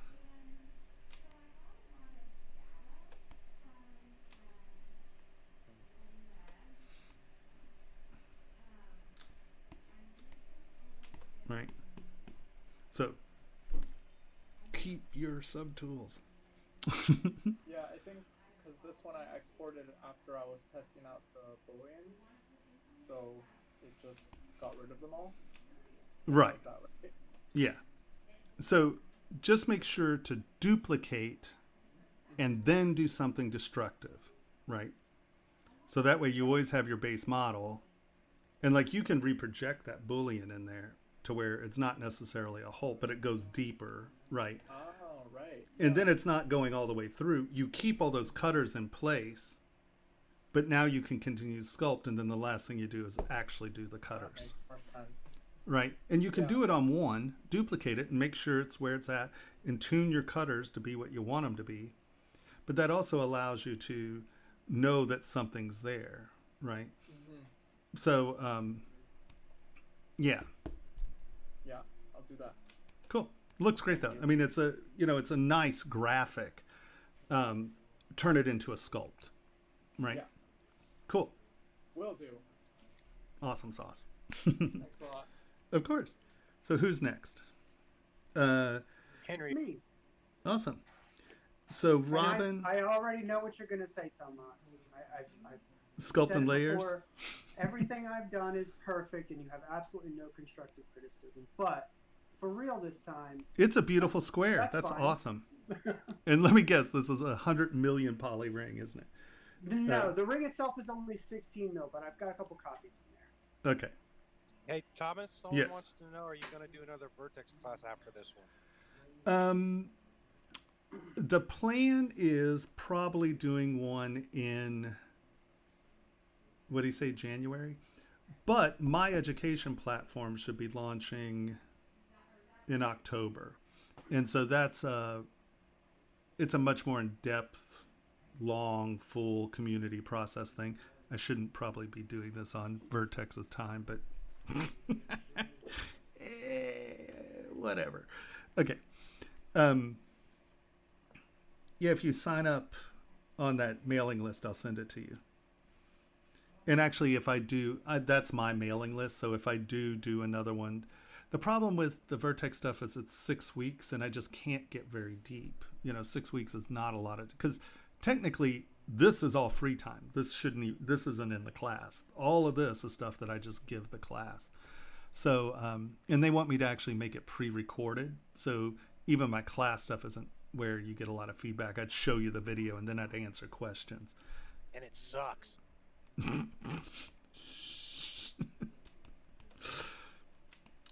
Sorry. Well, Hendry, this is nice. Stick to your day job? No. Poke you in the eye. All right. So, you did something very similar to, actually, you've done a couple things similar here. Okay, so first of all, you've lost the dome shape of the eye because everything's standing up and off of it. And see, these are going into it, but they're not actually going into the eye. They're going into this cave, right? Do we have layers on this? Yeah. Hell yeah, we do. I spent more time rebuilding mesh than I did sculpting. Well, I'm just going to say mesh management's important for this reason exactly. Hold on. Let me do this at a lower level so I don't lose your detail. So at least have the position of your detail here. Your lowest model is 15,000. Hey, that's your fault. I did exactly what you told me to do.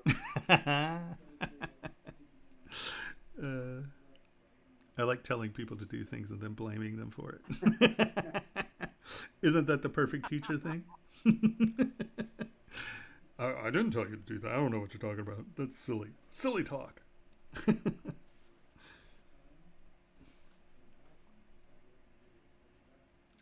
I'm sorry this has taken so long, guys. I just, I think that taking the time to show you those things are important because I don't know how much time we have in class to get to everything. So I try to use this as sort of class hours as well.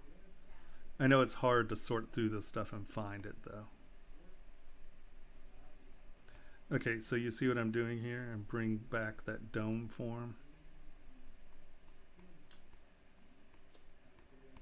Right? Right? Right? Right. Right. Also, while I'm down here, I'm going to do this. I think this just gets a little straight. Right? Okay.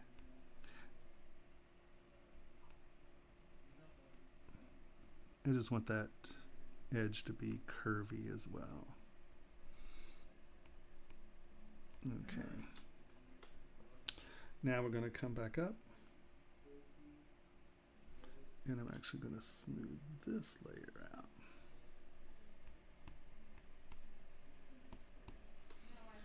Come back up. That's better. Okay. And now we'll come all the way up. And I'm going to smooth some of this out. I obviously crashed because smooth stronger is not on. Let's lower one more. There we go. Okay. So now, instead of making this huge half round, we're going to make this softer.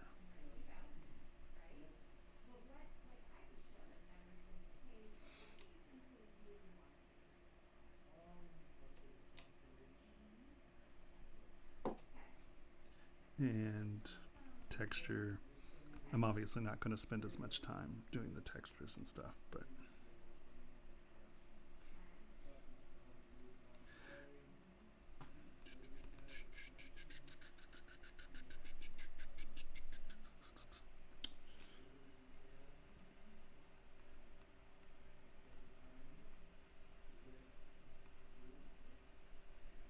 it's going into the eye.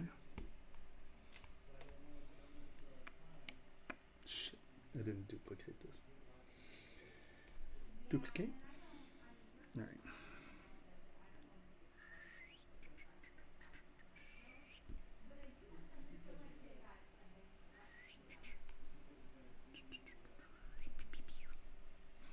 And you had that more of a tube, so I'm just going to use inflate to kind of give us that tube feeling. We're going to take you, let's go all the way back to the beginning with you, so it's in its original form. All right. And now we want this to be planar up to here. No, that is not clay tubes. Right? I want that to be a smooth surface. That smooth surface is coming out to here.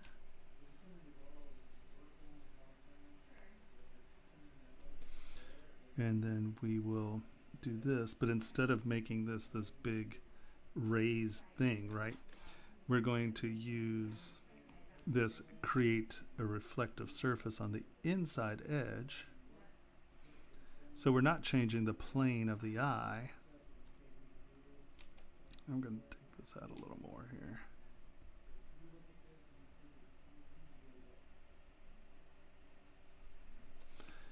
And then I'm going to come in here, make this plane the graphic, right? That's going to be the shiny part.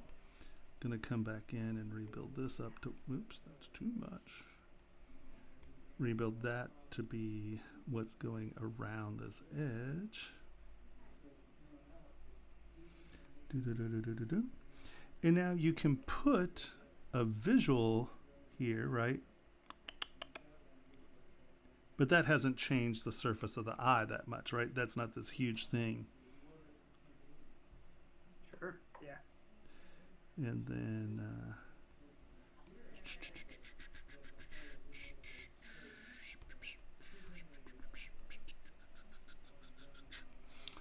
and then standard, let's turn that down some. And make that.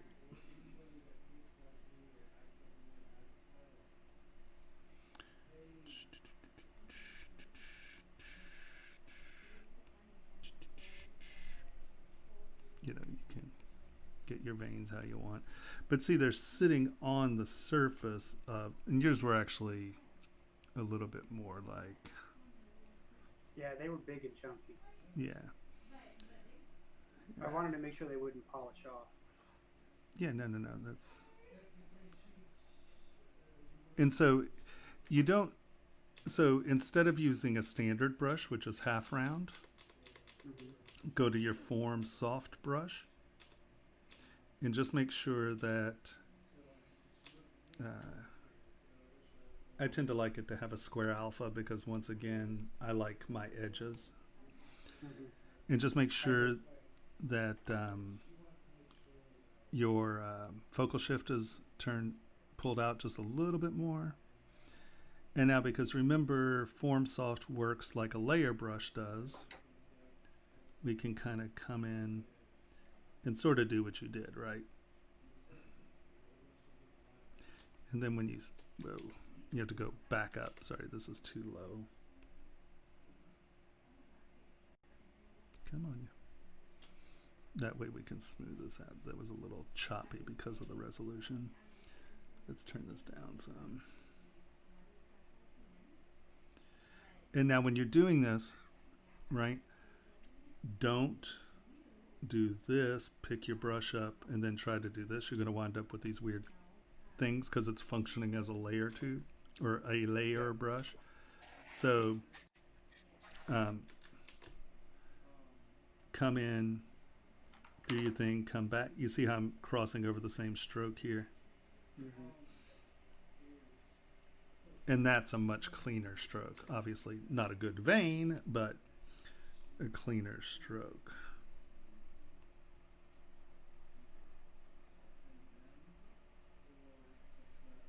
You know, go ahead and put your veins. But now you can see it looks as if it is a dome, right? And so we're not making these super dramatic in the sense of a big half round. You know, you can sell this without so much height because you want it to associate with the surface, right? You don't want it just to be this big donut sitting on top of something.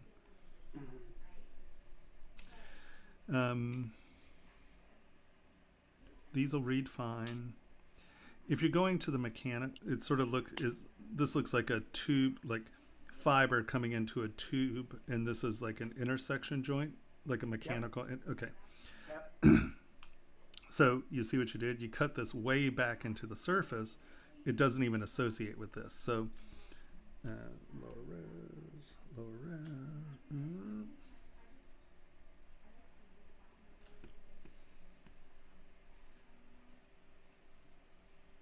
So what's that base mesh look like? Only the best. So originally it looked like a fairly standard ring shank, and then I sculpted all of those branches into it, and then just booleaned the entire thing out, so only the branches were left. So projecting all to get my details back with subdivisions was impossible. So I had to Z-remesh the entire thing. Why was that impossible? Because you told me. You told me to do what I did, so I did. Did I? Okay. Yep.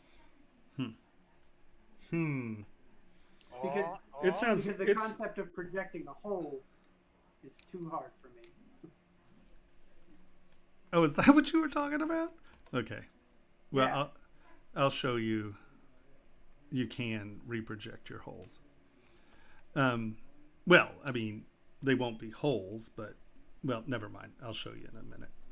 So let's get this to be what it is. It is a tube, right? And then this is coming around that, right? Mm-hmm. So don't have them going out here if they're not, you know, it's supposed to be going inside this surface. Make sure that it is going inside that surface. And then, yeah, come on, you. Then I'm going to bring that edge out. We don't need 16 million polys. This machine struggles with 16 million polys and broadcasting. just if I'm not broadcasting, it doesn't have problems with it, but it sort of chugs along. All right, so now we've done this. Now I would clean that up so that looks like it's going in there, but I'm not spending that much time and energy. I'm just trying to get you to wrap your head around this. And so because these were all smooth, right, by me sculpting on top of this, we haven't lost context with the surfaces, right? This is something that's going around that surface. So this has to be bigger. And now I'll come in, get our little lip. Let's turn ourselves up a little here for some reason.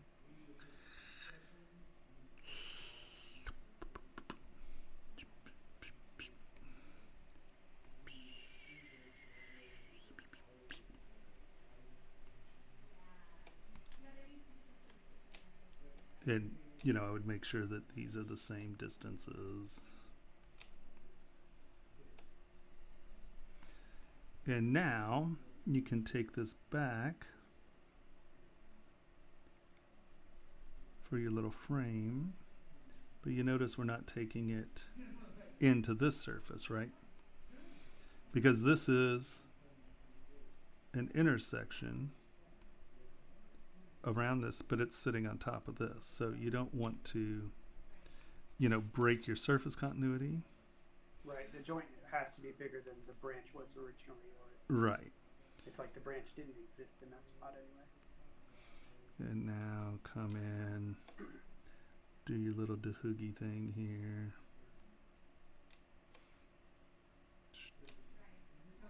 Oops.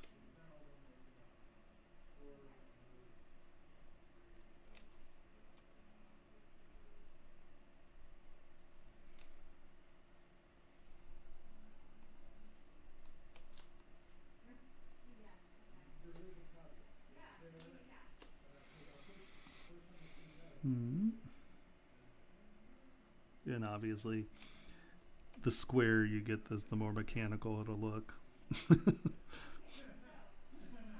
And now I'm applying that angle thing there that's going to attach directly to the surface of that guy, right?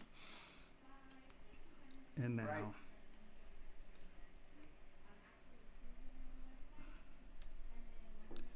And come back in, tune those up. And so now that looks like that is sitting on the outside surface of that, as opposed to that being big and denty. Right, see, that has nothing to do with that.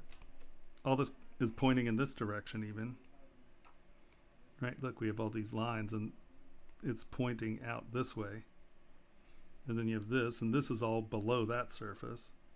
It's not half round. You know, you're not selling that to me that that's going around that. I mean, these look nice. Obviously, you need to work on them a little bit more. Yeah, definitely more work to be done. Because there's a whole story about sort of nature versus cyber stuff I'm trying to sell. If you flip the ring under, you'll see the sort of nature scene on the backside of the eye. Now remember that what you've created here is a really deep undercut, right? You can do it as long as it's being molded in a silicone mold, but if you plan to make a lot of these, this mold will fall apart pretty quick. So what I would have done on that surface first, and here, let's just do it on one side.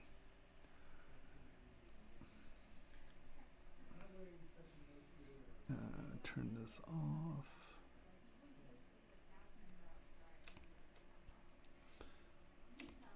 Because, you know, they're really, like, you have a good story, but you also now have this scoop and it's trying, you know, what's happening in this intersection. So I would have taken my time and established a substructure that made a little bit of sense. Yeah. You know, where, fill in the more difficult bits.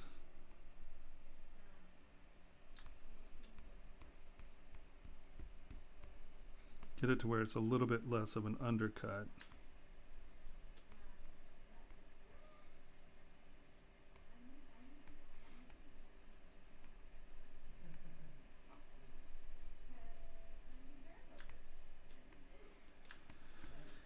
what's going on out here. This is hard structure. There are no ridges or anything. Okay. So now we'll carry this inside to where it's reminiscent of this shape out here.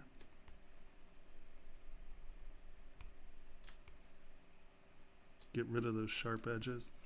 You've created a finger blade. I thought I'd softened them enough. Well, it's still, you know, you got to figure that this is what, like 1.5 mil. It can be a half round 1.5 mil, and it's still a razor blade.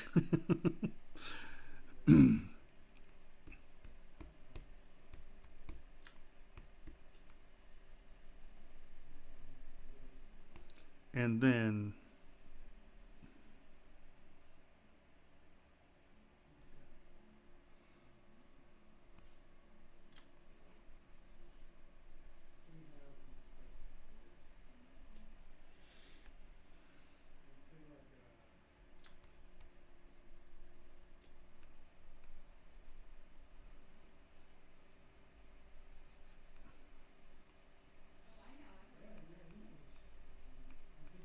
I created an IMM to save time because I only had a week.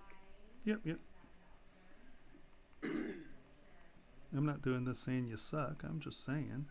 I mean, just instead of sculpting each eye individually. Yeah. Of course. No, that's smart. But see, now those are going along with the surface, and they're not really creating too much. This right here is a hell of an undercut.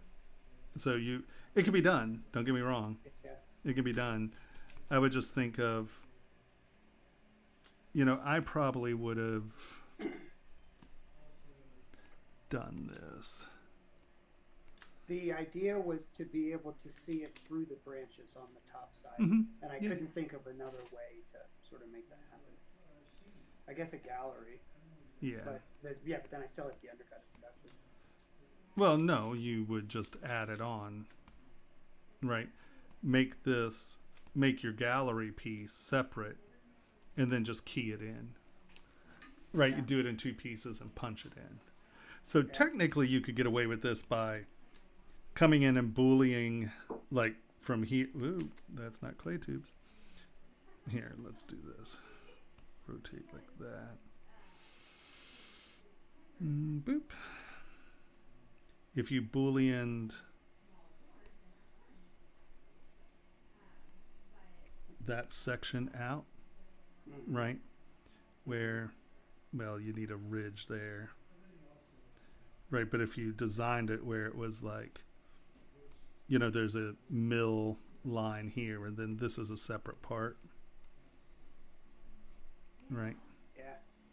And then you could just plug that in, solder it or laser it later, and then that would allow you to do that. Yeah. And then you could make that even more dramatic. You know, you could really pull that in. Yeah. And then you get that story behind it, and that becomes easier to do. No, it looks great. It's a lot of fun. It's good conception. See, it's like, you know, this lip right here. That's a tough lip no matter what. You want a little edge there. And that'll read as a lip now as opposed to being just a blade. That's going to catch what's going to happen after about a year of wearing it. You're going to have to pick all the dead skin out of this, and it's really disgusting. So you don't want to make skin traps, because I'll tell you, I've seen some really disgusting rings where they're like, oh, will you take this off and clean it? And they're like, and you're like, and they hand it to you with their slobber on it. You're just like, you cannot be serious. I am such a germaphobe, and I'm like, oh, hell no. Tony's like, you're not a germaphobe. Tony's actually a germaphobe. I'm you're germaphobe. It's a fine difference, but it's a little. I'll eat a sandwich I dropped on the ground as long as it's dirt, right? So, yeah, be careful about leaving meat traps, because the ring becomes disgusting really fast. We actually saw, those old galleries that are, where it's a high gallery, so you have your stone. And it's sort of like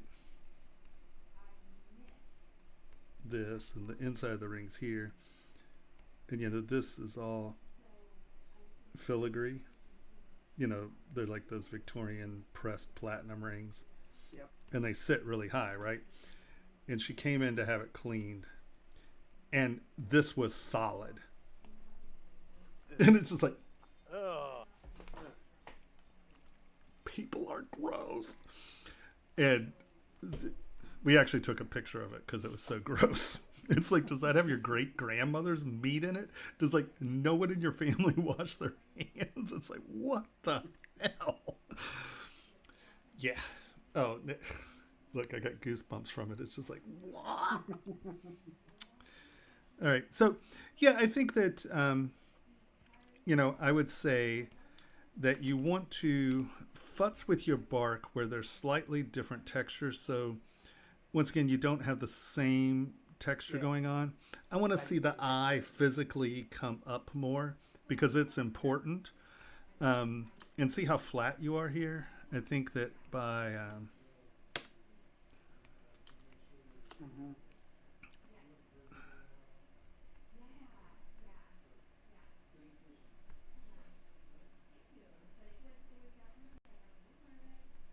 right, because that's really not standing off your finger that much in terms of like a signet ring or something. So get that up and off. That actually gives you more room to futz with the gallery. Now you're going to have to fill that out, but that gives you more room to pull that difference in, and it allows you to really get in there and do some stuff and see how that's more readable now as a thing behind it. And I probably would have brought this in so you really use that negative space. And I probably would have planned these to where there's negative space. If I'm looking through this, I probably want more airspace here. I would probably cut out half of these. Right, make it more airspace. And that'll give us our story underneath there a little better. And then we can kick that out and around, and that's airspace. Does that make sense? Yeah. So, yeah. And now, once again, you're going to have to... I wouldn't be worried about filling this up some. Right, so you have a nice, flat, good surface for the finger to rest on. And then what that also does is that now allows this to become something in its own right,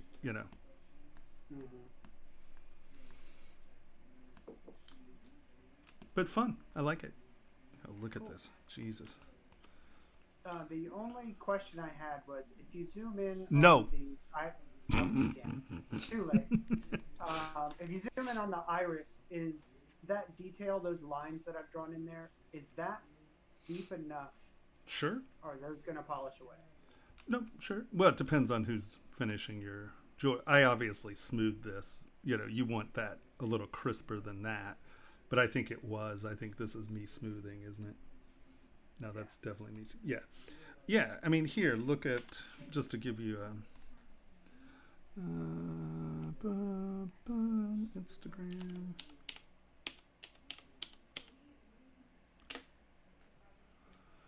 Look at that, those creepy bastards. What do you mean this site? Oh, it's because I'm a dumbass, but...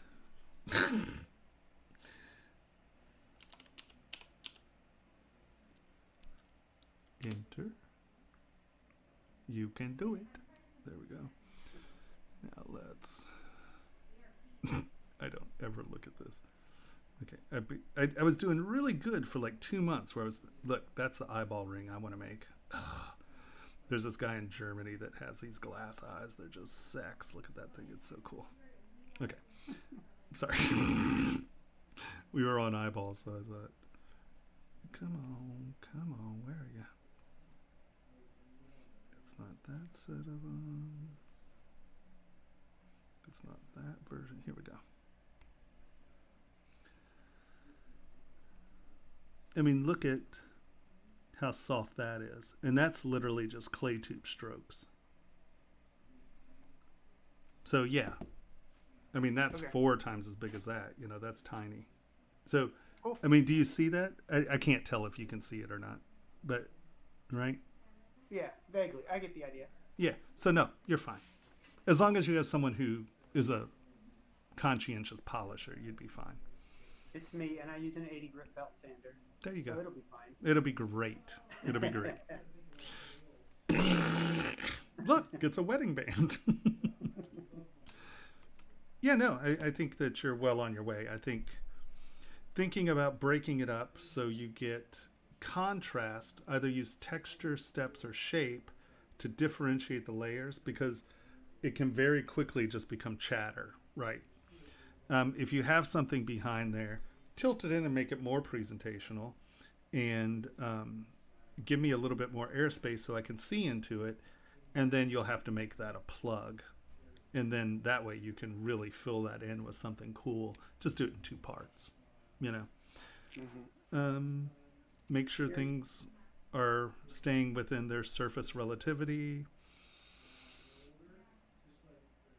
And yeah, I'd work on, you know, my texture a touch. But yeah, no, it looks good. Thanks. Cheers. Cheers. All right.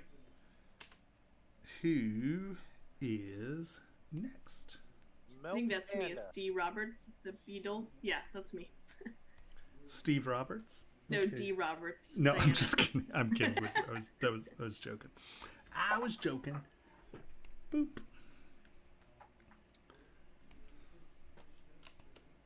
Yay, team. I love Beatles. Yeah, I didn't know what I wanted to do, so I just started messing around. Like, maybe I'll do like an Egyptian revival thing, and then, yeah, didn't really plan it out. But, yeah. All right, so once again, you have a lot of height here that you didn't use. So I would do something like turn this into a bevel or something, right?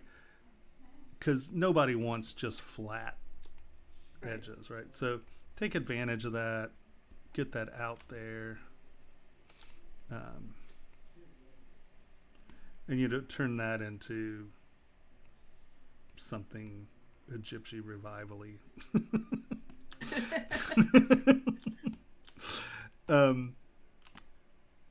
All right. So your fans. And then I had a question.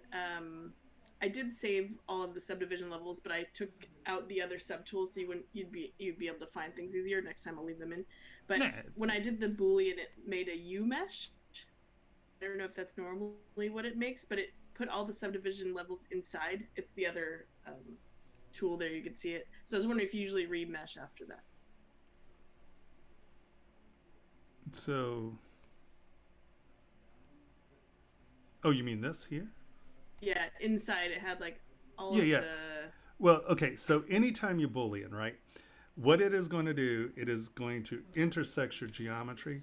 So yes, if this is your base and then you were going to go back, I would Z remesh this. Okay. And then reproject. So yeah, that's something after Boolean, you have to Z remesh because you have garbage. Unless, of course, this were the other way around, right?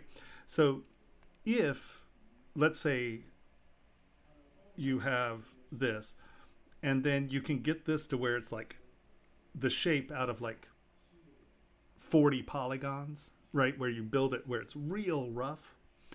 And then you come in and then you just divide it because you're not going to sculpt on the inside of here. And I wouldn't worry about that crispness of that edge.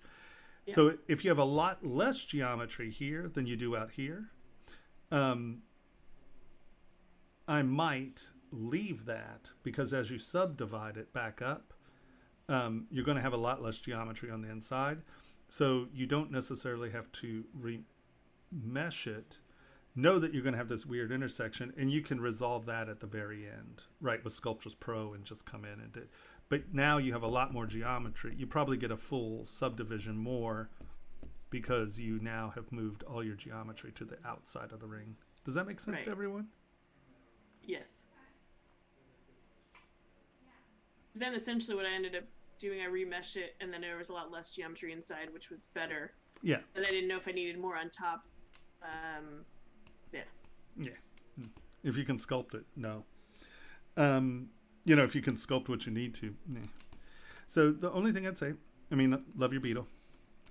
I actually like the hand chiselly work. I don't know if I'd change it too much. I think some of this can be fun.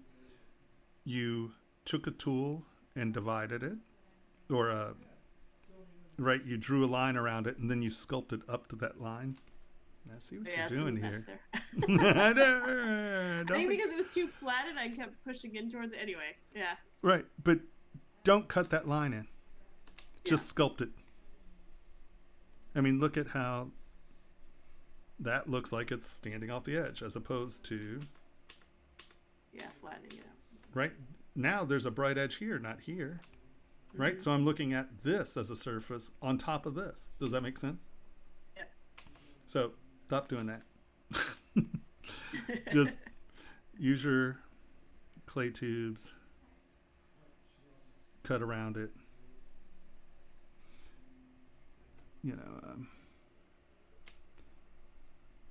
Why is that?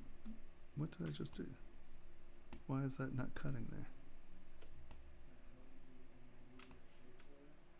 What's that geometry? That's doing something really totally weird. Okay, whatever. That's my machine acting stupid. So I'm going to use clay buildup to be... Look, it's not even doing that. Wow, that's fascinating. I always love it when it does dumb shit. I'm just like, I have no idea why that's doing that. All right, and so now you can...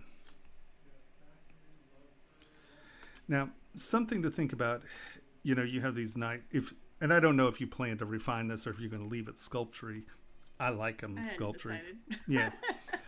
But if you are going to leave it sculptury, I would make sure to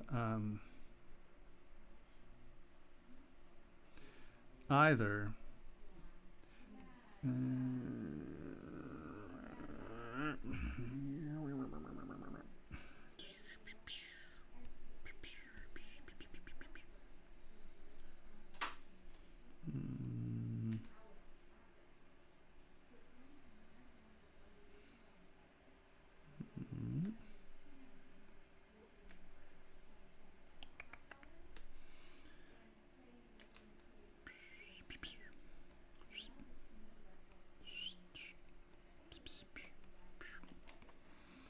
either, if this is going to be really, really, really textury,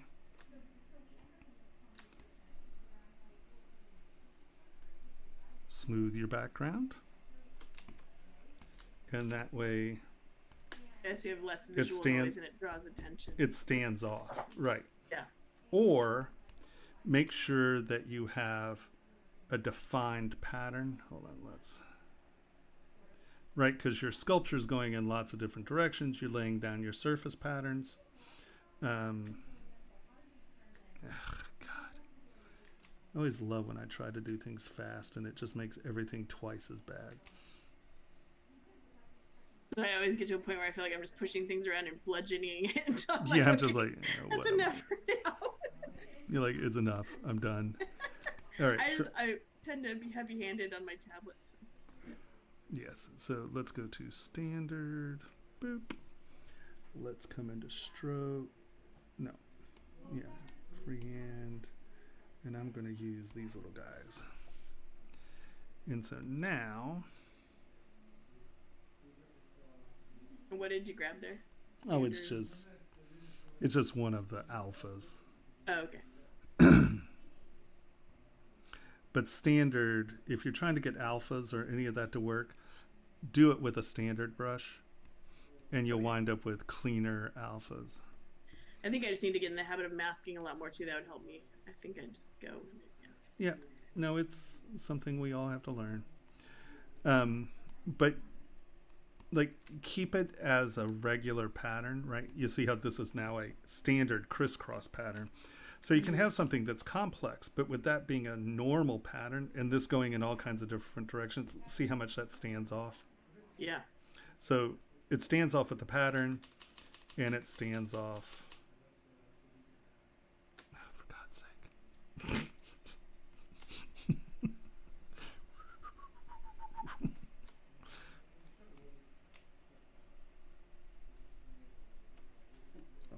Use your geometry dip. Okay. Or it stands off smooth. Right. So if you're going to have something that has a lot of physical texture, just make sure that you're counterbalancing it. Right. Otherwise, it just all gets noisy and you're like, ugh. Yeah, noise everywhere. All right. The other thing is in Egyptian revival, these are palm fronds. Yeah, those got kind of lumpy. I think they should probably not look like that. And usually one physically goes in front of the other. Or you can have an outline come around where you're implying. So,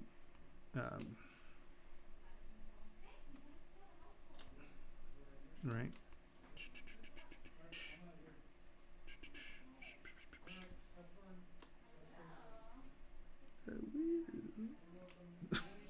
I'm such a snarky bitch. Sorry. I'm sitting here making fun of people. I'm such a jerk. Okay. Goodness gracious.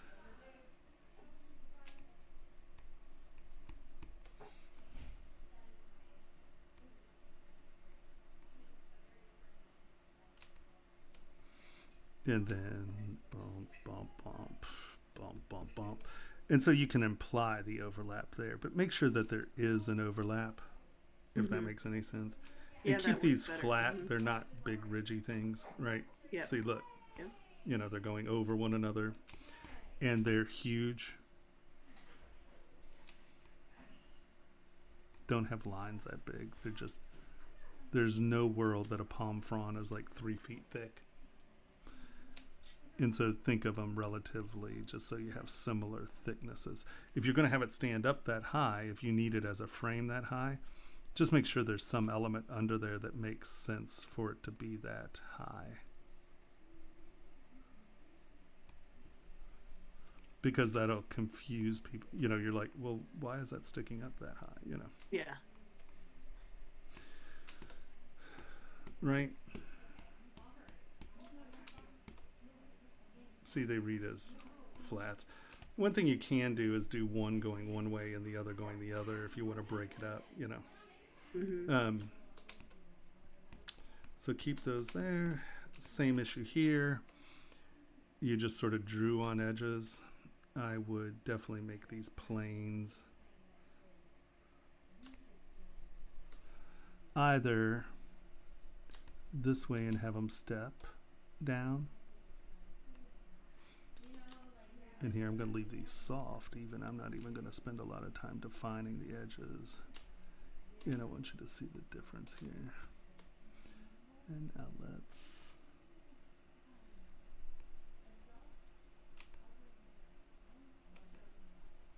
You know what? You dug in here, but we want these to read as a plane. Oh, I just did it on both sides. I'm a jackass. I was supposed to show you the differences, wasn't I? So yeah, I can already see it on the left versus the right. It's the shapes versus. Oof. How many more people do we have? 1, 2, I think there's 4. 3 after me. Okay. Maybe. I just don't want to make this too long for you. I don't care. My whole day's here, so it doesn't matter to me. But here, sorry. Let's keep this to one side. Okay. And now.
my over under doesn't make any sense, but you can That's okay. see. I get the idea. It's the shapes Right. moving in and out. Yeah. Yeah, that works better. And then also here.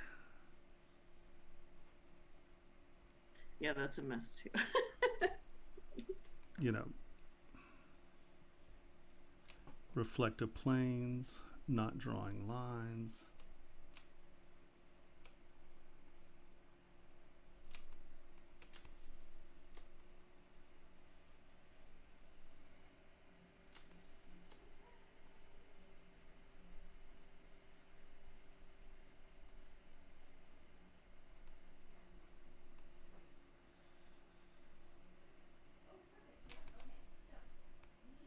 Right. Does that make sense? Mm-hmm. Right. And then I don't know how you guys keep getting all these weird lumpy lines. Like, it's like you're doing this when you're drawing a line. You're drawing it like 10 steps and you're getting like these big lumpa-dumpa lines. Yeah. Draw a line. Look, oh, look, we drew a line. And no, wait, I'm going to go over it again. Oh, and I'm going to go over it again. Don't do this. Trying to get a straight line. That's no way to draw a line. Go from the beginning to the end, and that'll help keep your surfaces clean. Now, I go over them this way because I'm filling it in, and you can see that really it didn't change that line, right?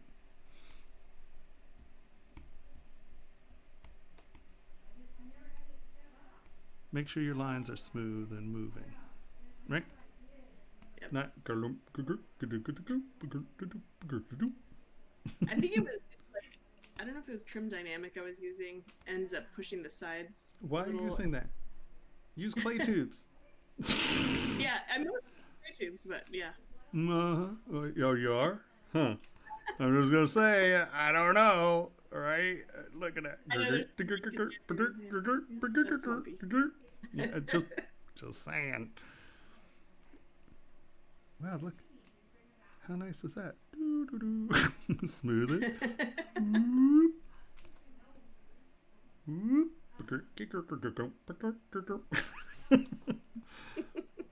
Yeah, I think, just evaluating your layers and lines, do good separation, keep these plain. I mean, think about what they are, make sure it represents what it is, right? Yeah. Oh my God, my throat's gonna bleed. Actually, air quality index isn't that bad today. What are we at?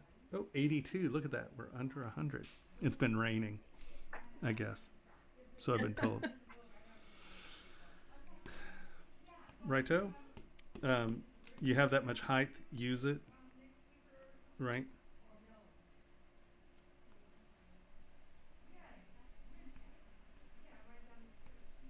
Okay. Yeah? Any questions? No, I think I just, yeah. You just sure what? I'm approaching things instead of drawing on it. Got it. Exactly. Okay. Who's next?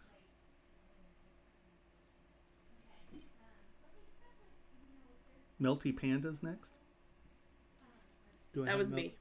Oh, that was you? Oh, okay. Yeah, so it's Scott, NSB. Scott. Boop.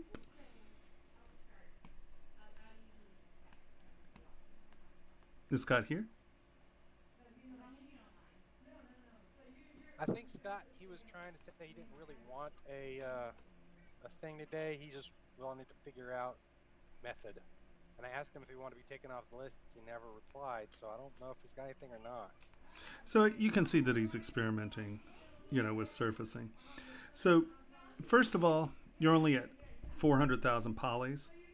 Get up there above 1 million polys, okay? Because that's going to give you edge fidelity.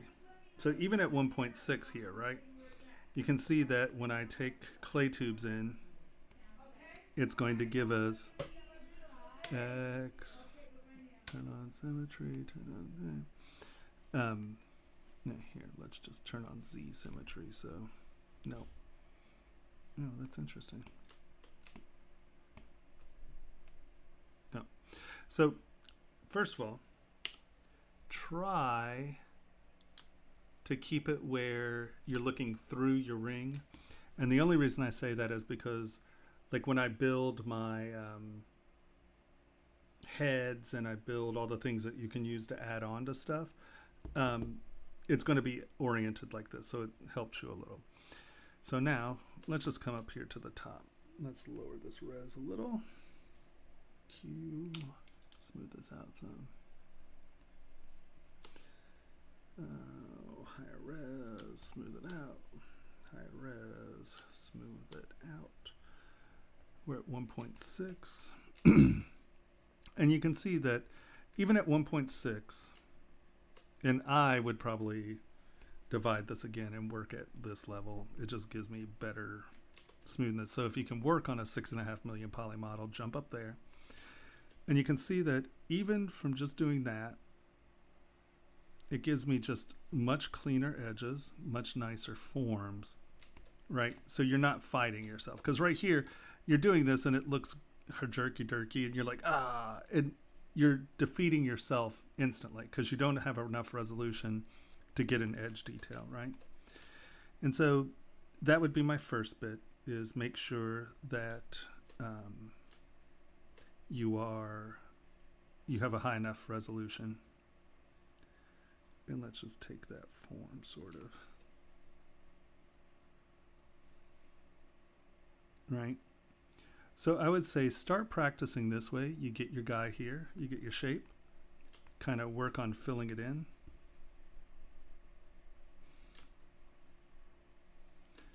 Right? And then look at, this is how I would practice, right? Come back over it, get your edges up and off the surface. So you're just working on that element separation. Work on coming back, filling it in. And then just make a quick decision on an interior shape, right? Let's do this. I'm going to get it up.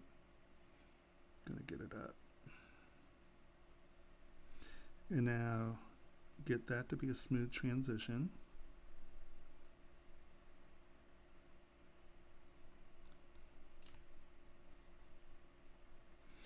And now you have two edges that you can work on, the inside and the outside, right?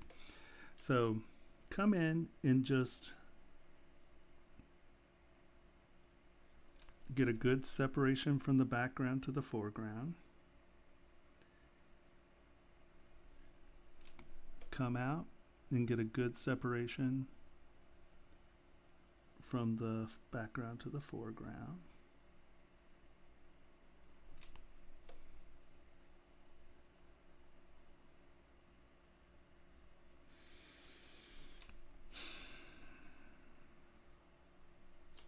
Sorry, I'm just finding it hard to breathe. Fill it in.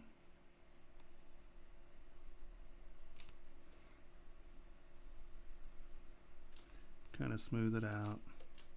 Don't roll over your edges because you want that to be sharp, right? So smooth it out in here. And then take SK Trim Polish and just give yourself a somewhat flat surface here. Oops, got a weird dent in there for some reason.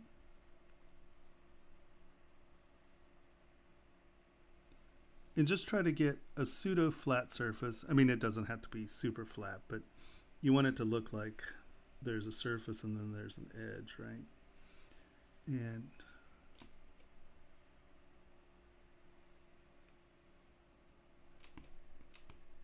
And so you can do the same thing you're doing here. Just try to get enough separation. So you're fighting against yourself. You couldn't get a clean shape because you didn't have enough geometry. And this will help you work on getting things separated. And if you want to continue, like if you're feeling okay with that, kind of make a form that relates to that one.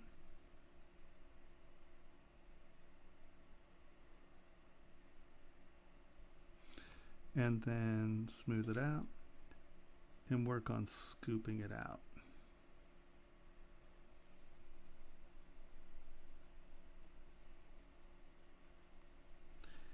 And with those two things, being able to scoop up to an edge, right?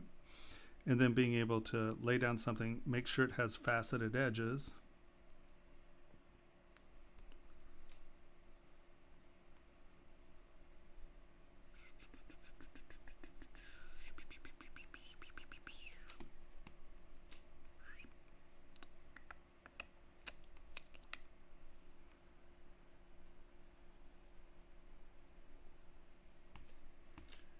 Right?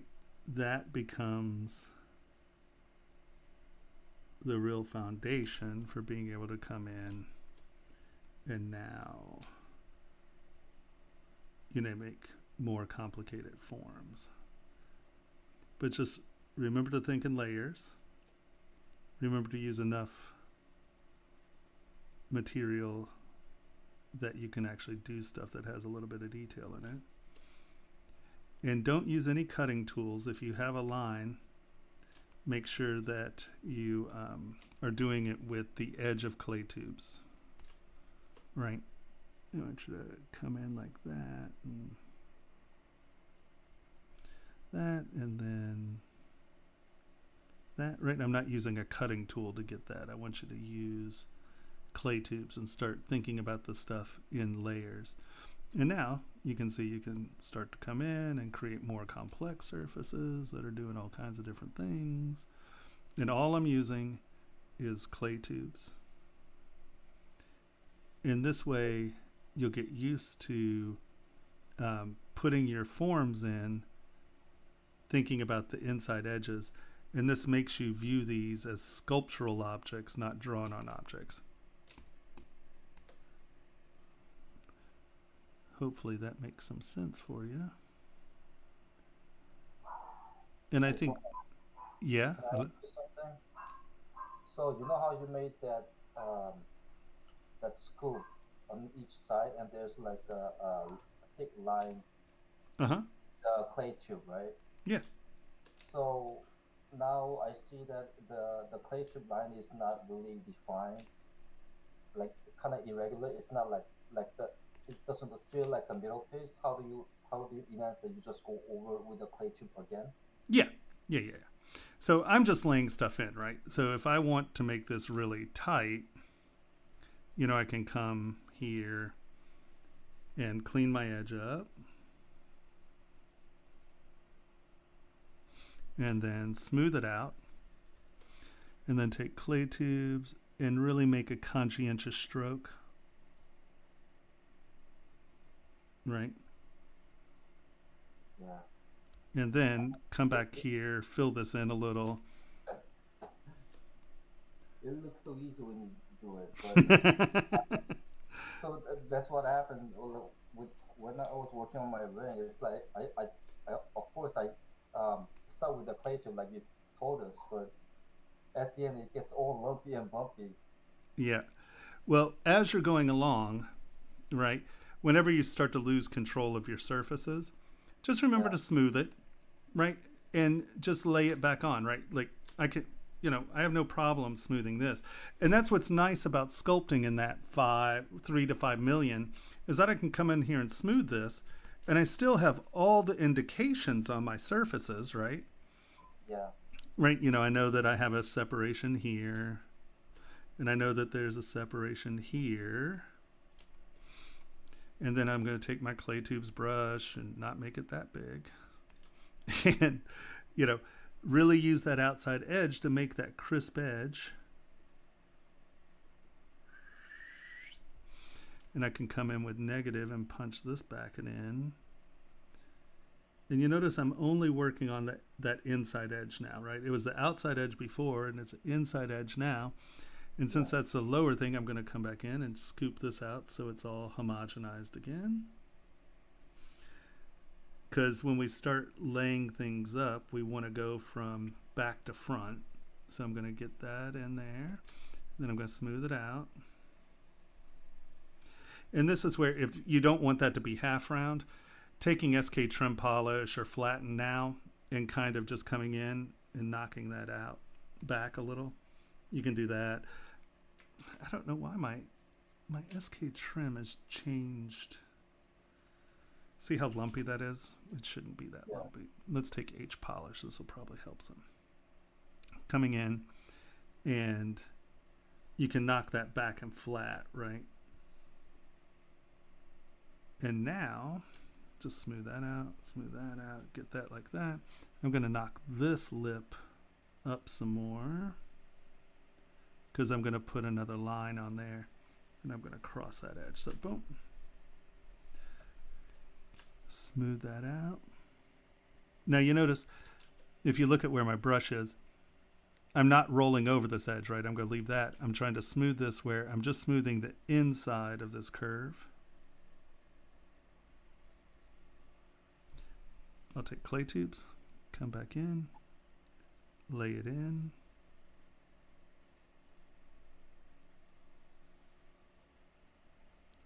And then depending on if I want that to be a fat line, I would fill this in so the scoop comes to there. Or I'm going to knock this back until it's the thickness I want it. God, why is that so lumpy? See how that's rolling over that edge? It shouldn't be doing that. That's weird. Oh well. Scoop it so it's the scoop that I want, right? Where it's where I want it. And you don't touch that line that you made. Right, I'm going to leave that outside edge clean at the moment. I see. And smooth this stuff. And then, you know, eventually when this is all where I want it to be, I'll just come back in and I'll concentrate on the inside edge now. And then this is where usually I'll come back in with SK Trim Polish and knock this surface back and down to where it's flat. And if that's not a sharp edge, we just take smooth and knock that crispness off the inside edge.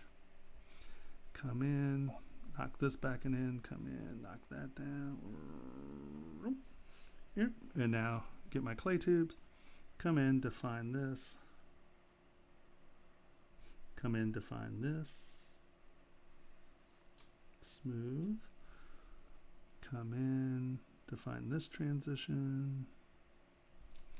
And flatten it out a little. And then I can always come back in with smooth, right? And cut that back to where it wants to be. Smooth it out. Crisp it up. Smooth it out. Crisp it up. Smooth it out. Right? And now you get really nice subtle forms, bright edges. Does that make sense? Yeah. I mean, it always makes sense when I watch it. Yeah, well, I mean, you have to think, you know, the thing is this, and I would say this to everyone, is don't get demoralized, because first thing you have to understand is I was a physical sculptor for 30 years before I ever picked up a digital sculpting program. And I've been doing this for 16 years.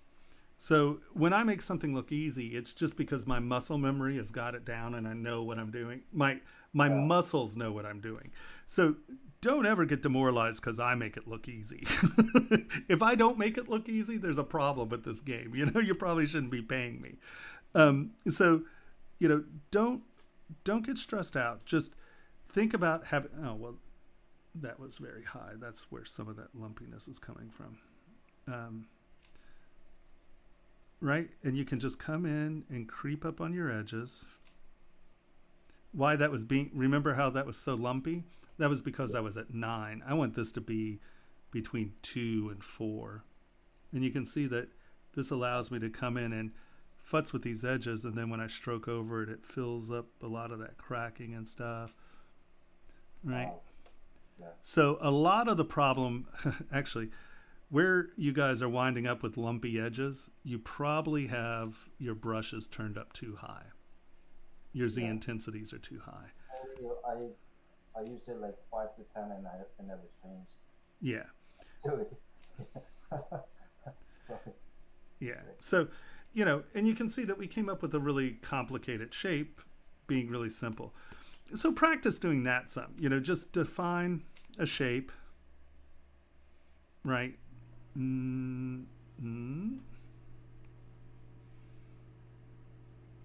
then decide, make sure that you have something going under and over, because that'll make you think about the layers differently, right? Yeah. And now decide that you want this to be a scoop like this.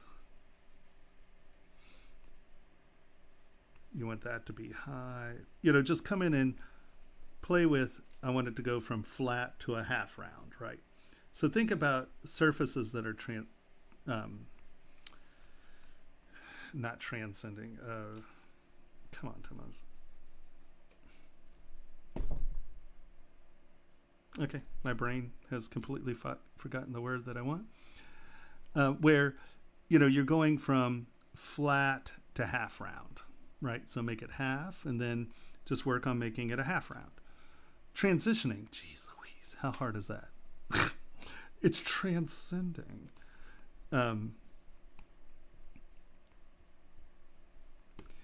And right, just get into the habit of getting some forms, shapes, under, over, right? Don't think of things just as these flat drawn on things. And the problem here was there's no geometry in that original subdivision level. So you draw a line and you'll never be able to get that anywhere because it's lumpy. There's just no way to get that to do anything. So when you're conceiving your forms, do it up here in a higher resolution with your brush set at a low brush level or a low intensity level. And you can see that you can come in and you can just do really nice subtle surface stuff and just play with transitioning some surfaces, right? And I think that that'll help get you into the mode of forms, right? This is a nice soft foam. These are hard forms. And just play with transitioning shapes and forms, and I think that'll help. Does that make sense? Yeah, definitely. Cool. And, just start to connect them and play with them and, get them to do things. And don't worry about them being perfectly smooth or any of that. Just get them to where they have very clear transitions, and that'll allow you to play with it. But remember to keep a light hand, right? Because a lot of people just come in and they're, it's set at 100 and they're not using the pressure sensitivity, and, they're just, it's like drawing with markers, as opposed to drawing with a soft pencil.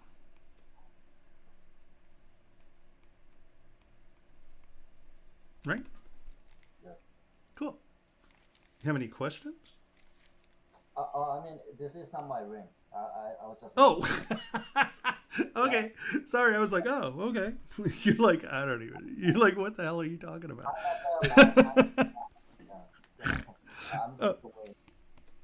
Well, at least someone was asking questions. Yeah. You're like, dude, yeah. Sorry, I thought this was yours. I apologize. I'm not looking at. I learned a lot, even watching you doing that simple geometry. It helps a lot to me. Yeah, good. All right. So there we go. Sorry, Scott. Hopefully you watch this. The thing is for everyone out there, don't even, if this is your model, don't be shy. This is fine. We can talk about this ring. It doesn't have to be big. Don't compare yourself to other people in the class. This is a tough class because we have people who are really good at a bunch of different things that everyone's not good at. So, if you're a beginner, don't hesitate to participate. Yeah, none of my stuff was finished in my class. That's for sure. Oh, damn. And also for anybody out there, if you're worried about brush control, I found it takes about 6 hours of deprivation before you really start to get the hang of it. Yeah, it's really funny because a lot of people, they're like, oh, well, I use really low brushes. I use low intensity. And honestly, half the time, I'm just barely touching the screen. I'm not hammering this on, right? So that's one level. That's another, right? Those are the spectrum of my brush sensitivity, right? So when you see me in here and I'm doing this and I'm not moving much material, that's my hand. That's pressure. That's a decision, right? Because if I'm just heavy handing it, this is what it's like. It's, that's dramatically different than trying to creep up on something. So I like just slow moving, making nice surface decisions, getting good contrasting surfaces, and I'm just always creeping up on the next thing. So now these two surfaces should blend. So now I'm going to... Yeah, I think I learned that just letting literally just the weight of the pen on the screen was all I was using, and then fairly applying pressure where it was needed. Yeah. I ended up figuring it. No, I have a really light hand. And I think a lot of people, I was like, how do you guys keep getting lumpy lines? I'm like, I don't even get it. I guarantee you here, let's crank this up to 25. And, as you're doing it, it starts to get herky-jerky, right? Well, yeah, you're going to wind up with herky-jerky lines. But if you do it how I do it, first of all, I'm not going to work at 25. I'm going to work down here at 4. And I can drag this line on here, and I can roll it over this surface. And you can see that if I'm not just hammering it, I have a lot more control over my brush. And so I think a lot of that lumpiness is coming from brushes that are turned on too high and just gorilla emitting it.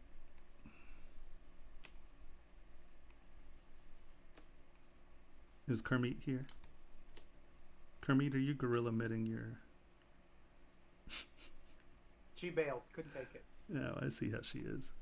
She had to go out to the beach and breathe orange air.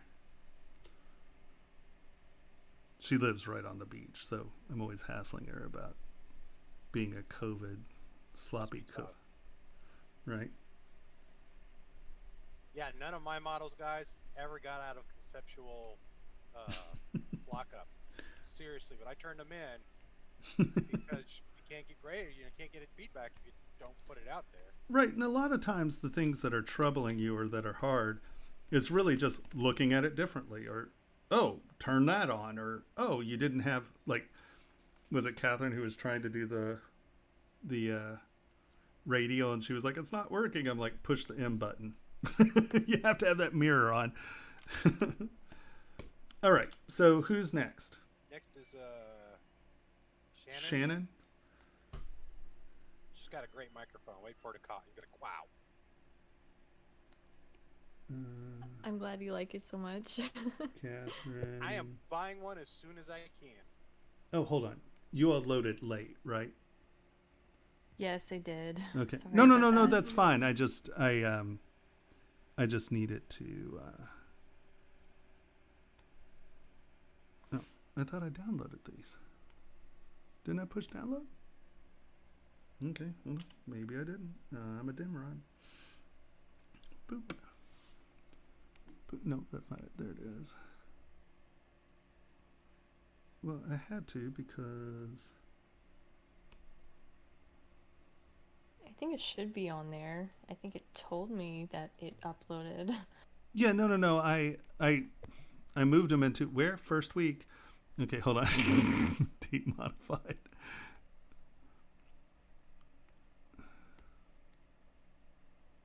There you are, right? And I think, was it Scott was the other one? Or did Scott come in? Okay, whatever. Download. I thought I downloaded both of them, but I must have just downloaded one of them. Didn't we do a Scott?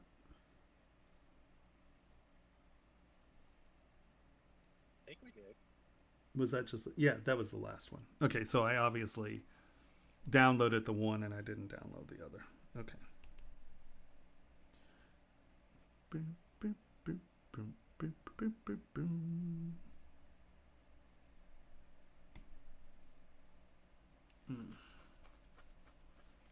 Yeah, I mean, if you guys want to feel good about it, I could submit something every week and be like, oh, if he's doing it, hell, fuck yeah. It's not that bad. It's just man hours, guys. I mean, that's all it is. It's just hours. What is going on? Do I have, yeah. So remember when someone was asking, gosh, I'm frozen up and I can't get anything done? Half the time it's this. You forgot to, you opened your import page. I do this all the time. Literally, I've sat here for 30 minutes sometimes going, what is going on? And then I'm like, I'm an idiot. All right. Let's turn transparency off. Let's turn paint off. I feel like I might be jumping the gun trying to do a stone, but I tried it. It's fine. You can try it. And honestly, your setting's good. Did you use one of the settings that I left you? That was left in Yes. Yeah. Yeah. No, that's fine. So the only thing I would say first off is these are going to harm you seriously. Think about when you sneeze and you wipe your nose, or you're crying, you wipe your eye. These little sharp edges are going to destroy someone's body. So just make sure when you're doing these things that you are resolving them out to where it's going into the surface. Just those points, right? Just make sure that you're not creating something that's going to kill someone or make them bleed. I think I've told everyone the story of the dragon ring. Have you all heard? Did I tell this class the story of the dragon ring? Hold on, I can't. I haven't heard of the dragon ring story myself. Oh, really? Okay.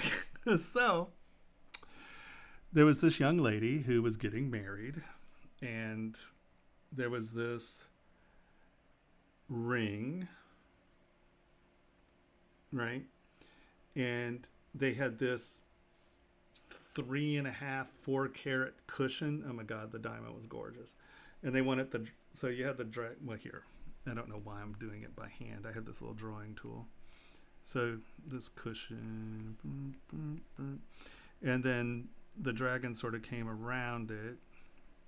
Claws, face, little horns,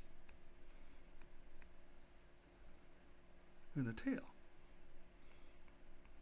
And it sort of did that, right? Okay, so a couple issues.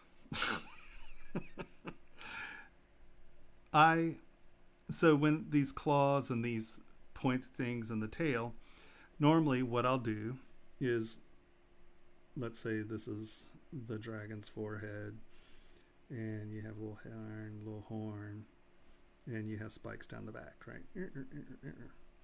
Normally what I'll do is I'll leave the front sharp, but then I'll fill it in like this in the back, right? Because now there's nothing sharp or pointy there, right? It looks sharp, but it's not. And I did this, and I did it for the claws, and I did it for the tail. And she came in and she was pissed off at me and screamed and yelled about it. Literally, Bridezilla here. And I made her sign the form. I was like, I'm not sending this out. This is dangerous. These are needles. This is tiny. This is a damn spear. I was like, I'm not going to be responsible for that. I was like, here, sign this. They go off, they have their wedding, and she comes back in, and she has this big bandage on her nose, and she was screaming and yelling. And, the people didn't know that I made her sign this thing, and she complained about that, and she bitched to the owner about it, and then she comes in, she has this huge bandage on her face, and I just handed her the thing. I was like, look, I don't know what you did, but I'm assuming you cut yourself, and here it is. And she has a video, and she's like, look, you ruined my wedding, and blah, blah, blah, blah, blah. And she was crying. They do the kiss, and she leans back and goes, and she completely cut through this piece of her thing. She's standing there in her wedding dress, and it is like arterial spray red down the front of her dress. She's just bleeding, and she's doing this. It's like, and that was the end of the pleasurable wedding. And she tried to sue us. She went through this whole thing. And I was like, look, right here. And I very clearly said, I refuse to take any culpability for damage done from the spikes on the head, the claws on the stone, and the tail. These are sharp, they're dangerous, but this is the client's design. I wrote like a little thesis on there.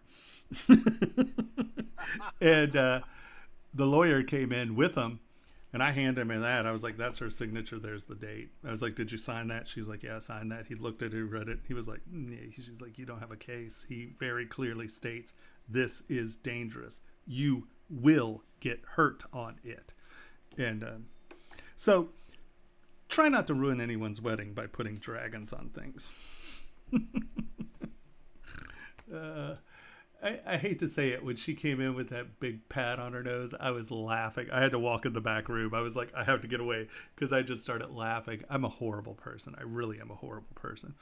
I was crying, laughing. I was like, no, just wait. They're going to come get me in a minute. It was just like, Jesus. So be careful with these little sharp things. So what I would probably do is, when you get something sharp like this, just make sure, whether it's on the outside edge or the inside edge, you're actually filling it up so it's not something sharp. But by filling it up and making it a little thicker, the other thing you have to remember, these are super tiny, right? So if you come in here and you give it a square tip, just a little bit of, and it doesn't take a lot, just knock that blade off, right?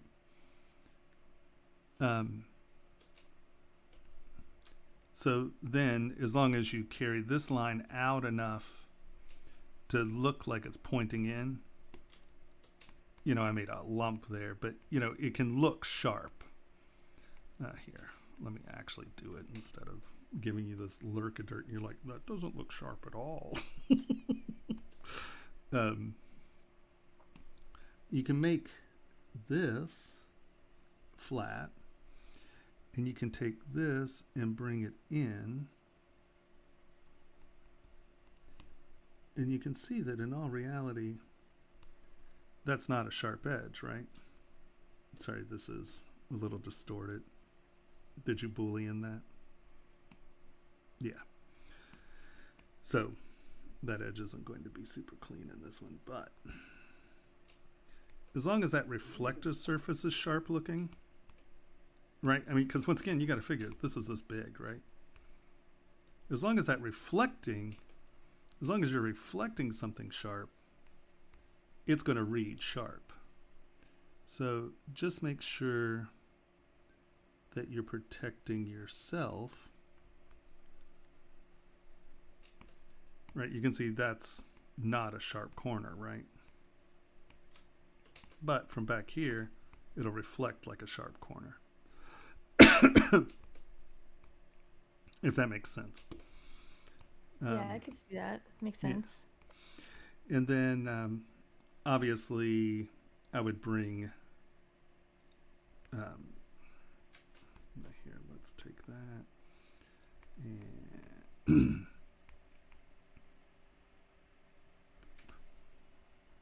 I know I got a little bit stuck on the design overall, so there's some placeholders, like obviously that star is like not ideal, but well, I was gonna put like a better star in it. Yeah.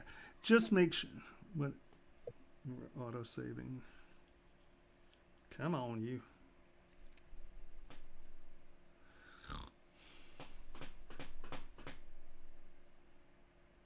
You can do it. You can do it.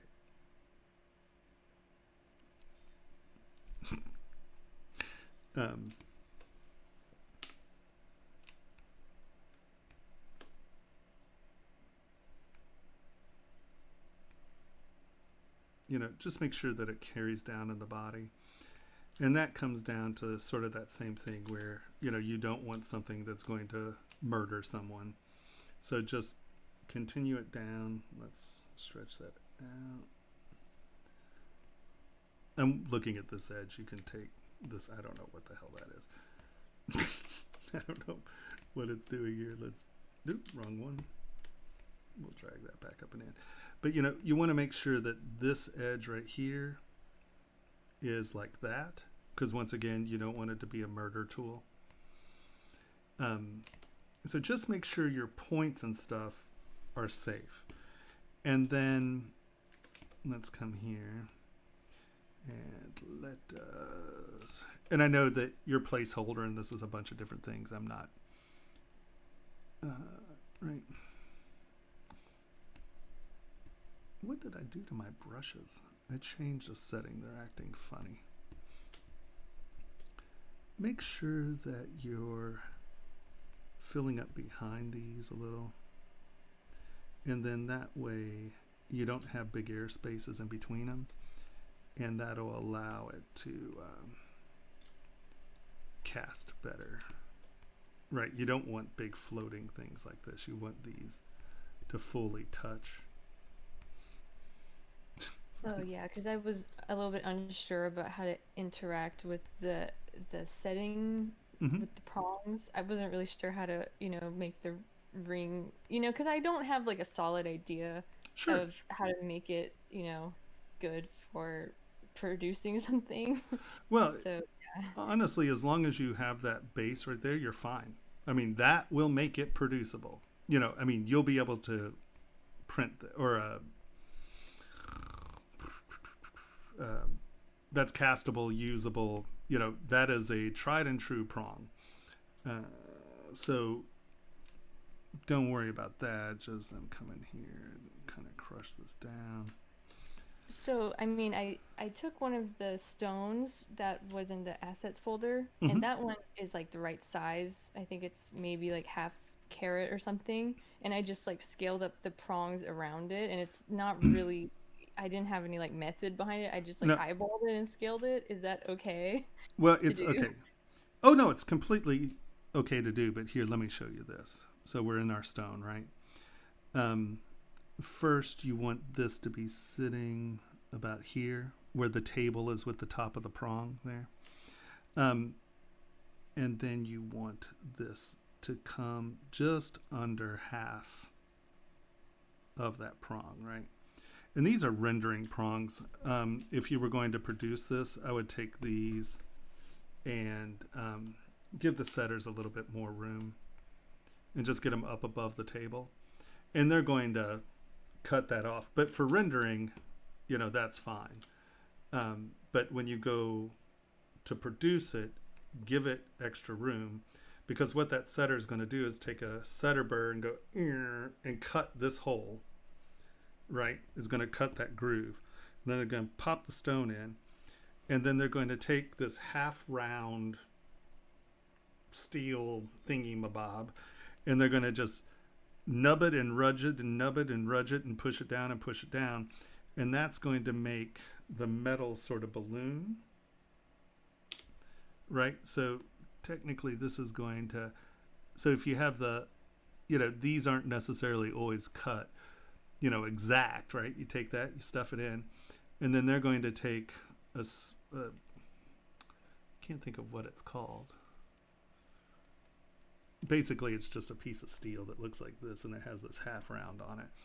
And they're going to tap it and hammer it, so these are going to kind of become like this. It's going to knock these edges down, but it's also going to push all this crap down and around. So you're sort of getting that.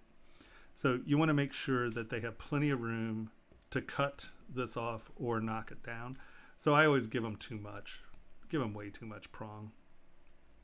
And then they can't yell at, you know what? They can yell at you. They're like, why'd you make me cut it off? So you're always going to get yelled at by a stone setter. I find stone setters to be fairly unreasonable people. Wait, I know we have a stone setter in here. That's why I said that. That's not a true statement. So you see what I mean? You want to make sure that, oh, it's not center.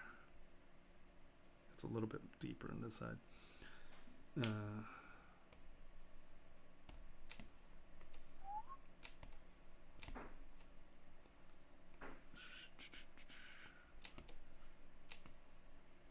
Yeah, it's not center. That's interesting. So you want it to be sitting like, see where this transition is? You want it to be sitting kind of there. Wow, these prongs aren't symmetrical. That's interesting. That's weird. I wonder if I messed it up along the way. It's I okay. don't know. There's this beautiful thing called mirror and weld. Why did it say we couldn't do that? Mirror and weld. While the current mesh is partially hitting. Show part. Oh. Oh. Oh. Okay. So, hold on. We'll undo that. Delete hidden. So you hid all those. Just hit delete hidden, and it'll get rid of all that. And now, mirror and weld. Why didn't that work? Am I hallucinating? Is the stone the problem? Yeah. Oh. Somehow our stone lost its roundness. Alright, so now let's go center of the stone. Make it about that big. Because you want enough meat in there to cut it, and you're about there. So yeah, that's good. So when you're placing these things, I mean, you're getting your composition together, and I could tell that you haven't really spent a lot of time working on these transitions. And you kind of have these like Chinese clouds going on. So, just, you can do it where you're like, I use the Chinese clouds a lot. I love them. For some reason, my brush just is not registering very well.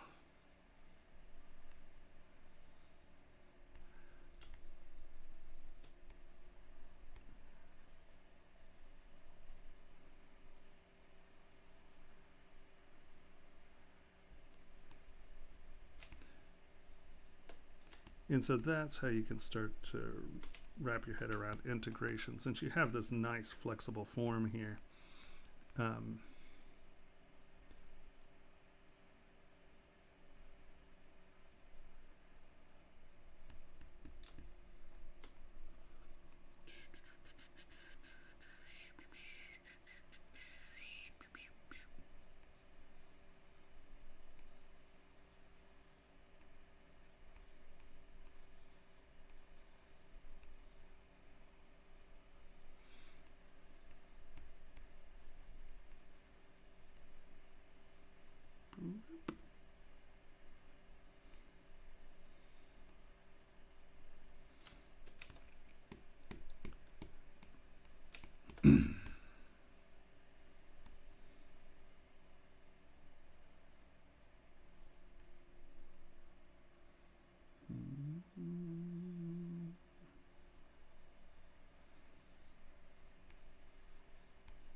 or whatever. But with the clouds, it becomes a good way to integrate into your forms so you don't have those big sharp points.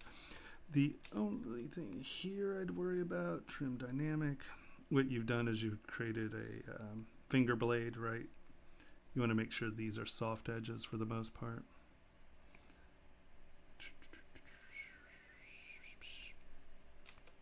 And that helps dramatically, right? So you're not just skinning your finger as you put the next one in. And I think some of that is due to no back face masking, maybe. You're getting some pulling in there. And I can see you started working out your rhythm here, so I'm assuming that this isn't done, right? Yeah, not like super done. Yeah. Just kind of locked in. Yeah, exactly. Whatever that is. So, you can get, just make sure when you're thinking about these, like, once again, these are pretty flat. If you have the star, bring these up to the star. and then knock these edges back, and you get a lot of dimensionality there that you were missing, right? Instead of it being flat, have them travel. That's me dragging those points out of the star. I'm like, what in the hell's that? I was like, oh, that's me. And just try to keep enough ring. See, like these edges where it gets sharp, that's going to hurt. You'll really, literally take off knuckle meat. So just remember before you call it done to kind of come in and get that stuff sorted out. Higher res, trim dynamic.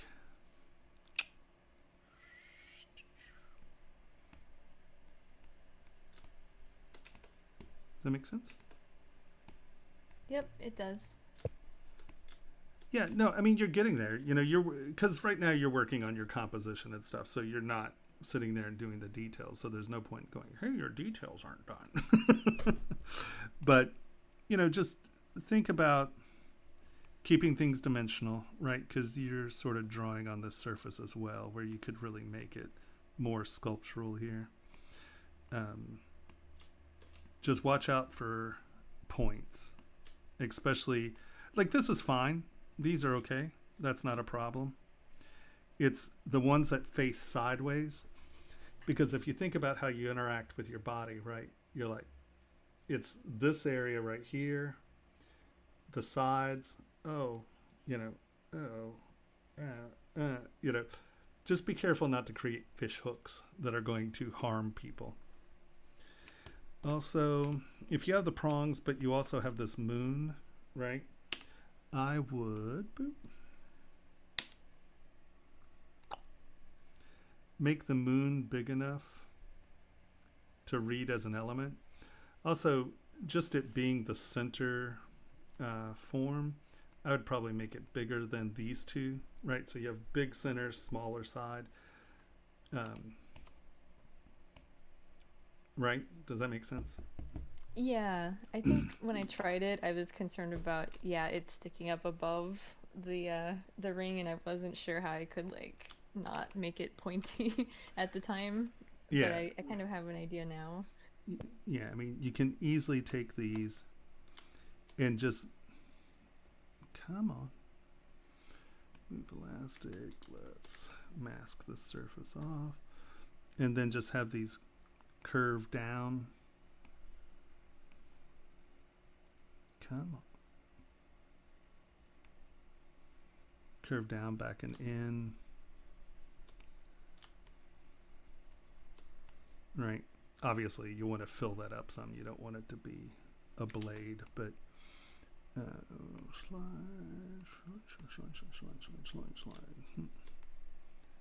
And then that way, you have this point up here. And then once again, I would probably...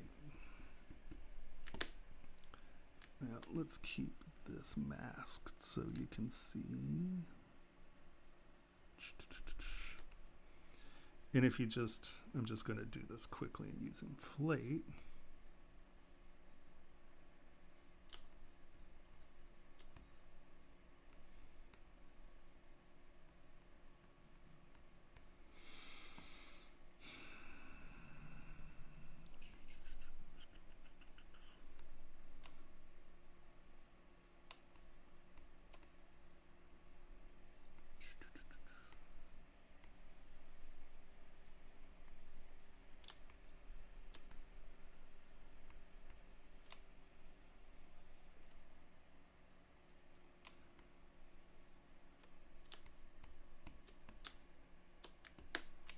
Right, that's still going to reflect bright. See how that looks like a point? But I blew that completely out, right? You know, that's totally, I just used inflate and just made it really fat there. It's just, what is that reflecting surface, right? Yeah, that makes sense. And that makes, well, one, things that cast better, and two, things that don't, like, peel your flesh off your bones. And, yeah, I think that's futz with your interactions here and have them tie to your clouds, I think. Make sure your edges are knocked off. Don't put something with detail on the very tip. Make that plain, just so people don't lose detail. It's just not there, right?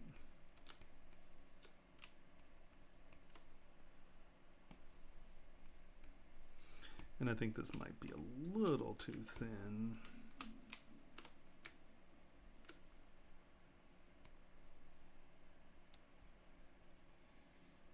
You know, 2 mil. You're pushing the boundaries of too thin, but just remember that if someone knocks that, 2 mils pretty thin. Not saying that 2 mils too thin. 2 mils fine, but I don't assume people are going to be dainty. I assume people are going to be buffaloes.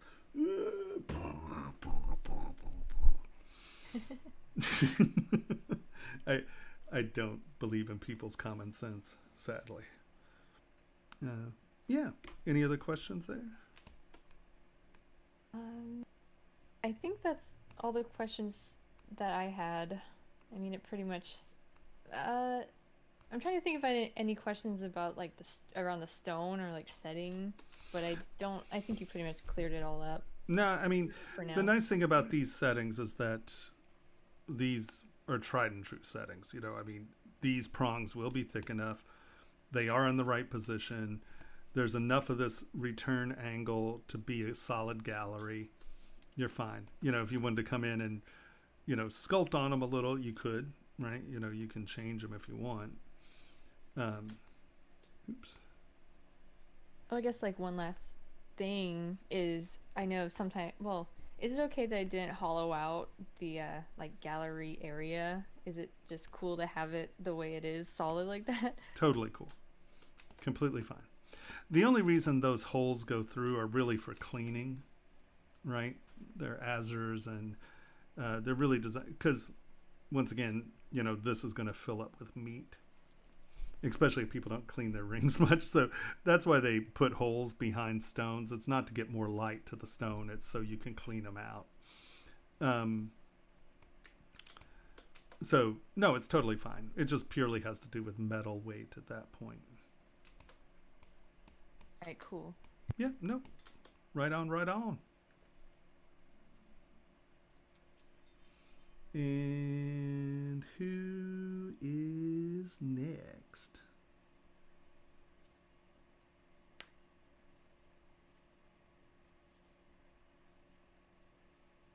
Sean. You were Shannon, right? Yeah, I was Shannon. Yeah, I was like, I think I recognize your voice. Okay. Shawnee on the street? Yeah. I'm assuming this is Yeah. Okay. There we go. All right. So, once again, I would say, well, okay. Completely depends. Well, let's just look at the front first. I think, you have your nice over and under. These are going to read lovely. You're not going to have any issues with these reading. You get a few, like this dent here and this dent here and, some of this dent. So the thing I would ask you is, do you want this to look flat, like the background? Because I would make... That was my original thought. So what I did was on level 7, I made a move target so it looks all flat. And then my plan was to go back later using the morph brush to clean everything up. Sure, that's a perfect solution for it. But yeah, no problem. I would suggest though that now with the morph target, it's already done, But the one thing I might suggest with this, because this, you have, hold on, let's turn this guy on. Right, you have this is flat and making that background flat. I think that one of the things that a lot of people neglect, or not neglect, but just never really think about, is that if you make, and I'm just going to do this really quickly, if you make this a bowl, where it's, this is a very extreme version. Hold on, let me actually give you a better height here. Let's get that up, and let's pull this up. So if this centerpiece, I'm going to divide this up a little, smooth it out. Oops, avoid your edges. Divide. And now let's let's bring this up some. And let's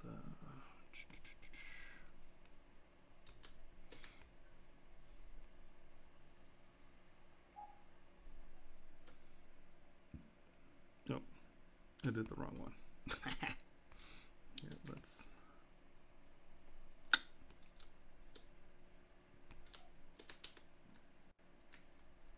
and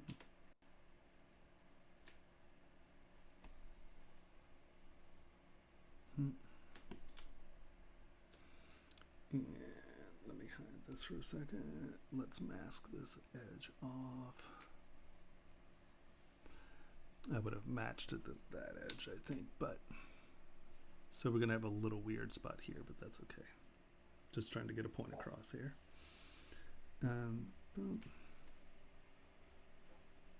Because these are still pretty frontal presentational, right? These aren't curving around the brush or the ring.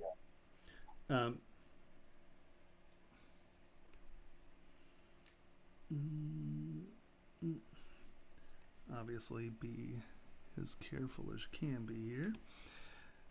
Okay, that's fine. Take this. Nope, that's not. Is it this one? Yeah. Take this, project, turn symmetry off.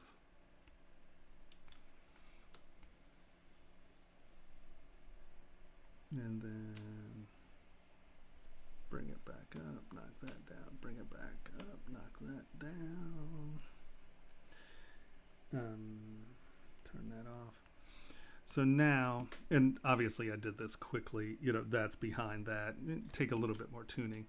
But the nice thing about having one surface curving this way and the other curving that way is when you get into the metallics, that background will become something that reflects sort of like a bowl. I made it a little flat, but you can see this is reflecting like that, and that's reflecting at a different surface. You get playing games with that reflectivity does some neat stuff, right? You can see that it's shiny here and dull here. It's not quite enough of a bowl, that it looks more like a saddle, but that way you sort of get this rotating thing going on behind it, and it really creates a nice effect where these are pretty flat, but as it rolls the background, that highlights rolling, and it creates a lot of motion in a flat surface. Something to think about. Yeah. And then oops, sorry. The only thing I would say is let's smooth these out actually. I think you're diving just a little too quick. So make sure that your clay tubes, that these really are nice slow transitions between down and up, right? Don't just have them dive right there, right? You want them to be a slope as opposed to a scoop right at the edge. Does that make sense? Yes. Okay, and then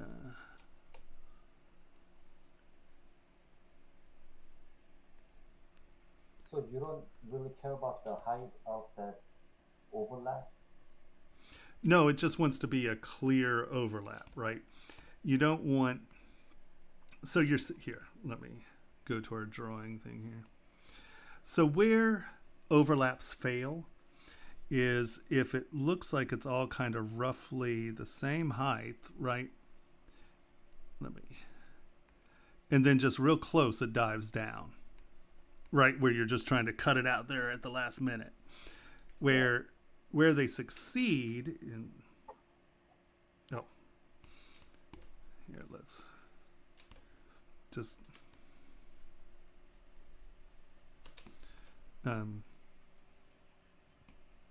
so you have the one overlap, and you can see I'm going to do this really low, right? I'm not going to try to get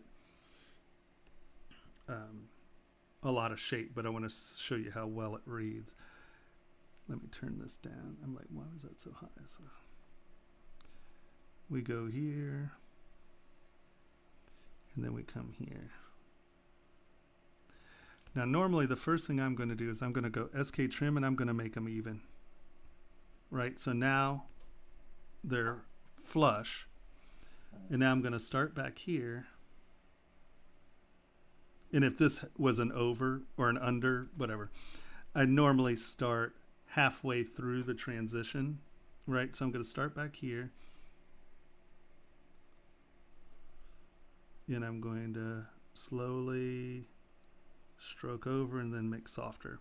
Come back with SK trim and make that a nice transition, right?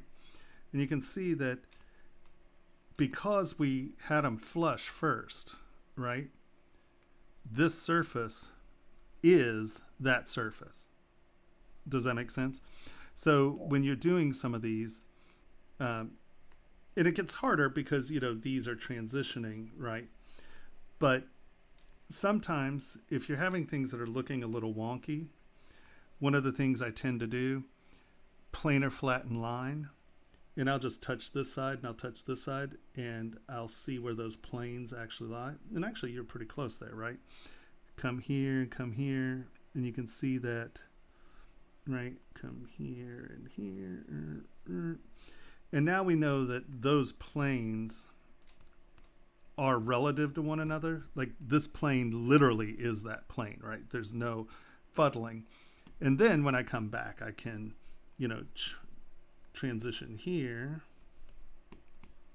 And sorry, I'm being sloppy, but I think it's fairly clear, right? So I can transition here and then transition here, fill that in. And now I know that this surface and this surface are relative. And I would spend the time and make it where it's the whole surface, right? I don't know if that makes sense. But then there's no question that these two surfaces literally are the same plane. So now when we step away from that, that reflection is going to read with continuity and you're not going to have an issue.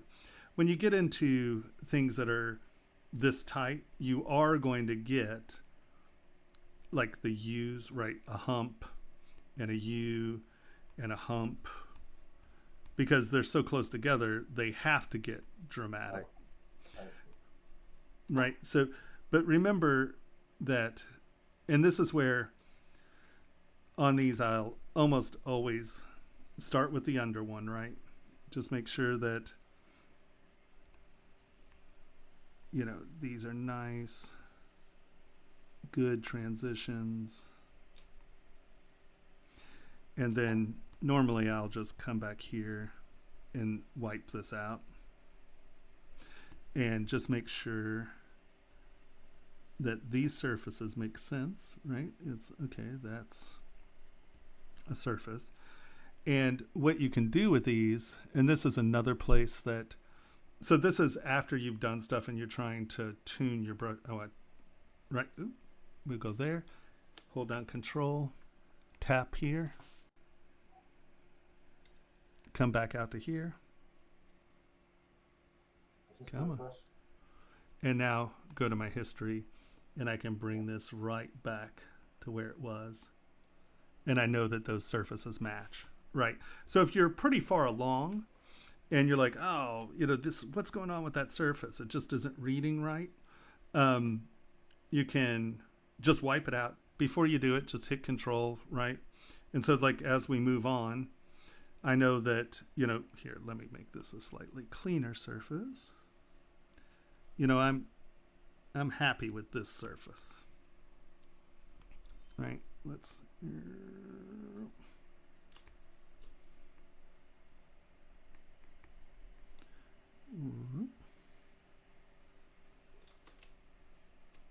right, we have no problem with the surface. We like the surface. It's, we're almost finished with this surface. But we're looking at this and it's like, oh, well, that's diving over there and it's not diving over here. Hold down Control, tap that.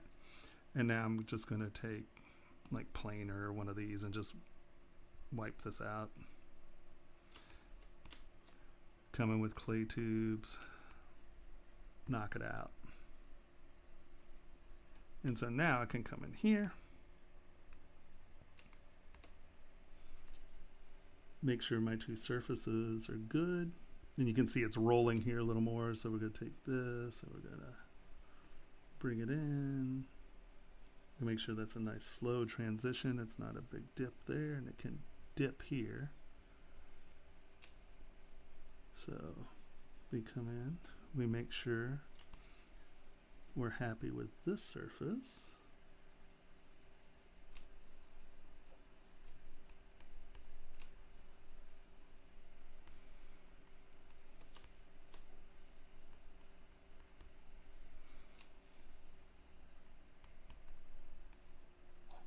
Is it raining where you are?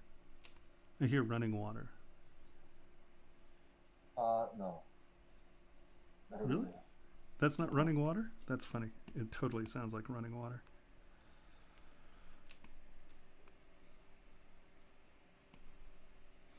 There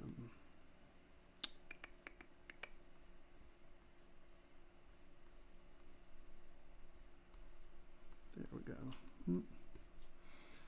Clay tubes, come back. Get that surface nice and clean. Right, so now we're happy with that surface.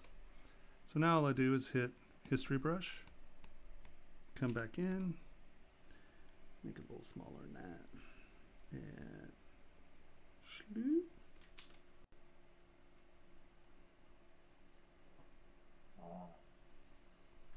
Come to the other side.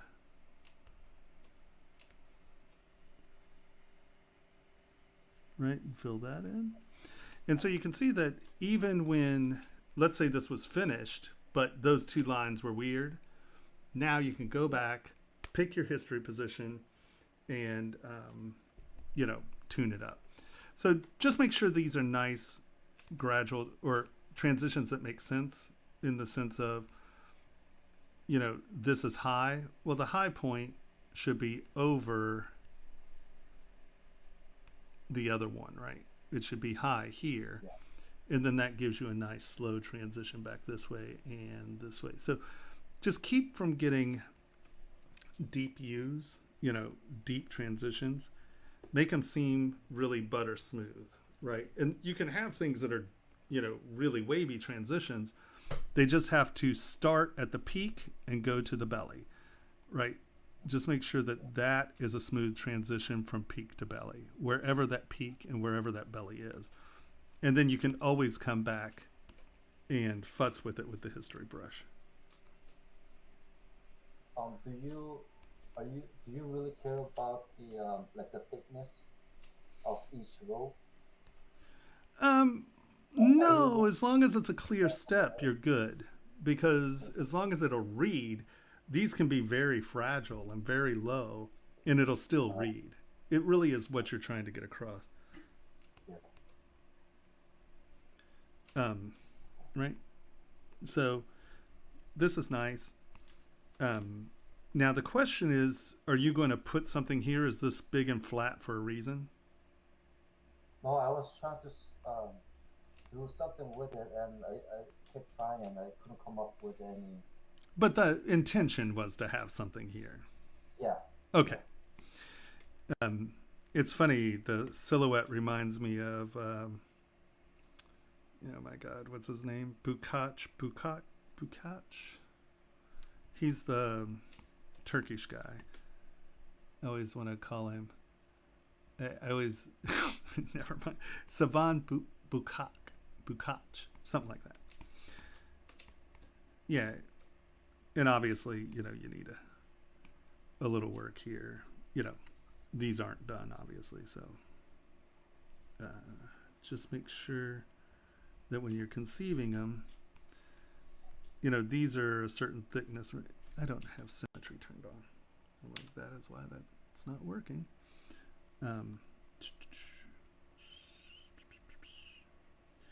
So you come in here and you have these two nice, pretty thick lines, and then you half the line. Make sure these transitions don't get too thin, right?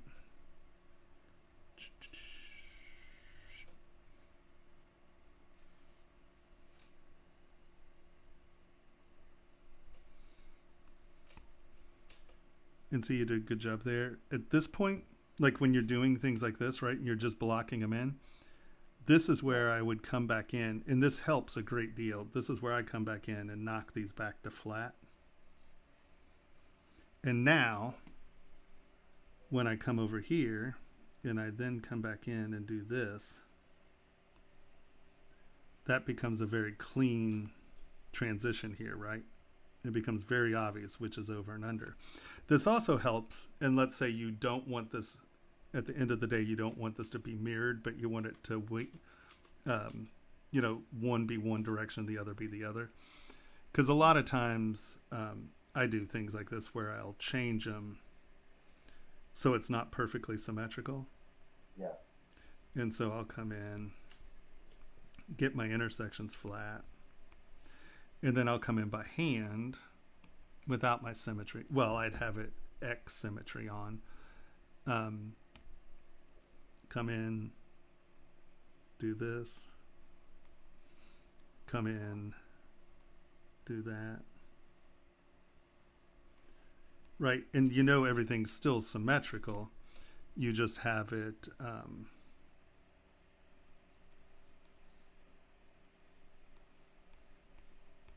well, I did that backwards. Sorry, that one's not connected to that one. You big dork. So that would be under, over, under, under, over. Right. And then that's over, under, over. Goodness gracious. And that's sort of how the braiding is done, on the coats and stuff. So that's always an option. And that creates some interest because you're like, oh, well, wait a minute. Those aren't symmetrical, So those are moments that you can use that as well. I would probably just, and this is purely from my experience, and I make big rings, just get that up off the surface a touch. SK trim, let's just knock that back and up a hair. So that isn't on the finger, right? We're raising that point up off the finger touch. Let's see. You have a striking plate. It's a nice shape. I like the wave in it because it's not showing the wave from this direction. I think that's interesting. I think it's good.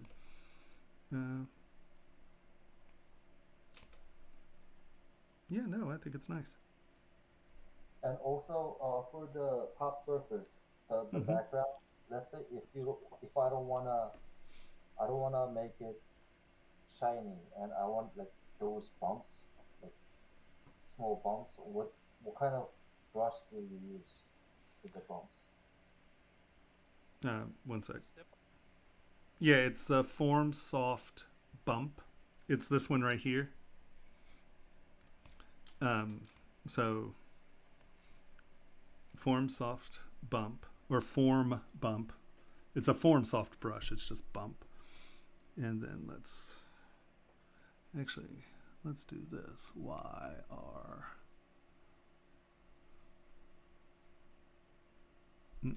Make it subtractive. And then that's still not subtractive. I'm like, come on, you. It's weird. Look at how that's a different color. I wonder what the hell that's about.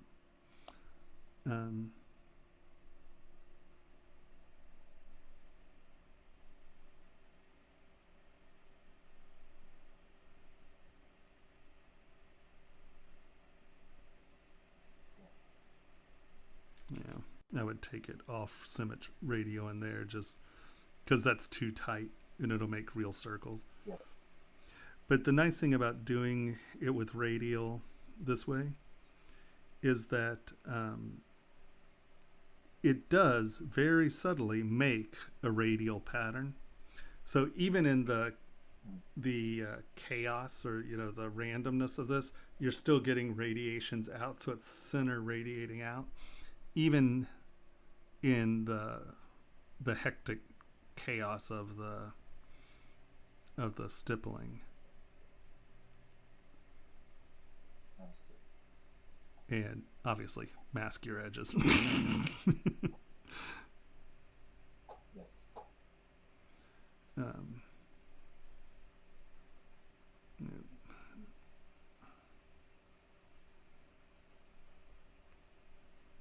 And just make sure you get everybody in there. So like that.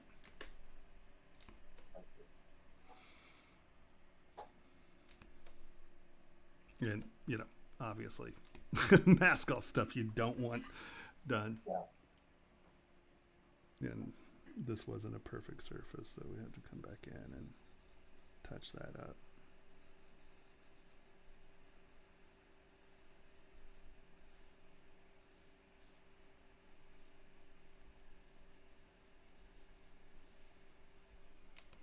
Right? I think that these are a little, I've played with them some, but I think these might have been a little too half round. If you get at least one part of that pretty flat, it reads a lot better. It really will read nicer. But I'll turn that off. That's what I'm doing. These, when they came in, they were pretty half round. And that's where, when you come out to surfaces like these. That's the thing. My intention was to make it flat. To be honest, I told you.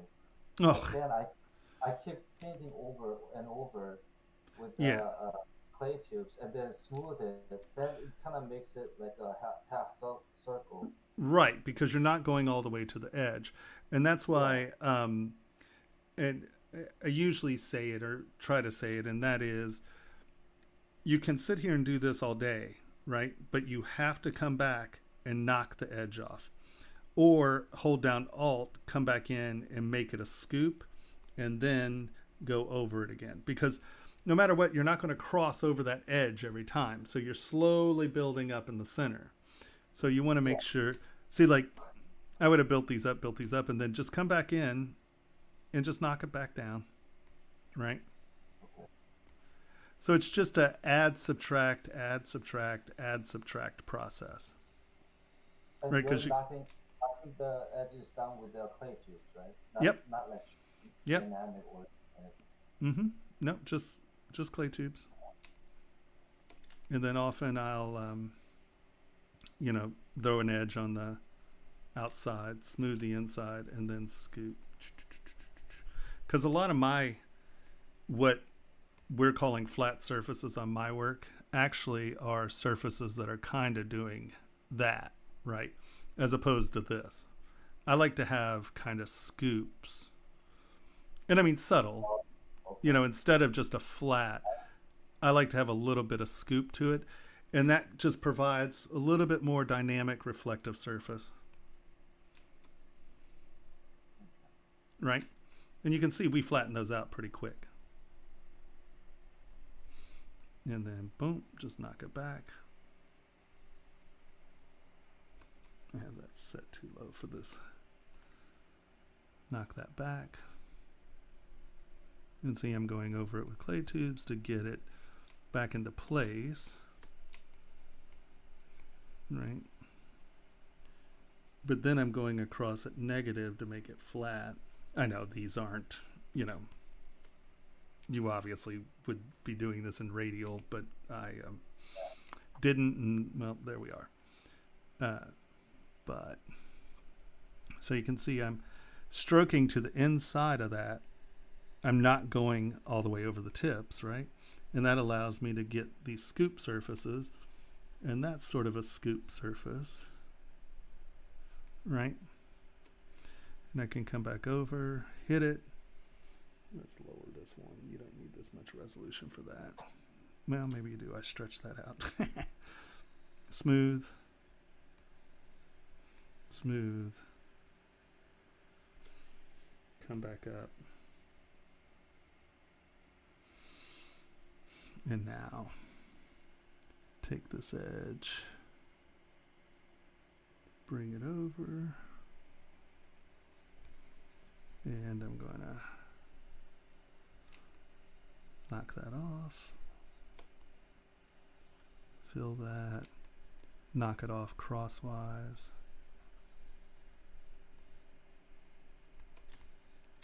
Right? And then my final thing to clean those up would be to come back with SK trim polish and just do a nice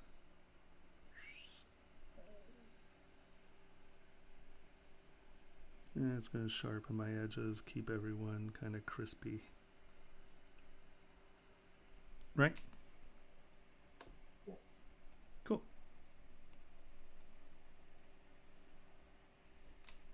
Yeah.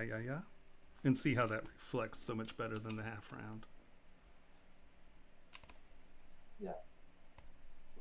Looks a lot better. Yeah. A lot cleaner. Yeah, it really does. It really does. Yeah. No, I think you're doing good. I mean, you know, it's nice. It's good form. I actually like the shape a great deal. As long as you're going to put something in there that makes sense, you know. Yeah. Looks great. And also, I did. I was just playing around with the boolean, light boolean, with another ring, the layer under. Mm-hmm. And so I got I was trying to make the inside of the ring hollow. Mm-hmm. So I made it, but then how do I cut off the top part? One sec. Let's hide this. So this is what you're going to use as the Boolean cutter. Yeah, First, so I did cut already. Let me smooth those out. All right, and so. And also, I also wonder. I'm wondering where you where you position the cutter. Too. Yeah. So let's take this. Duplicate it. I'm going to lower the res here because I don't want us to wait for a 17 million Boolean. Delete higher. Bring this down. So first thing I'm going to do is this. I'm going to hide that guy. I'm going to turn transparency on. Right? So now you can see the cutter and you can look at your thicknesses. I'm going to think about this. So what I want is I want this to basically be a straight line because I want that to be able to release easily. Okay. See how that's an undercut? That's a trap, right? That's going to be hard to pull out of that. So first thing we're going to do is get rid of that. Turn symmetry on. It's on. And I'm just going to take my silhouette and I'm going to get it to the right place. I kind of want it to the middle of the shank, and then I'm just going to bring this out. And just make sure that it's not an undercut, right? Because you want this plug to release. So that's pretty close. So now I'm going to turn this off for a second. I'm going to come here and I'm going to trim front. And trim front is 90 degrees to the way I'm looking. So I know that that isn't a trap, right? So there we go. And once again, we're going to make sure, see how these are cutting in. I'm going to take this trim front. And now, SK trim, I'm going to smooth that out. And under normal circumstances, I'm going to knock that edge off because you don't want really sharp edges. That you get some weird effects, some odd things happen with the metal. And so you're going to have a much better chance of success if you just knock that edge off. And you knock that edge off.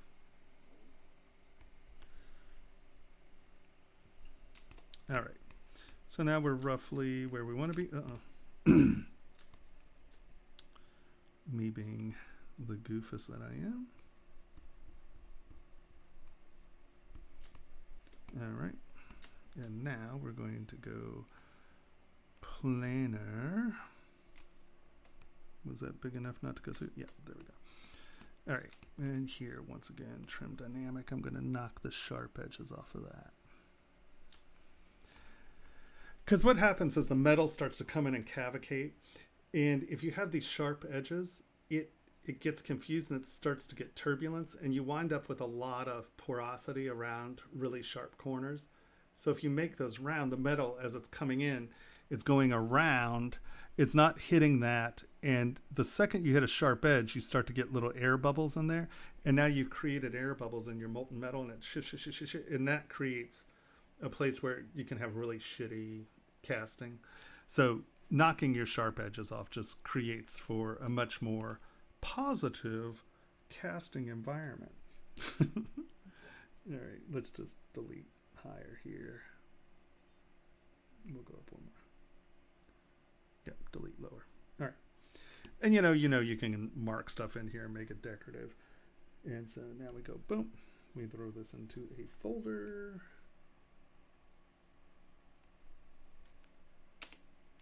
We drag that up into there. That's negative. That's start.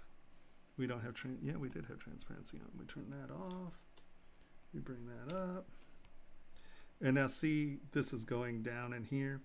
This is where the live Boolean helps. Because you can look at your live Boolean and you can go, oh, look, well, that's cutting in there. So I'm going to go W. Let's go to this guy. W. And you can either just drag this in until it gets flush right there. And then mask this off here. And we are going to go move. And we are just going to drag this up past that surface, right? And we can smooth that out. All right, we're going to smooth that surface. There you go. No undercuts, right? And now, Boolean folder.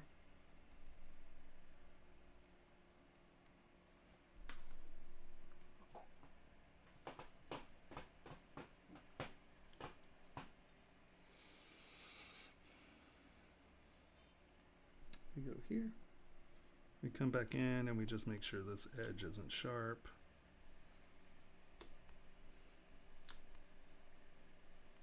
Right. Smooth that out and ta-da, there you go. And that'll release. Okay? Yep. Looking good though. That's great. Thank you. Are you the last person or do we have one more? No, that was the last person.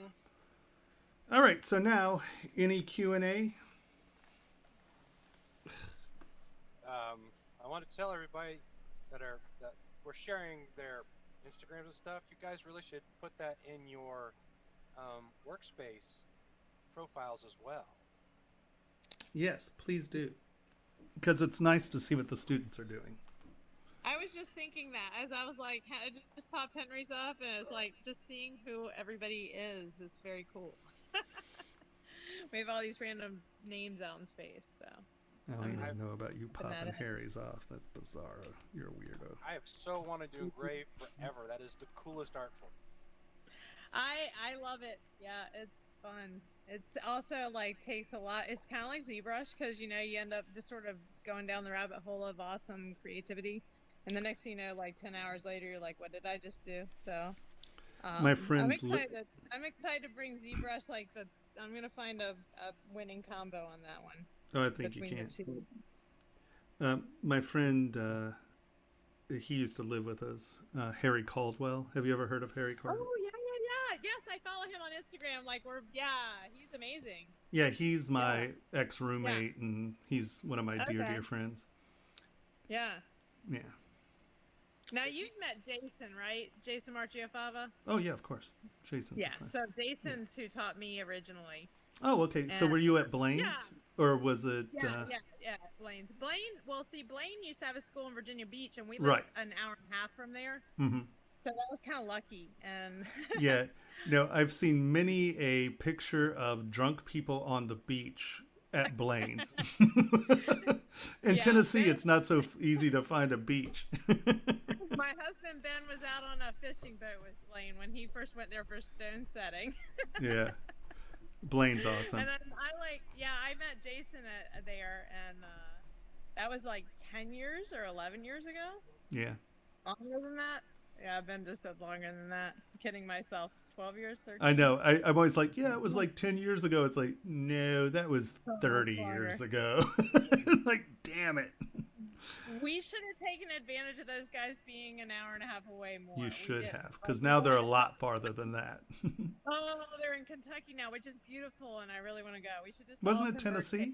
Are they in Kentucky or Tennessee? Or no, Tennessee. That's right. Tennessee. I knew that. Yeah, no, they're in Tennessee.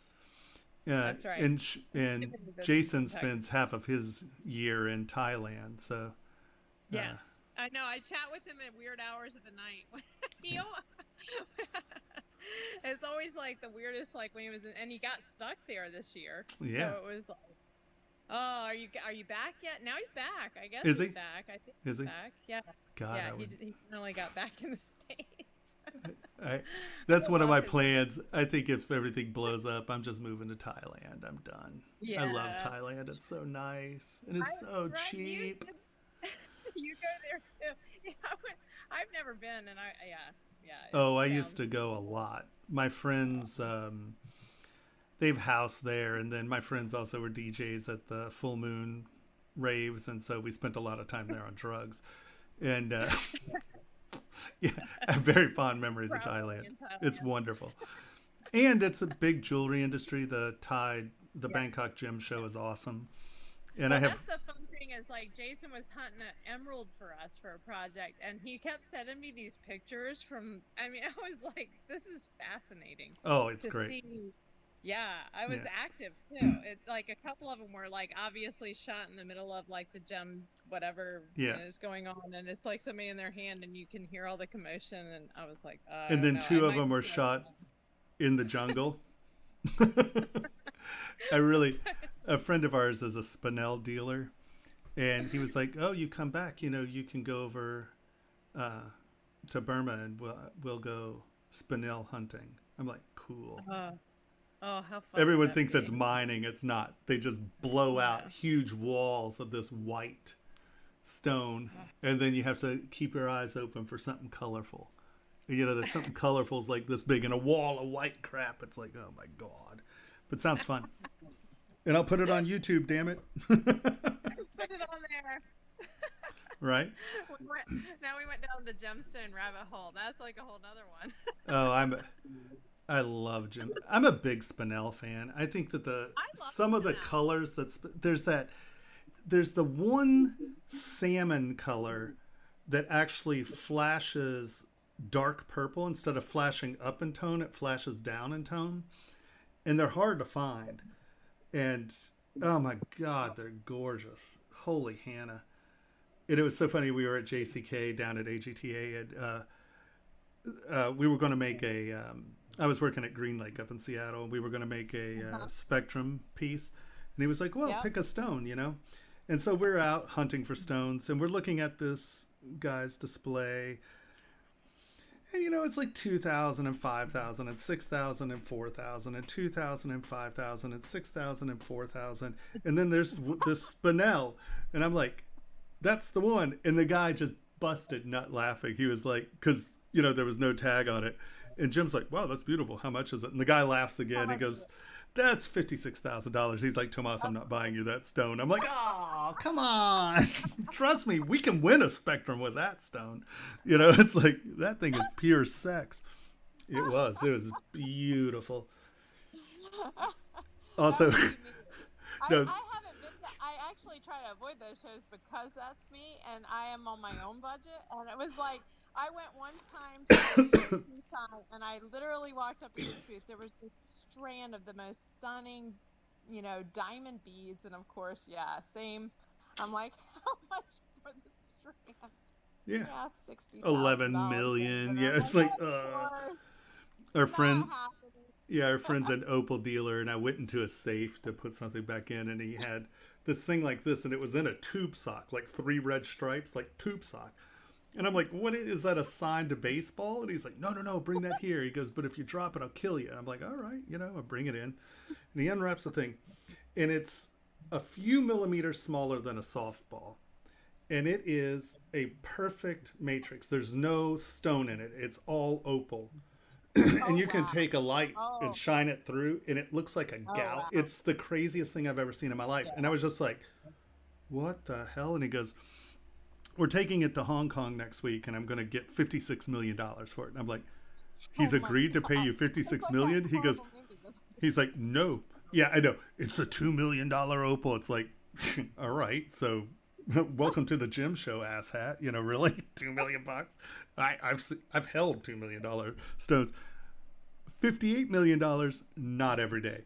And he took it, and the guy said he is not going to buy it. He goes, I'm not going to touch it. I'm not buying it. Don't bring it. I'm not buying it. And he took it to the show, and he goes, here, look. And he was like, oh, you son of a bitch. And he looked at it, he goes, fine. And he paid $56 million for that opal. Wow. Yeah, because you'll never find one of those again. And this is the crazy thing. So how they got that opal was, you know, Fire Ridge is just, I mean, they're literally just these little trenches cut everywhere. You know, it's not like this. Well, they do have big mining there as well. But for the most part, all the lots have been sold for, you know, 80, 100 years. And they're family lots. And then big ones get more and more, and then they're blowing things out. But the real good area really is just hand mined little channels. And there was this guy who had been there for 100 years. You know, he was like this prehistoric old dude. And he found out that he had lung cancer, and he was like, you know, I'm going to check out. He goes, I'll sell you the mine. And I don't know what he paid for the mine, but I assure you it was a lot less than $58 million. And so they bought the mine, and they kept going in and out of it. And finally he noticed, and he looks back in this little nook. Like, so here's the ladder. It's just like this little ladder thing. And there was like, you know, it's sort of dug uneven. And he noticed that it got deep back there, and he saw something, and he goes in there, and he pulls out a garbage bag. And these are all the prime pieces that this dude's kept for, you know, the 100 years that he was out there. Oh my and God. What a treasure. Can I send you food? Who's offering to send me food? I know I haven't had anything to eat today. You've been here for what, since 1? Yeah, a while. The old man was sitting on a $56 million rock. That was life? Yeah, because he was like, oh, this is special, so he put it in the hole. Put it in the hole. And I mean, awesome. There was a bag like this full of, you know, no matrix in them, just all friggin' opal. That's amazing. I mean, he had from Lightning Ridge to hundreds. Lightning Ridge opal? Yeah, and it was all yeah, because they don't get that big, right? No, well, this bag had things that were like this big. They were some of the biggest Lightning Ridge opals they'd ever seen, and this dude just had them thrown in a corner in a garbage bag. You know, you're just like, you know that miners are eccentric people. He was like, oh, that's a good one. We'll sell this. He had hundreds of millions of dollars worth of opals in that bag. It's One just of like, our favorite pieces that we have in our that we have actually came. Did you ever met the opal miner Eugene McDullough? oh yeah, of course, yeah, Eugene McDevitt. Gene used to come through town, and one time, this isn't even an opal, but he came through town, and we don't know the name of the cutter. I wish I did, because it was somebody. He knew her name. I probably should message him and find out. This was probably 20 years ago, and it was a 100-carat piece of rutilated quartz, and it's cut in like a Ben set it in this really pretty piece, but it had the fewest little strands of rutils through it. And then it was this beautiful shape, and it's very clear. And so, of course, he was immediately like, oh, Lord of the Rings, Galadriel's hair, right, and parachute crystal, and ended up making like this whole piece inspired by it. And anyhow, but Eugene McDullough, I always say his last name wrong, McDevitt. Right. But he's always in his mind half the year, and then the rest of the year I guess he comes back and cuts them. Well, I tell you, I think GIA owns it. It's out there, and it's a pretty good hunk of diamond, and it has the tiny ruby inclusion. Ooh. Have you seen that stone? No. Oh my god! No. I want it so bad. Yes, I think we saw a picture. What is that? Yeah. That's been around a while, right? Oh yeah. I went to my diamond stuff at GIA, and I remember seeing that. And isn't it a perfect little ruby crystal? Yeah, it's awesome. Yeah. We sold somebody a diamond one time. This was the best diamond ever. I told this guy about crystals and how they're formed in diamonds, and I'm doing all this. Look at that this thing. Diamond I want that so bad. Been polished in a way that on the table of the diamond, I shit you not, had a perfect equilateral triangle that surfaced. So fucking cool. And it was here it is. Yep, I've seen that. That's the one I love with the ruby and the diamond. Yeah, that is just so rad. I love inclusions. We got a green diamond. It was a little heavy in blue, but it was a green diamond, and it had this crazy blue-yellow ribbon through it. The inclusion was like a little swirl, which is really weird. Normally they're but it was like this weird little swirl that went from green, blue, yellow, blue, green, right? And we cut it into 3 stones, and I did a ring where it was like this, and the ribbon went through the center of the stones. And so you had the 2 like triangle cut and then a round in the center, and the ribbon went through them. That was so cool. I love inclusions. And I'll tell you what, I love fluorescing diamonds. I love fluorescing stones. Me too. I always tell people, I'm like, it's like a bonus prize. You get out in the light, and the idea of drawing things in fluorescing diamonds. That's what I've done. I did actually for a guy in Florida. Now you have to see this, okay? So we had this UV light, right? And I sat and we got 3 carats of the ideal cut melly. And I literally sat there and sorted them first by color tone and brightness, right? And then I literally got an Etch-a-Sketch, and I did an Etch-a-Sketch of this kid's face. And then I used that as my map. And I went in and laid these suckers into this circle. And it was so funny. He was a basketball player for the Miami Heat, is that right? And no. Miami, well, whatever. Miami, who the hell ever they are, I don't sports, that thing over there. And he thought it was really funny because he wanted to get his girlfriend something, and she had his son. And I was laughing because, he buys her all this extravagant jewelry. And so I was like, no, this is going to be great. We'll do it in white gold. And so it'll actually even look like silver. And then it's just this round disc of plain, just flat pave, and it's retarded. It's just like this dumb round thing, compared to some of the stuff she has. And I mean, it was nice, but it's not something that you're going to buy a basketball player's girlfriend, And I sat there and I light bright a portrait of her kid in these fluorescing stones. And first of all, do you know how bad sitting in a room with UV light for like 8 hours is for your eyes? First of all, bad idea. I felt like someone drop kicked me in my head like 15 times. So then I get it all together, get it all in, we get it all set, and he gives it to her, but he doesn't tell her what it is, right? Because they go to the club a lot. Yeah. And it's just this dumb silver bracelet thing, and it was like for their 15th anniversary or 10th, or, you know, whatever the hell it was something. And he saw her face, because afterwards he told me, he was just like, you could tell that she was so bummed. She was just pissed, and she had to wear it. And, you know, she was like, oh, it had to be for a birthday, because they then went to the, no, they went to the club for something else, because it was like 2 weeks later that they went to the club. And so for like 2 weeks, she's walking around with this thing just like what the hell? You know, because she gets a lot of gold and stuff, and it's this dumb silver thing, and she's just like, what the fuck? You could tell that she was just frustrated. And the second they went to the club, it showed up. And she was like, what? And, you know, she was, of course, super stoked about it. But, you know, it's just this really funny thing. Oh, my God, that took me so long. What a pain in the butt. It went from the lamest thing ever to the coolest thing ever. Yeah. In her mind, in a heartbeat, didn't it? Oh, yeah. No, she was so pissed at him. Like she was so pissed at him. Diamonds are just amazing. And Spinel like glows. Spinel's a total glowing stone. I just totally like lost them. I can't hear them now. Not fluorescent. There they are. There they are. You know, the best diamond I ever sold was literally, it had in the table a perfect crystal, equilateral triangle, looked like the Dark Side of the Moon record album.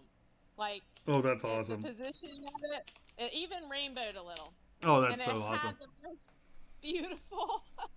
And it was so funny because the customer was perfect, because I had told him all about crystals getting entrapped in a diamond, and then that becomes a characteristic, and so on and so forth. So this was kind of a perfect, you could look in and it had dovetailed. So you saw the perfect tetrahedron. Oh, that sounds awesome. Into the stone. It was beautiful. And I was like, oh, dude, you have to buy this. Like, I don't even know what it costs us right now. It wasn't that bad, but I was like, it wasn't a big stone. He was a younger guy. I was like, but dude, you have to buy this now, because he was the perfect person. That was Eric. Yep. I mean, just look at that. I mean, those are the colors. That was a once in a lifetime little like characteristic. Oh yeah. You love a unique characteristic. That's why I'm like, they don't have to be perfect. They just have to be cool. Oh, look at the glow. I love the glow. Our family stone glows really bright. So making me want to draw things in glowing stones now. We have to draw things in glowing stones in our jewelry. Dude, that's my idea. No, don't make me sue you. What's the one with all the colors? What's the one with the like blue, green, lavender? What is that? Those are all diamonds. They are all diamonds glowing at different colors? Yeah, no, they're crazy. Hold on, where? Oh, I'm sorry. They now call it the graph diamond because he cut 2 carats off the damn stone. But now it turned it into, it's a perfect stone now. But so that's our family diamond. It's weird. It has that big window, but it's funny. So the Hope diamond glows brighter, but the Wittelsbach actually glows deeper. It's really cool. Holy crap! What? Why does that one? Why did they come out with such a window on that one? Because they couldn't. Because that's all they could get out of it. I'm sure. They weren't gonna take any more carat range out, and no. That's a big window. That's a big window. Yeah, I know, right? Oh my God, it's so funny. How big is that stone? That's like such a window. You want to put something behind it so you can see it. Like yeah. You need to do a little mini painting. Like set that ahead of like a tiny little Bellino painting. 30. It's it used to be like almost 38 carats, and I think Graph cut like 2.8 carats off of it or something like. Hold on, let's see. Diamond.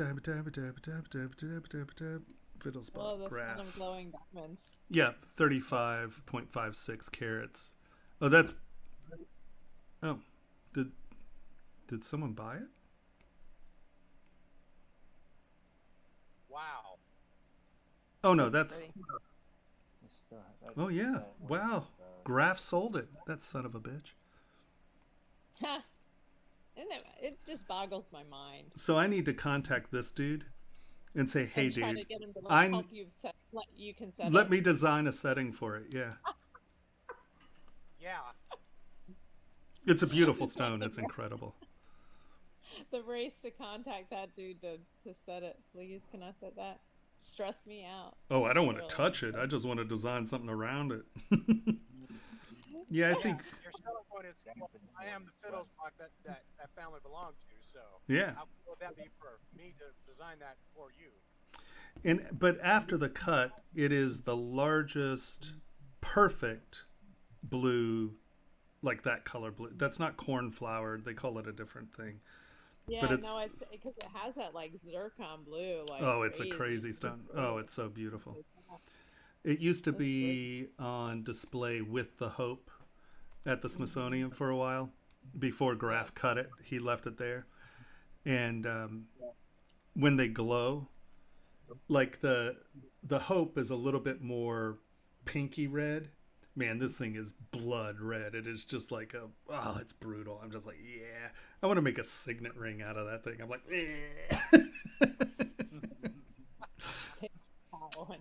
It was only $80 million. Psh. You know, that means, gosh, how many students do I need? Divide that by 2. So I need 80,000 students to be able to afford it. I can get there. Something like that. Sure. You got that. Yeah. I plan to buy it next year for my birthday. What? Yeah, I've got 2 layout questions, but I'm gonna wait to ask you Monday when we're in the confines of the teaching area. Oh, but I'm too out of bounds for you now. We really did digress to a whole nother wonderful place, but well, it's only been 10 hours. No. Oh, right? I lost you guys. You told someone you'd show them the Aztec. Yep. Let's. Because you issued a student challenge. Boop. Mayan, get it right, buddy. Okay, Mayan. Sorry, guys. Sorry, I didn't mean whose to stop. voice is that? It's Mike. Okay, hi. I'm still trying to figure out who everybody is when they're talking. Does it tell you somewhere on here? I'm that bad at this stuff. Does it tell you what? Who's talking? Yeah. If you look in Discord, you'll see a little green circle show up around whoever's talking. Yeah, oh, that's cool. Cool. Lisa needs braces. All right, I'll get both these parts out. That's the ring, and now let's import. I kept saying I was Paul. You wish. Paul is dead. Paul is dead. What wasn't? Didn't they say that? It always said no. Paul is the walrus. That's what it said. This not work. Where is this? This one is right. Mayan Saint Depot compiled models out. You or me. So we go to Dropbox. Come on. Yeah. Also, we were talking about that last night. Shane also does, on occasion, student challenges, and they're judged by, they were judged by people in whatever industry, that the thing pertained to. Oh, really? Yeah. Now look, it says that it's in. Okay, hold on. Where is this? Here, let's do this. Hold on. We are going to hide you for a second. Boop. Oh, Jesus. Okay, hold on. I can find my desktop. Okay, so we're going to take Mayan Saint DuPont, and I'm going to drag you to desktop. Oh, it says it's not there.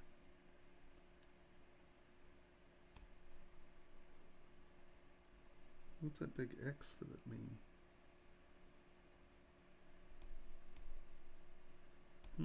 That doesn't look promising, does it? Hold on. Let's see if that'll open that. I don't think it will. Excuse me. Import. Yeah, yippee dogs. Desktop. Mayan Saint DuPont.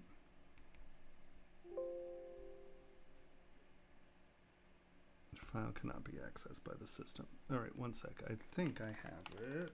Give me 1 second. Yeah, but if everybody will put your Instagrams and things, update your Kajabi's and your workspaces, your profile stuff, so we can all look at it and follow it. And a lot of people look at those that's on there looking for jobs and stuff, and people for jobs.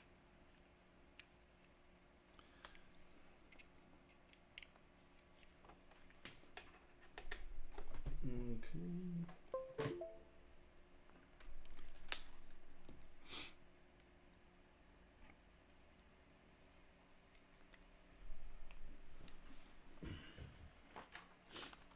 God, my allergies are ridiculous. People are like, oh, you have COVID. I'm like, yeah. COVID's really known for my snotting. All right.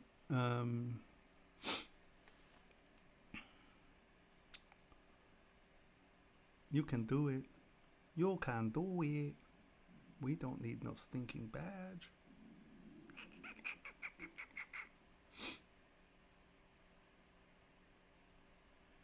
Oh, don't even get me started on. Oh, it's a ZPR. Okay. No one has any questions on their models? Okay, we're going to open this one. Boop-boop. And then I'll import the ring as well.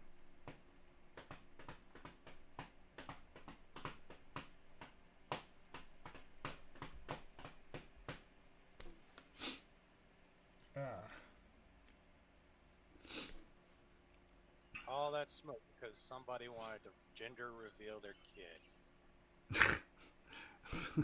Well, luckily that was the one down in California, not this one. But yeah, what a bunch of asshats. And they said that's the second major wildfire that was started by a gender reveal party. It just goes to show you. And People should be thrown in jail. I'm gonna take a really large leap of faith here and say, I bet it wasn't a black family. I imagine it was a wealthy white group of douchebags.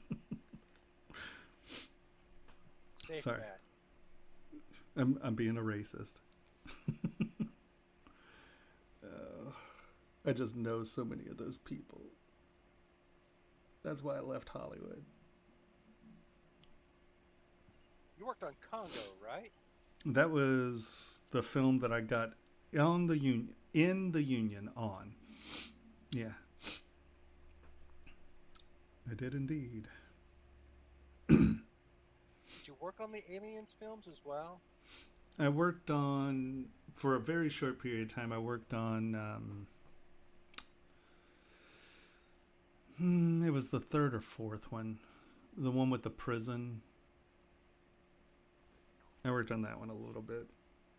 And then I went... The mining prison? The yeah. Third one, yeah. Okay. I did a little work on that, and then I hopped over to a film that I was in charge of instead of just working up. But it's always fun to carve aliens in clay. That's good. All right. Yeah, Mr. Man came and I sat there and watched it when I got to the like the staircases and when I could see the fireplace good, and I was like, oh hey, look. Wow, this isn't very far along at all.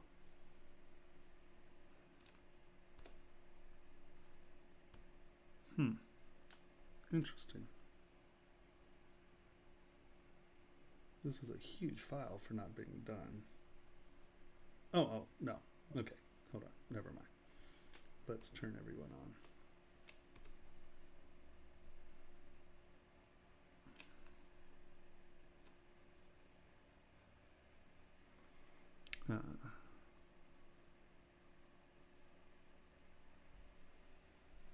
Where's the little knob? Yeah, that still isn't done. Oh, see, it's missing this one here. So this was the first side. Right, and you can see these guys. But then these were the ones as I moved on. These were the later ones. And these are just so much better.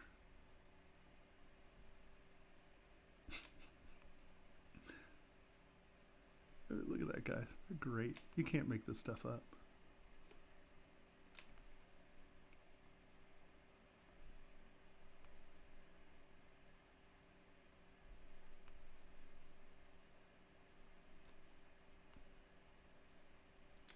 They're so cool. So this is the piece that you got better in your process as you went through it? So these, hold on. That's fun. I love this guy. I think he's one of my favorites. That guy's just awesome. These guys up here are pretty cool too. The lounging. And like these just weird damn things. Who the hell knows what they are? I don't know. So I like your background. Well, thank you. Your background that you did? That's nice. Thank you. And it's done by hand. It's not an alpha or anything. You know, I just drew lines and then just made notches. And it gives it that sort of, you know, it's obviously not an alpha, right? You know, it's hand carved and it gives that feeling. Yeah, so, hold on. Let's see. These... Did you enamel that? I'm sending this to Saint DuPont. I'm trying to get them to produce it. So at JCK, I talked to them, and then I've been busy, but they're always looking for artists. So this was the first set, right? And then, you know, if you go here, you can see how these are just much better.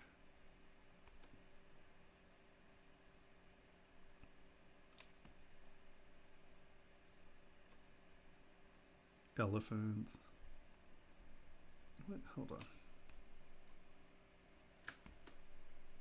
There we go. I'm like, something's missing here.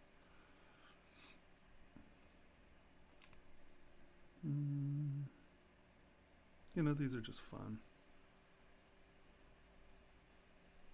And these are all straight off of the temple. There's a temple for the jaguar god. I love this guy. He is priceless. Ooh, where'd you go?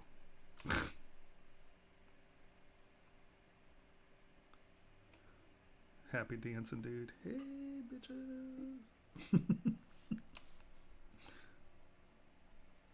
And all these are real references. Yeah. Oh, here. One sec. There we go.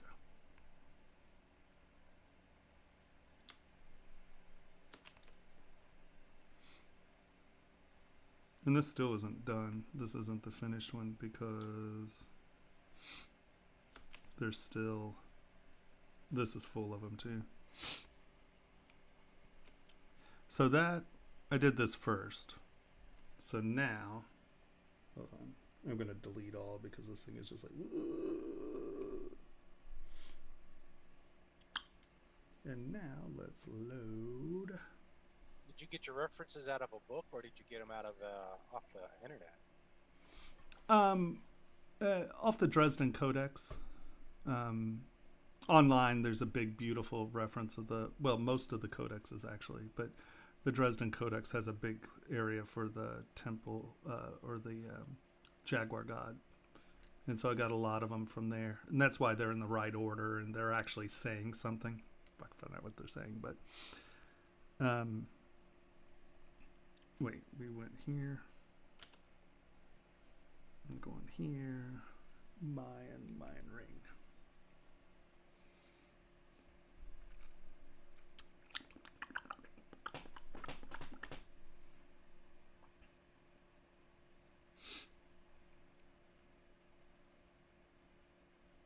Dresden Codex, the Mayan 9th edition? Yeah.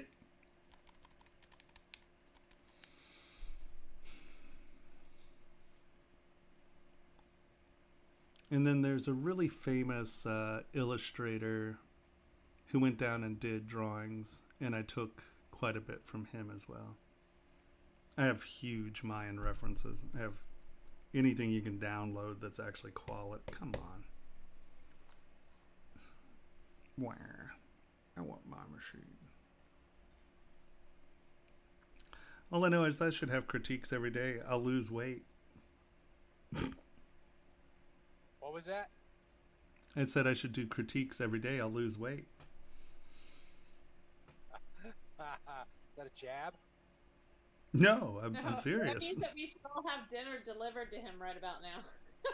Well, someone texted me and said that they'll deliver to me, but all I saw was the, should I send you food? But all I saw was the number.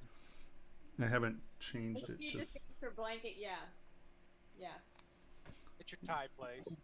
Make that happen. No, they're not. Oh, it's not Monday. Who is this?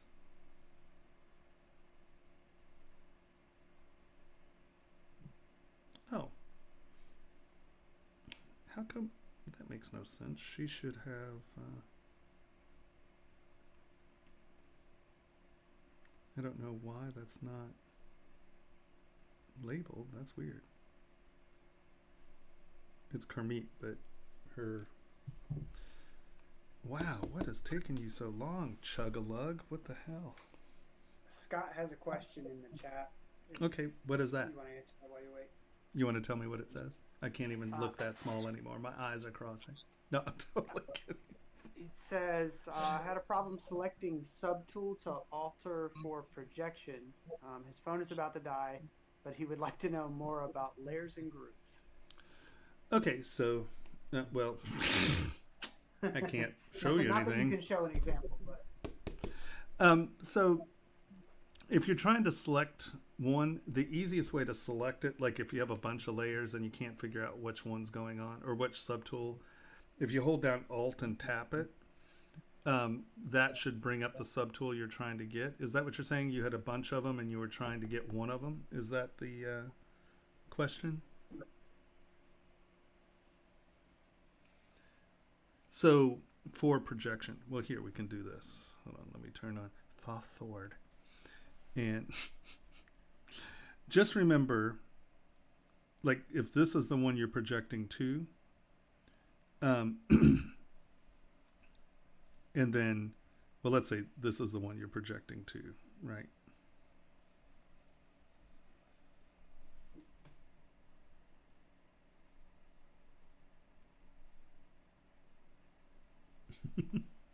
Right? So you just have to make sure that the one that you're projecting to is visible, and then you're selecting the one that is projecting up. If Scott's phone is still there, tell me if that's what you're talking about. Yeah, it might have died already. He hasn't responded. I'm sorry, Scott, I didn't see that. My moderators weren't doing their job. Hey, man, I told you about it, didn't I? Hey, man. I didn't tell you he posted it 35 minutes ago and we just let it sit there. See? Okay, they're doing their job slowly. What the hell is going on? Oh, I didn't select it. Jesus Christ. We would have been sitting here all day.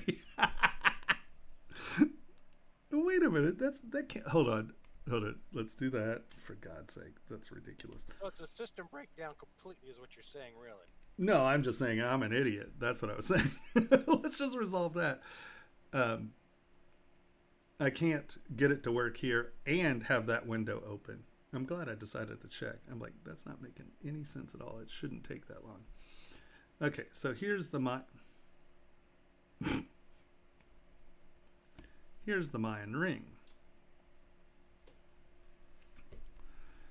And let's get in here. So, we tried some stuff with this ring, right? So I made this guy very pillowy. See how half round he is? He's very round. Yep. And then we start to get flatter as we go around. Right? Here's our laying guy, and you can see he's a little bit flatter. And then, now because these are glyphs, right? I did put these lines around them so they look a little bit more like an illustration. So these are big flat lines intentionally. And then you can see that as we go back and around, they start to get flatter. I love this guy. Look at him. He's awesome. He's like, "Burgurk." His pupils are all X'd out. He's like, "Arr." So let us grab this. And now I'm going to turn. That is a lot of work. Symmetry off. Yeah, no, this was stupid. No. All right, so let's get in here. And this is, I don't think this is even full res. I think I have, no, this can't be full res because I don't have subdivisions here. One of these have subdivisions.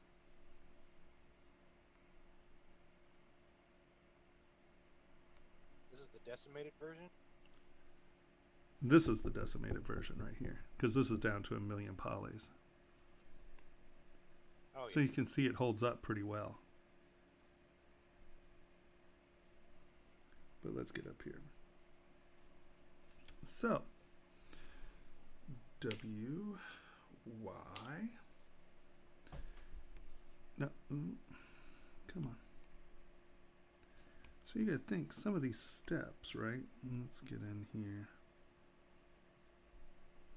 You know, you're dealing with a step that is 1/10 of a millimeter, right? And that's a deep one, right? I mean, what is this step here?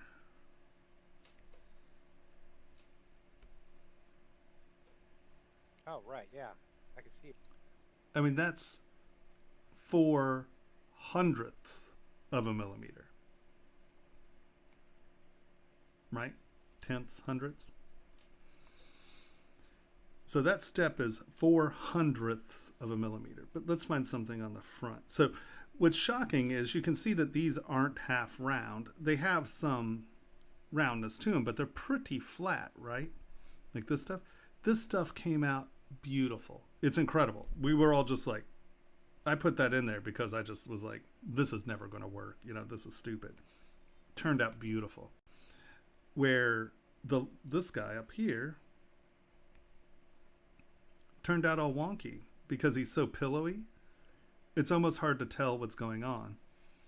And so you can look in here and let's just take a look at what's going on here, right? So this is the model. Oh, come on. It's only 8 million polys, you slag ass turd. Get on with it. Okay, there we go. And now let us do this.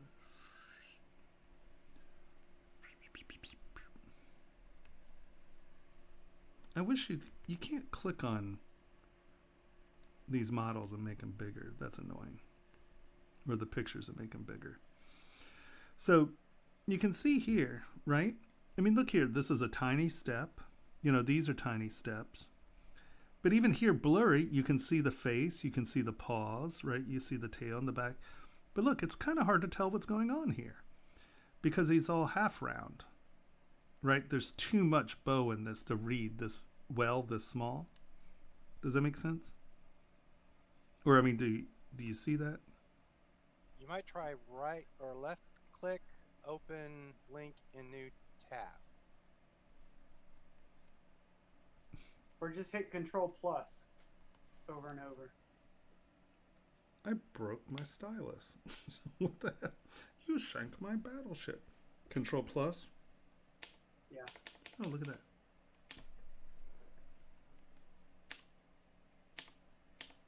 Okay.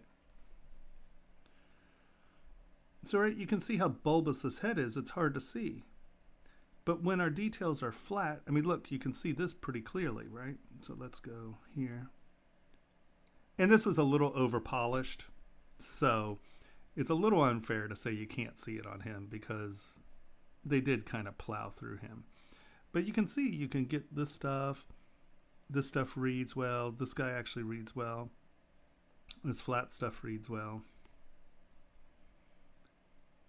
But the faces, because they're so deep, you lose continuity in here. I mean, you can see it, obviously, but you lose continuity. And what's really funny is this stuff's very, very clear. And you can see that, you know, our surfaces are nice. You get the weird texturing and stuff. So now let's go to, what have we done here?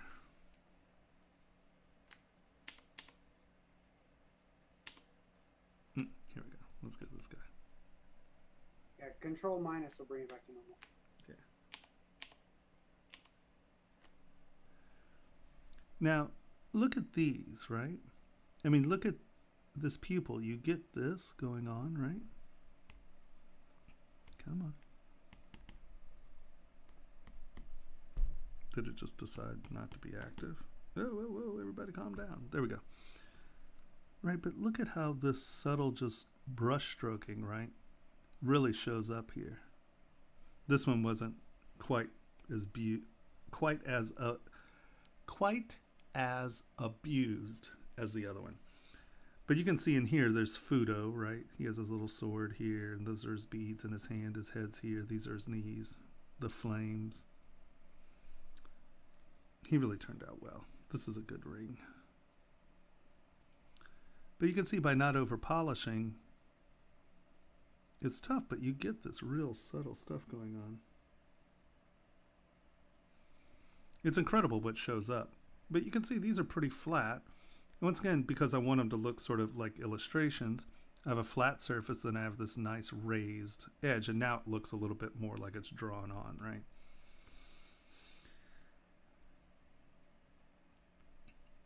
Hopefully, we'll get some. This piece turned out so well. I love this piece. Crappy pictures, but see the skull face on him.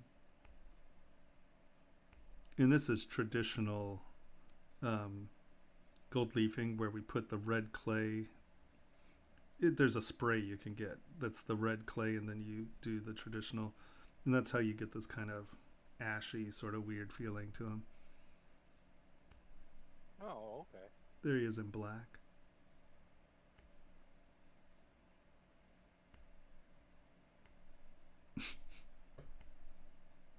Supported. It's a really cool piece. Let's see, control negative. Is there anything else here that's real that shows? Yeah, this is a really wonderful example of not my work.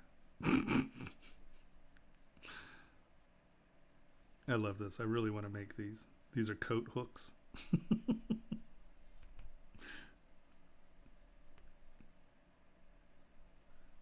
He's fun. He says Packy, and the other one says Derm. You know, Everlast.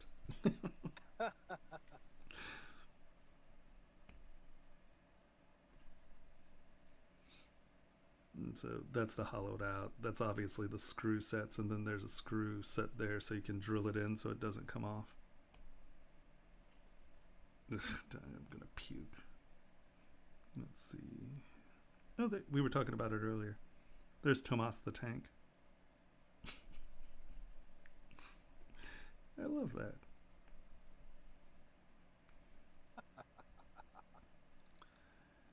Things for Katy Perry, Daniel, little stones, rocking chairs.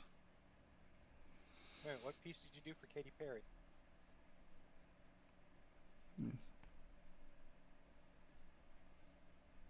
In their earbuds, see the earbuds? This is the hook, right? And then the earbud connects to one side, and that tucks into here. And then there's a little controller on the back that you touch, and it has up, down, side, rotate up, rotate down. It has all kinds of little controls on it. It's pretty cool. And silver and gold.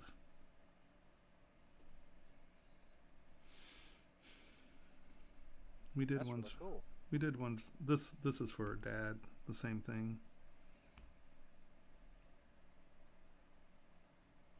Right. Christian lunatic. All this is like weird little crosses and little hooks, and it's like, okay. I would never wear anything that big and goofy. They're totally bizarro, but whatever. Who am I to say anything? I don't know. I wear dumb shit too. I love Citizen Brick. Let's see. Oh, we were talking about, hold on. This is, come on. So this, right, was done where I sculpted the shape, and then I sculpted that out, and then I plugged it and cut it out. That's what I was talking about, doing lampshades. Is there anything else that's showing the flat steppy stuff? I mean, you can see that a lot of it's really flat, and that's, it winds up reading better. It's crazy.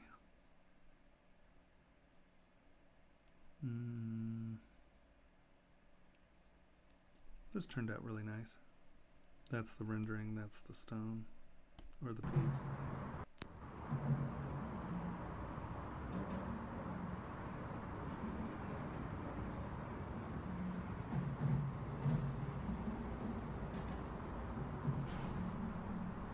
I thought this piece was funny because we talk about stories, right? So we have our Mexican wrestler.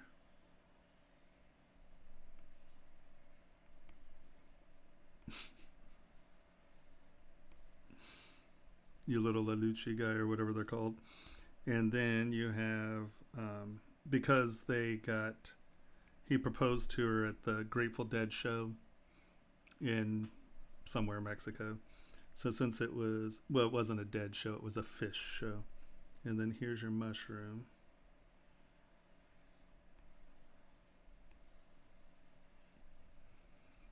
And then this isn't the best angle, but there's a bird's, this kind of goes down.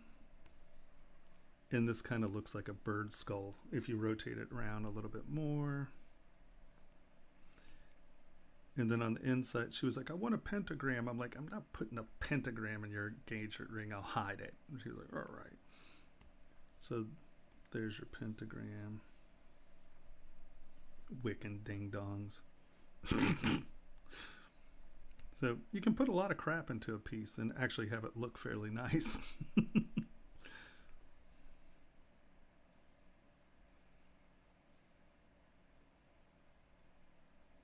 Glasses.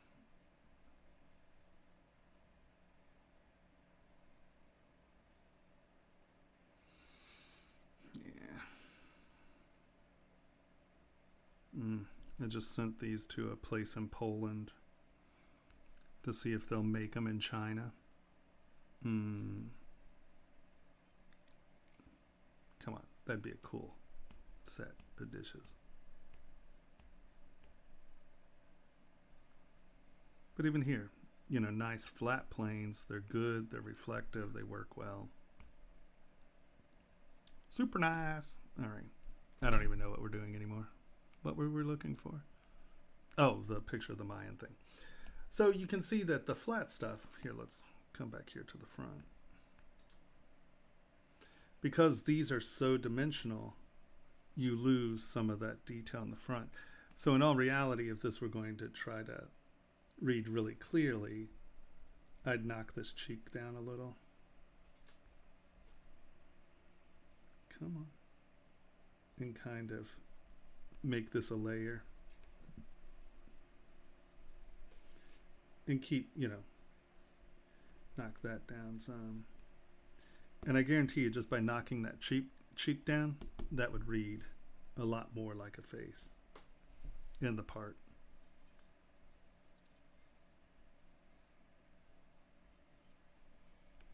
All right, did we just lose everyone? Do I have no sound? No, we're here. Okay. All right. I hear you. Yeah, we're here. I just muted to not make a bunch of extra noise. Yeah. So, any other? Did that kind of show you the Mayan stuff?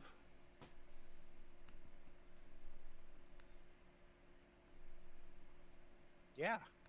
All right. Anything else? Anyone?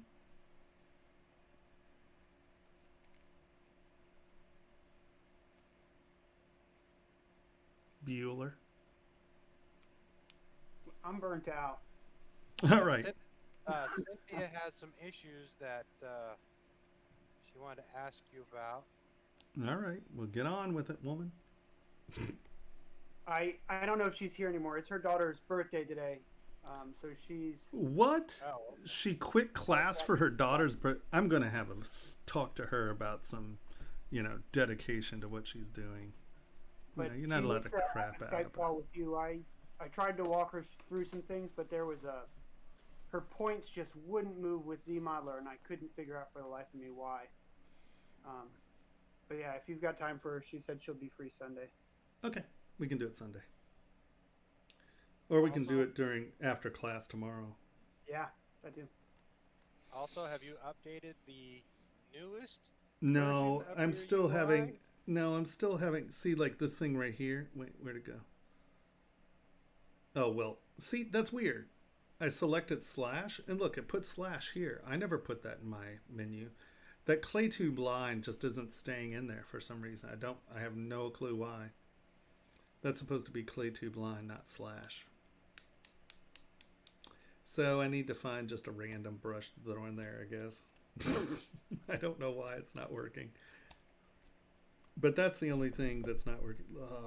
Yay, draft analysis. That's awesome. That it's live. I'm so stoked about finding that button. Oh, back. Yeah, I just reinstalled, so I got 2021.1 on there. Yeah, 2021-1. Yeah, so now I'm just putting all the class stuff back in there. I just want to make sure I got the new one. You have the newest one so far, I think. What is this crap? Oh, these are these. This guy just disappeared on me. I think that he got COVID or something. Oh, that guy. Yeah. Very depressing. I hope they're okay. Haven't heard a word from him. He hasn't touched his Facebook. His accounts are missing. I'm like, holy hell. That's crazy. Oh, Oh no. wow, like fully, like somebody disappeared? Yeah, like fully, like disappeared. And That's so did my paycheck. Say like, oh, well, that's great. Oh, we have one of those. We have one. We have a ring that has been in our drawer waiting for pickup. Our ring, her diamond, for way too long. Yeah. And then right before COVID, I finally was like, all right, this is the moment. You have to either commit or we're just going to have to keep it. I don't know what's happening. Right. What do you want to do? COVID happened. And I'm like, now what do I do? I can't call her during COVID. Well, and be sure like, you can. Well, it's not I'm like still she. still the ring. Well, it's not like she has to come into the shop. Say, get on with it. You're Yeah, nicer than I am. I mean- I'm a nasty person sometimes. I'm like, give I me a know. break. Yeah, I might be too nice on this one. This time. You're like, it's only been 5 years. Yeah, literally. Like, actually. Yeah. Whoa. 2.5 years. That's pretty good. That's a long time. That's still pretty good, yeah. That's pretty I good. don't know if I can find anything that's mine after 2 years, let alone someone else's. Dude, we had somebody show up one time like 10 years later for a stupid repair, and I was like, this is why I keep it in the drawer. Well, I'll tell you, I did a little consultation. I had it the exact reverse. I was at an auction in Czechoslovakia, and I purchased a pocket watch that I'd really never seen before. It was beautiful. It was the blackened steel, the blued steel. And then it had, on the back, it had a binary date and time and date. So, they would click instead of rotating. So Oh, it had a nice. dual complication on the back, But then if you opened it up, it had 3 of the weird, like, little interactive sex scenes. And so, but if you think about this, okay, so yeah, no, it was actually hysterical. And so they were all done, but so that technically is 6 complications on the back, right? And you close it up, and then you bring it forward, and it was time, and then it had 2 different time zones and a big, beautiful moon phase. And I'm like, holy Hannah, that's, to get that many complications in a watch that old, that's an expensive watch. And I got it for $200. And so wow. I took it to a shop in LA and had it cleaned. And then I went back and the shop was gone. I was just like, oh no. And I was standing there just looking, and it was funny. 2 other people, while I was like in shock. I was just standing there looking, and I'm like, and you didn't bother calling me and telling me, because I didn't even have it appraised at that point. I just wanted to make sure it was all functioning and cleaning, and I gave him like a $300 deposit on the cleaning. And they found out it's like $150,000 watch or something. They just said yoink. Yeah. Oh, yeah. No, I'm sure it was at least $150,000 watch, because I mean, it was a weird, and it was I can. What the hell's the Straffenfrau? It's like STAMPHFRANZRHAOURSER. It's a valley, like, that really, really, really famous watches are from. I can't, it's just not coming to my brain.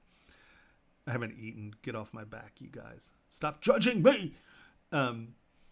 Yeah, no. And it was marked. I mean, it had hallmarks. It had all of the dates of the repair engraved in it.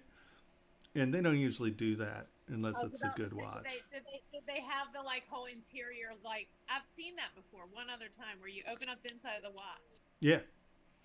Yeah. It's amazing. And it's all tracked. Everything that's ever done to it. Yeah. And they keep track of it. Yeah. And it's pretty cool. It's like a piano. They do that with pianos when they tune them. Yeah. And so it was like that. So, I mean, obviously the watch was important, and it was worth way more than $150,000 then. Yeah, they and what's the whole business all for your watch. And I wouldn't doubt it, honestly. And it was funny because it was really hard, because they didn't announce that it was an erotic watch, right? Because you know how sometimes there's like the little groove where you can pop it open, right? This didn't have a groove. You had to take a blade and pop it. So I don't think they had opened it. I think the last time someone carved in the service was like in the 70s, right? And it was somebody's. Well, what's funny is I didn't just buy the watch for $200. I bought a steamer trunk, and it's really kind of an interesting story, because honestly, the watch. So they hadn't opened the steamer trunk. They couldn't get into it. And then so they popped the steamer trunk, or no, it had a top, and then the main body had a different lock. So they popped the top, and it was shoes and sort of like a safari outfit, like your typical linen safari outfit. There was a pistol in the top, and there was the watch, but they couldn't get into the bottom. And I bought the trunk for $200 something, the whole thing. And so, the watch was just in there.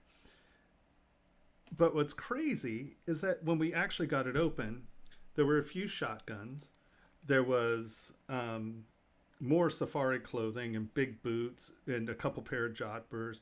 And then in the drawers, because there was like a hanging cabinet and a gun cabinet on this side of the steamer trunk. And then on this side were a bunch of drawers. And we opened the drawers, and there were stacks of elephants having sex. And I mean, obviously, like, at a zoo, right? You know, it's like all this elephant porn. I was just like, yeah. I'm like, what the hell is going on here? So obviously the guy worked in a circus, right? Or that's from the pictures, that's what you gathered. Even though the rifles were actually very nice. Yeah, no, that case, I mean, God, with the guns, God only knows how much the watch was. I mean, it was, the guns and stuff were about 25 grand, and then the pictures. And I can't remember how we started talking. And, you know, I framed one. Oh, that's how. I framed one, put it in the living room, and it's, you know, all these people standing around watching these elephants have sex, and I was just like, okay, that's priceless. Framed it. And I kept all that stuff in the trunk. And a friend of ours came over to the house. It was a friend of a friend. And she was like, holy shit, where'd you get this picture? And I'm like, wow, a trunk? Why? She goes, oh, this is Bimbo or whatever it is. She goes, this was the first successful mating of an elephant in captivity. And she was like, yeah, it's a pretty big deal. You know, it's blah, blah, blah, blah, blah. And I went to the trunk. It's seriously, it was 3 drawers. So it's probably a stack this big of pictures about this big. Yeah, about boom, boom, boom. And I was like, here. And she started going through, she's like, what the fuck is this? And I was like, oh, and she was like, oh, well, that's John, blah, blah, blah. And he's the guy who mated him and da-da-da. So it wound up that it was his trunk. And so we had all this elephant porn. And she was like, oh, you know, can I take one of these to my professor because he has something to do with zoology and elephants and blah, blah, blah. And I was like, here. I took these 3 pictures. I was like, do what you want. And she came back. It was like, I guess it wasn't the Smithsonian, but it was something like that. One of the museums, actually, he called the museum and he donated to them. And they were like, oh, how much should we sell them for? I'm like, oh, just give it to them. It doesn't matter. You know, I mean, it's important to them. But she was like, you know, on auction, you could have probably sold those pictures for, you know, hundreds of dollars a piece. And I mean, I had a stack of them. Yeah, no, that was a pretty good buy for 200 something bucks. I used to be pretty lucky at auctions. God, I forgot all about that. That's funny. Yeah, that watch. It was really cool. But it was weird, you know, bizarro, porny, like, yeah, what she said.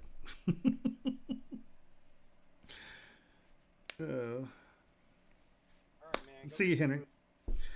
All right, kind and gentle folk. And then my 5-year-old runs in the room and screams things. I know. Elephant porn. Yeah, Mom. It's like, yeah.